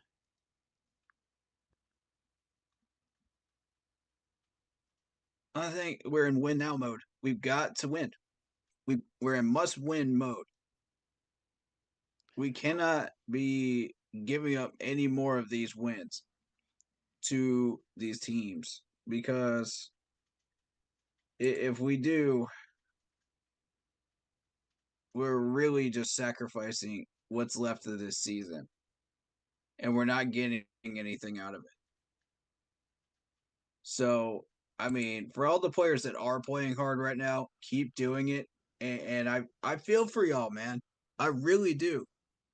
Y'all are giving your blood, sweat, tears, everything for this organization right now. And it's a doggone shame that your talents are being wasted by the ones that are not getting it done. Because they aren't getting put in positions to maximize their potential. And it really is a doggone shame. Yeah. Seriously. Uh, Shout out to David but Screws. What's up? what's up, David? But my thing is keep playing hard, man. As long as we got games that we can still salvage the season with, we got to keep trying. We've got to keep pushing. We got to keep pounding. Uh, Until we can't keep pounding any longer. And we've got to get rid of somebody. It, there's just way too much on the line this year. $70 million contract players, it's just ridiculous. And we're not getting a doggone thing out of it. I just there's so much at stake. Yeah. And shout out to Scott for putting all of this together. But if you can't do anything with it, it's just wasted money that we're gonna have to pay back eventually anyway. So to me, with all of these players that we put together, it's such a waste, dude. Yeah. We got to put these guys to good use. It's just so frustrating watching this every Sunday. Yeah. And I'll say this again to everybody that's watching that's a Panthers fan. No one is more frustrated than me because I believed in Scott, man. I put 110% into Scott. He gave us results, and don't tell me he didn't because these guys are playmakers. Every one of these guys. There's a handful of them that yeah, we could upgrade on. Uh-huh. I'll Yeah. give you that. There's a few players that really aren't getting it done. Sure. But are we complaining because in the past we've had so many trash players come through Carolina? Now we got good players, and you guys are saying, "Oh, I'm not going to give these guys their flowers because they're not being put in the best positions to win." Come on, $70 million contracts, and you're going to do this to these players? Really?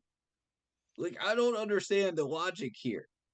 People are doing this constantly throughout the fan base, and I'm so sick and tired of watching these players get disrespected like this. Yeah. It's Y'all blame everybody but the source of the problem, and it's frustrating. Like, get it together. Think. yeah. Like, what is the common thing that we have always had a problem with? Coaching.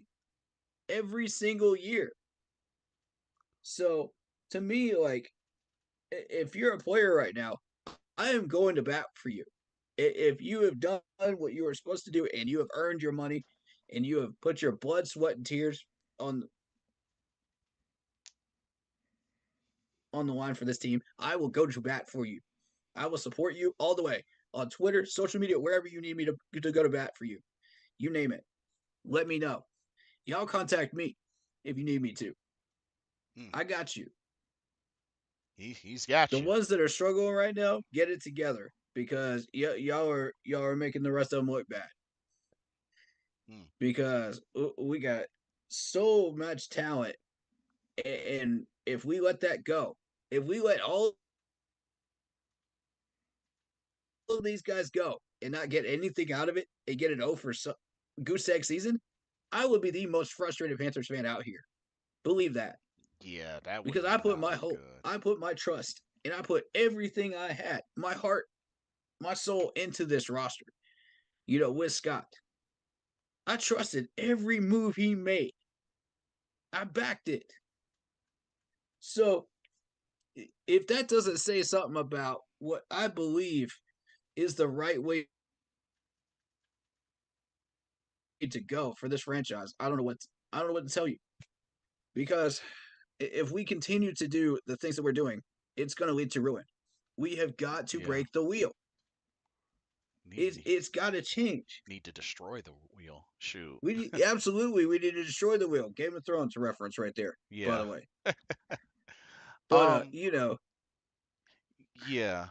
I Uh. support everybody though that's doing what they're supposed to be doing. Keep going. uh Keep pushing. As long as we got games to yeah. They have to. win, They keep have to. pushing. Please. I know Um. it's hard. I know it's gonna suck taking these L's, but we got to do it. David Screws says if we do trade for a receiver, we better open up the playbook. Yeah, that's a big deal. We need to open up the playbook this week. Thomas needs to make the calls. He need Facts. Frank needs to swallow his pride and do so. Facts. Um. Either Oh, he changes it. Either he lets Thomas pick those plays, or he's gone. As far as I'm concerned. yeah. Like I can agree with you on that for sure. Carol says, crazy, y'all. If for any reason, if Ron Rivera somehow gets let go from the Commanders and Avero gets head coaching job next season, would y'all would you all like for Rivera to be the defensive coordinator? No. And the reason why I say no is because that will be like a downgrade. For us to bring him back to Carolina to be a defensive coordinator and not be what he was coach of the year for with us, that would be like a downgrade. And I don't think that would be fair to him. So I'm gonna say no. I mean, well, I'm gonna make a counterpoint to that. I'm gonna go outside the box on this one because Okay. here's the logic here. When you go back and you look at Norv Turner, who became an offensive coordinator after being a successful head coach in San Diego, that worked with Ron Rivera because they worked together before. Now, This is true. has Ron worked with Ajaro? No, but is Ron Rivera a defensive minded coach? Yes. This is why this would work. With Ajaro taking over the entire team and him and Ron working together in tandem, it could work. But that's not the problem here. We need an offensive coordinator. We're still short an offensive coordinator. So who do you want? You know,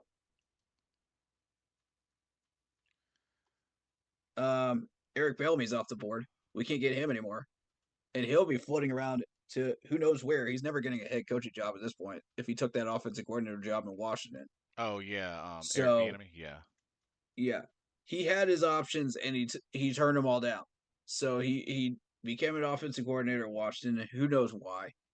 So I don't see him like coming here. I just don't see it. Right. Um, who was it? Um, oh shoot, I just don't see any great offensive minded coordinator coming here. We're short.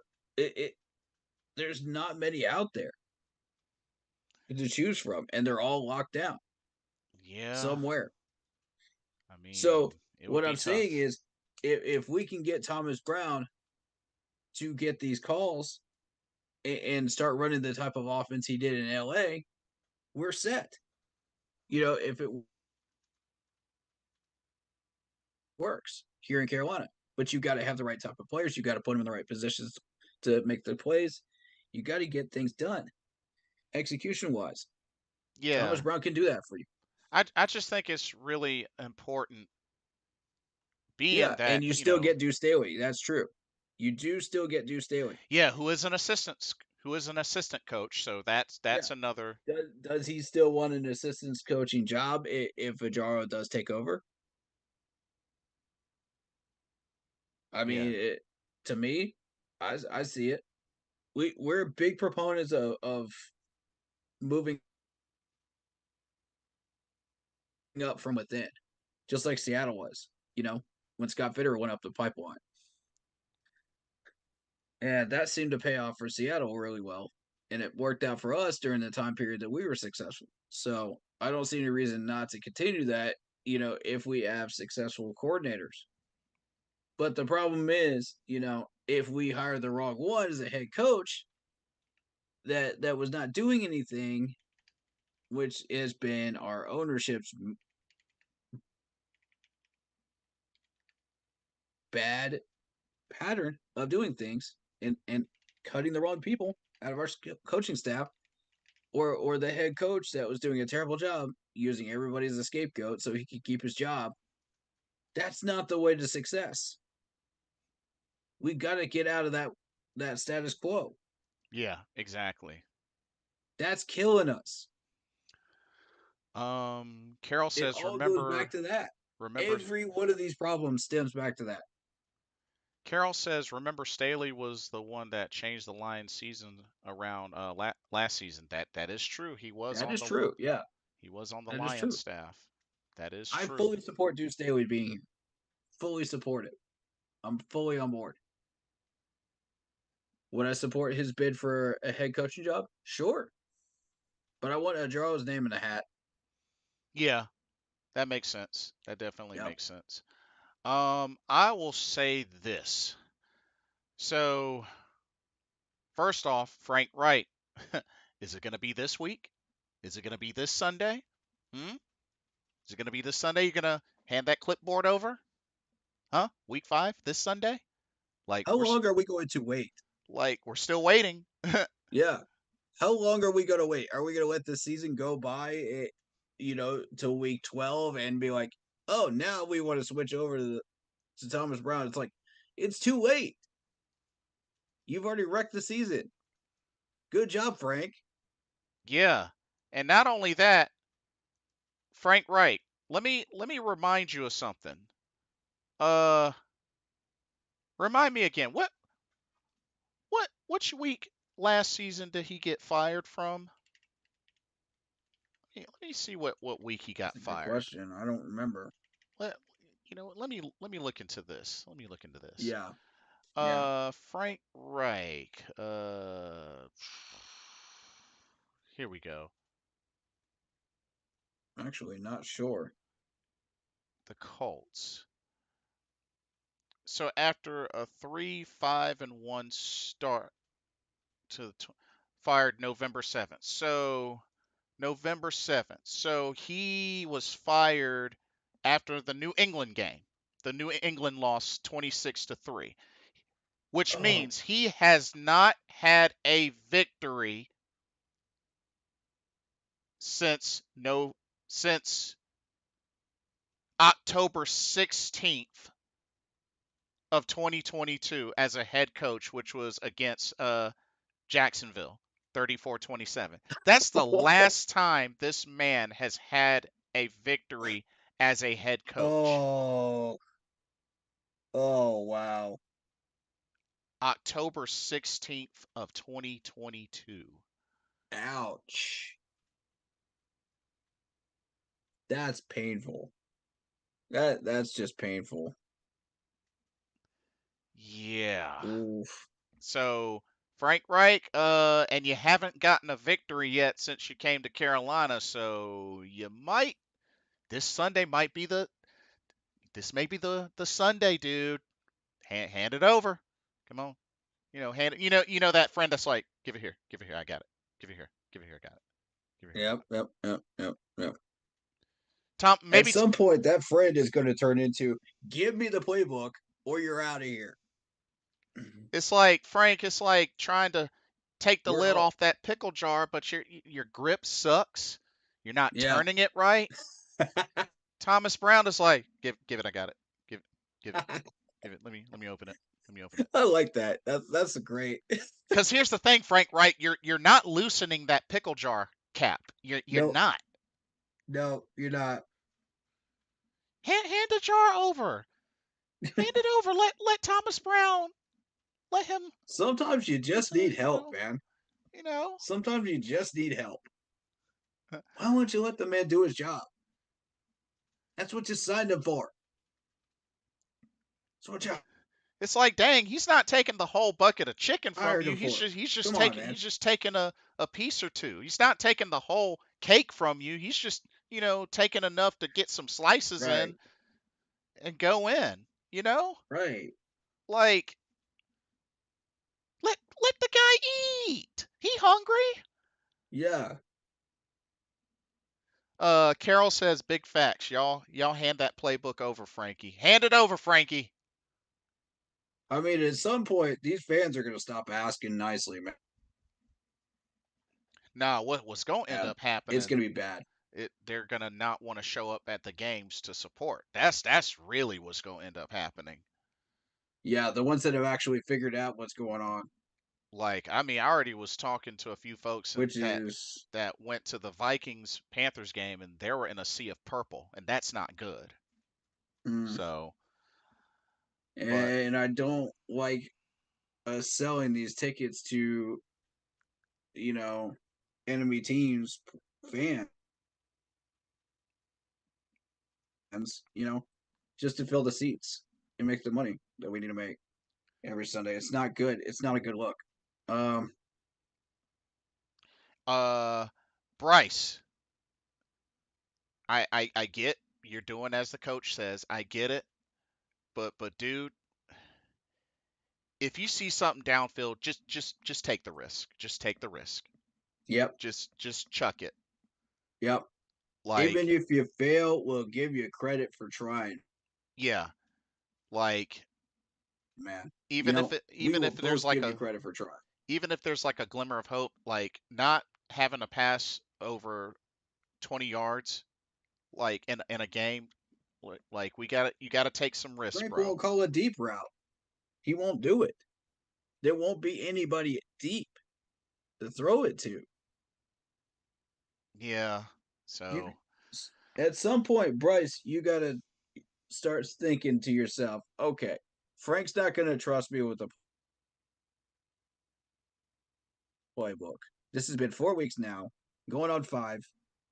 Can I start using my plays now that I was yeah. using in Alabama? Like, this is what I'm comfortable with. This is what I was doing. Nope, Frank. Frank says no. Nope, nope. You're only out there on screens, draw plays into stack boxes, and then 3 and outs. And It's see like, the problem with that is ah, and the problem with that is that shows that the coach is not trying to build trust with his quarterback. doesn't You care. He like doesn't care. And the proof is that 4th and 1 challenge flag that he did not throw. That's the proof. Every time that this man makes a stupid decision, he has a stupid grin on his face. And it looks like the Roadrunner after he's just been beaten by. Oh, God. He looks like Wally Coyote after he's been beaten by the Roadrunner. He's got that big, goofy smile on his face, like, yep, I know I've been beaten. yeah, exactly. Um and the thing Like, come is on, Frank. We can see through it, man. Come on, man. and the thing is like that is why you got to allow the players to build trust, not only with other players but with the coach as well. Like there's a reason why Delhomme Smitty was like Yeah, the combo when yeah. it came to the passing game during the cardiac cat era. Now Moose got Matthew his. Stafford, Moose, Megatron. yeah, Matthew Stafford, Megatron. But you look at Coach John Fox, which he did his thing for a while, Yeah, yeah, but then look at how it evolved into the relationship that we had between Riverboat Ron and Cam Newton. yeah. Like I won't ever forget, but one of my favorite Cam Newton moments was Riverboat Ron was going to punt, and Cam yelled out, "No! No!" and just like went over to the sideline just yelling. And Riverboat Ron was like, "Calm down. Okay. Go do it. Go do it." Yeah. This is what you want. And Go what for it. happened? I mean, Touched him. can somebody name me one time that Cam Newton got stuffed on a sneak?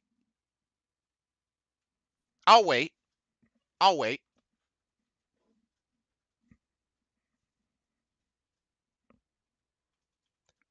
4th and 1, 3rd and 1, 4th and goal, whatever. How many times has he been stuffed? That's a fact. That's a fact, buddy. Oh, Crickets, crickets, crickets, nothing. crickets.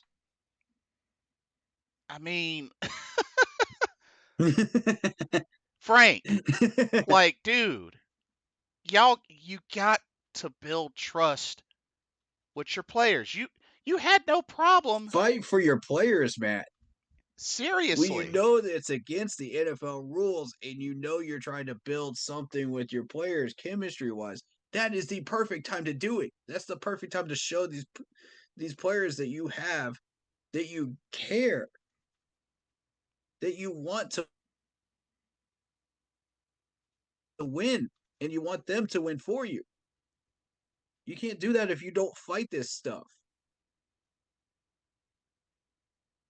Yeah. Like that dude just showed me on that right there. He did not care. and that pissed me off royally. I could go on a 30-minute rant just on that alone. That Yeah. made me mad. That's something even Ron Rivera didn't even do. Um, Carol says y'all remember Oh, the time when they called Kim a crappy play at the line of scrimmage and ended up cussing out Rivera for it. No, that's what we're talking about. Like yeah. they Yeah, wanted that's to the one we're talking about. make him punt, but yeah, Cam was pushing back so hard against that until he eventually, well, he got him to calm down, and then Yeah, you know because Cam wasn't going to go out like that. He wasn't going to go out like that. that's a fact. Like, and like I said, Ron Rivera was being a head coach. Who was calling the plays? Mike Shula. Yep. Cam was frustrated the entire time that Mike Shula was calling those plays. The Yeah, entire time, and I don't blame him. I would be too. yeah, That but man literally had to come up with at least half a dozen audibles just to get out of Mike Shula's playbook because it was so trash. wait, Mike Shula? Nah, Mike Shula was our great. I mean, Do you mean Brady? yeah, Joe Brady's Joe playbook. Brady. When Cam did come in, during that time period, he was so frustrated with Joe Brady's playbook. It was just, oh my god, you could see the expressions on his face. It was so bad. He literally had to come up with his own audibles just to get out of him. And Yeah, I'm just and not really, we're doing this again. and Same old, same old. and not only that, for all the fans that were saying, "Oh, Cam Newton's inaccurate, inaccurate, inaccurate." Okay, two things. Number one, despite that being one of his weaknesses, apparently it didn't stop him from getting an MVP. Two, Facts. two, he still took chances throwing the ball downfield, even when he was hurt. You still gotta get the chunk plays. You still gotta take some risks. Mm-hmm. Mm-hmm. I mean, otherwise, look at where the offense has been for Mm-hmm. Carolina. Need I And like? I'll kind of add to that too, because Cam Newton after that concussion was just never the same on decision making. which is And which is fair. normally I don't like giving players crutches to lean on, you know, but that's a really good one for him to lean on because it's relevant and it's legit, you know?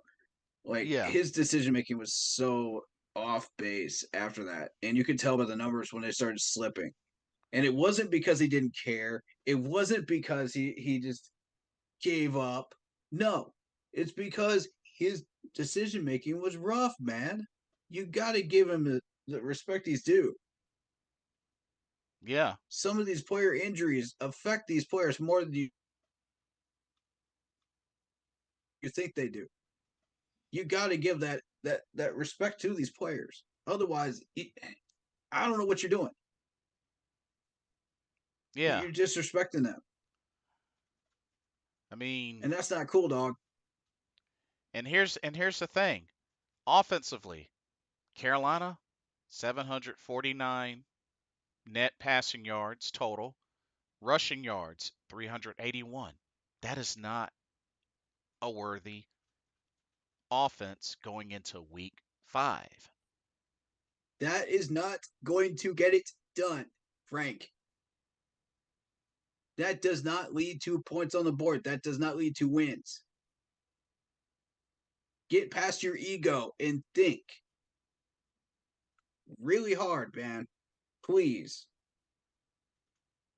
Yeah. Like, I hate ragging on you, man, but come on.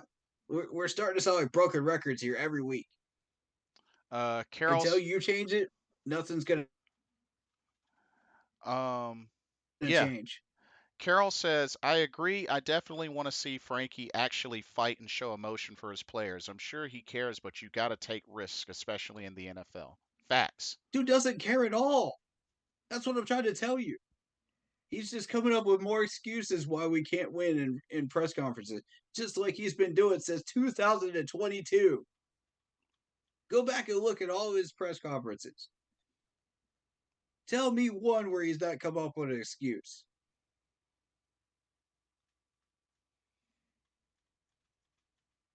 Stop talking about it. Be about it, man. Seriously. Take some action. Do something. Take a risk. Because lately, all it's been is Golly. talk. All it has been is talk so far. All I see is a glorified salesman. Prove me wrong. That's all I'm ever going to see until you start changing things. Prove me wrong, Frank. I want you to prove me wrong. You can start I, this. I, You can start this I Sunday. plead with you to prove me wrong. I plead with you to prove me wrong for the future of this franchise. Show me you care. You can. Show me you give a darn about this team You can and these start. players. You could start Sunday. It's not too. Ugh, It's not too late. you But still have time to correct your mistake. Do it. but we shall Do see. it before it's too late. We shall see what happens. But ooh, man. But anyways, that will do it for tonight. First, I Yep. want to thank DJ Mr. Carolina for coming through earlier. Also, be sure Wish I could you have caught him. support him as well. He just had a birthday, so Wonderful. Happy birthday, Dan. yes, indeed.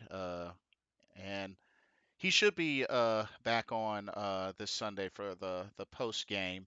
And also, thanks to you, bro, for coming through for the second half. Absolutely. So that was really good. But yeah, some way somehow, hope we could just gotta hope for the best. Hopefully the ball gets going Sunday and the turnaround starts. I mean, especially before the bye week, that would be good. But we'll see. Last comment from Carol. I bet everything that Frank would rather hear it from the fans than Tepper. Yeah, yeah. These fans are booing you, Frank. They're not booing the players. Yeah. I want to make that crystal clear to everybody. Like we respect these players, and we give them their flowers. We give them love. You know, all of them. Yeah. You know, and we call them out when they feel that they need to do better. You know, it's called tough love. That's what we do. You know, but we're not booing the players at all. I mean, yeah, y'all could do better on execution, but that's not totally your fault. That's coaching. They should be teaching you guys this stuff. Yeah. That's Frank. That all leads back to Frank. Every single one of these problems roots back to Frank. So, So yeah, yeah. and the fact that we are fed up with losing. We as a fan base are fed up. It is time to make a change and do something that turns us in the right direction. Name one coaching staff where we've ever had one coach that has not screwed it up in some way, shape, or form in franchise history. We've not been able to have that. Exactly. So, I say So once my it, thing is, I say you what got to do something. I say once again, Frank, what are you going to do about it? What are you going to do about it? These fans aren't going to put up with this much longer. I'm telling you that right now. Either they will leave this fan base or they will come knocking on the doors of Boa. And I Yep. guarantee you it's going to be the taxpayers of Charlotte that come first. Because those people put Yeah, that money is into very that true. stadium. That is very They're true. pissed. And I don't blame them. They're not And getting results for their money. and if results don't start happening, it's going to get worse and worse. PSL owners are going to come next. You know, these people are paying how much money out the wazoo every year and not getting results? Come on. They're going Yeah. to sell their seats. And that's not chump change either. They're going to sell their seats, bro. But All those $1,000 seats that you see near the 50-yard line, those are going to go away. They're yep. next. How much further are you willing to take this before we start making some noise here and hitting these guys where it hurts in their pocketbook? Because that seems to be the only thing that they listen to. Yeah. That seems to be the only thing they see is dollar signs. Frank, we are paying your salary with our money by buying these tickets, by buying the merch, by buying all this stuff. Yep. I Get it. don't think he realizes this. Well, they better Get it together. get it together. Get it together and get it together now. Like, I'm pissed off and I don't even live in Charlotte. yeah. Like, But we need to respect each other as fans, though. That's again, I reiterate that because I've seen so much fighting and so many arguments, and it's just it looks like a political debate within our fan base every time we try to debate the Panthers, and it's embarrassing, really. It really is. Show some love, show some positivity, show some respect towards each other. It goes a long way. yeah. Do something positive for somebody. That's my challenge for everybody. Do something positive today to help somebody. If you can't do it today, do it tomorrow. We need to start Agreed. changing people. Agreed. We need Agreed. to start changing the attitude around here. Because it's so much anger, so much hate in the world right now. We don't need more of it with sports. We really don't. We're creating that by ourselves. And we're not even playing the game, guys. We're not even suiting up. Yeah, exactly. That's You another thing to keep in mind. I was watching some TikToks, of some people that were just saying, "Okay, good game," basic sportsmanship, and the other fan base, and I won't say which ones they were. The other fan base were just like shouting explicitives. They were just like, "Screw you," just like I'm gonna throw a punch at you and stuff like that. And I'm just like, "Who are you? Yeah, it's like it's not even Like, that serious. be better. You're not even playing the game. You're not even wearing a jersey on the field. You don't own a piece of the team. Like, calm down. It's not that serious. Carol says people paying mortgage payments for these Show some season good tickets. sportsmanship. What happened to that? Yeah. Carol says people paying mortgage payments for these season tickets. Exactly. Yeah. Exactly. Those people have a right to be pissed, man. Yep. The people paying taxes and the people that are paying these mortgages for the tickets, yeah. They're taking out loans for their houses just to pay for an NFL ticket these days. I mean, it's absurd. But And they're not getting the results they want. These well, people are out, I met some of the super fans. They're out there in these like padded suits and everything else. Those people are sweating their butts off, and all they get is another L. Come on, man. These guys are at every game. You know how much money they spend on these tickets every year? Season tickets. oh You man, know, it's just sickening. Like, we've got to do better. facts. We we know what the solution is. Fix it. It's not like we don't know the solution, and we're questioning everything. We got multiple things to fix. No, we got simple things to fix that we can fix in house. All you have to do, it starts with you, Frank. Fix it. One simple thing. It's easy. Make the man earn his check.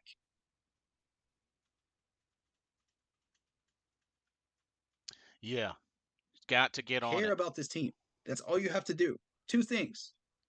You literally have one job at this point. Smile and look good for the camera, Frank, and answer questions after a win. We have everything set up in place for you. So they, That's what frustrates me. Put your frustrations where they rightfully belong, folks. Not at the players, not at Scott, not you know, put it where it belongs. And until we start doing that, we'll never figure out how to solve this problem. We'll just be blaming each other constantly every yeah, year. pretty much. Does that satisfy people in this fan base? If that's where y'all want to stay at the bottom line, go find another team because that's not where I want to stay. Yeah, exactly. But I don't want to be in a toxic fan base, man. I want to be in a fan base that actually cares about this team passionately enough yeah, that they're going to respect each other, not fight each other. yeah, So there's it's up to each one of us individually to start changing that and start being better. yeah, there's too many viral videos of folks in the stands just, I'm disgusted by it. you know, It's basically going to turn into Philadelphia where we got to fight every game in the stands. Is that what y'all want? If that's what y'all want, go up to Philly and become an Eagles fan. ugh, ew. Because I'm done with it. I'm fed up with it. Start showing some respect for each other, please. I'm not doing this, man. I'm not going to spend 30 minutes of my stream every time I get on air talking about this. I'm not going to do it. I'm just going to say be better. Yeah, be better. We all Because can y'all are can taking be that better. time out of your day to watch us to get content, not to watch us ramble and rant about your behavior as fans Yeah, facts. Facts. and how you But can't respect each other. I've had to ban 3 people out of my group because they can't respect each other's opinions and they want to troll and they want to be clowns. And I don't appreciate that. I hey, don't appreciate having to waste my time dealing with that garbage. yeah, you gotta do We what got you got more to do. important things to worry about with this team Yeah. There's than wasting our time with that. Show respect, please. Be better. agreed. Definitely agreed. And we'll end on I'm that. done with my rant. I'm sorry. Nah, you're good. You're Sorry to good. take up your stream on that. Nah, you're good. Nah, it's a We're good wasting reminder. people's valuable time on It's this stuff, man. I don't like doing that. nah, it's a good reminder. It's definitely a good reminder, and it definitely sometimes it When needs it needs to multiple be said, it needs reminders. to be said. You know what I'm saying? Exactly. So nah, you good.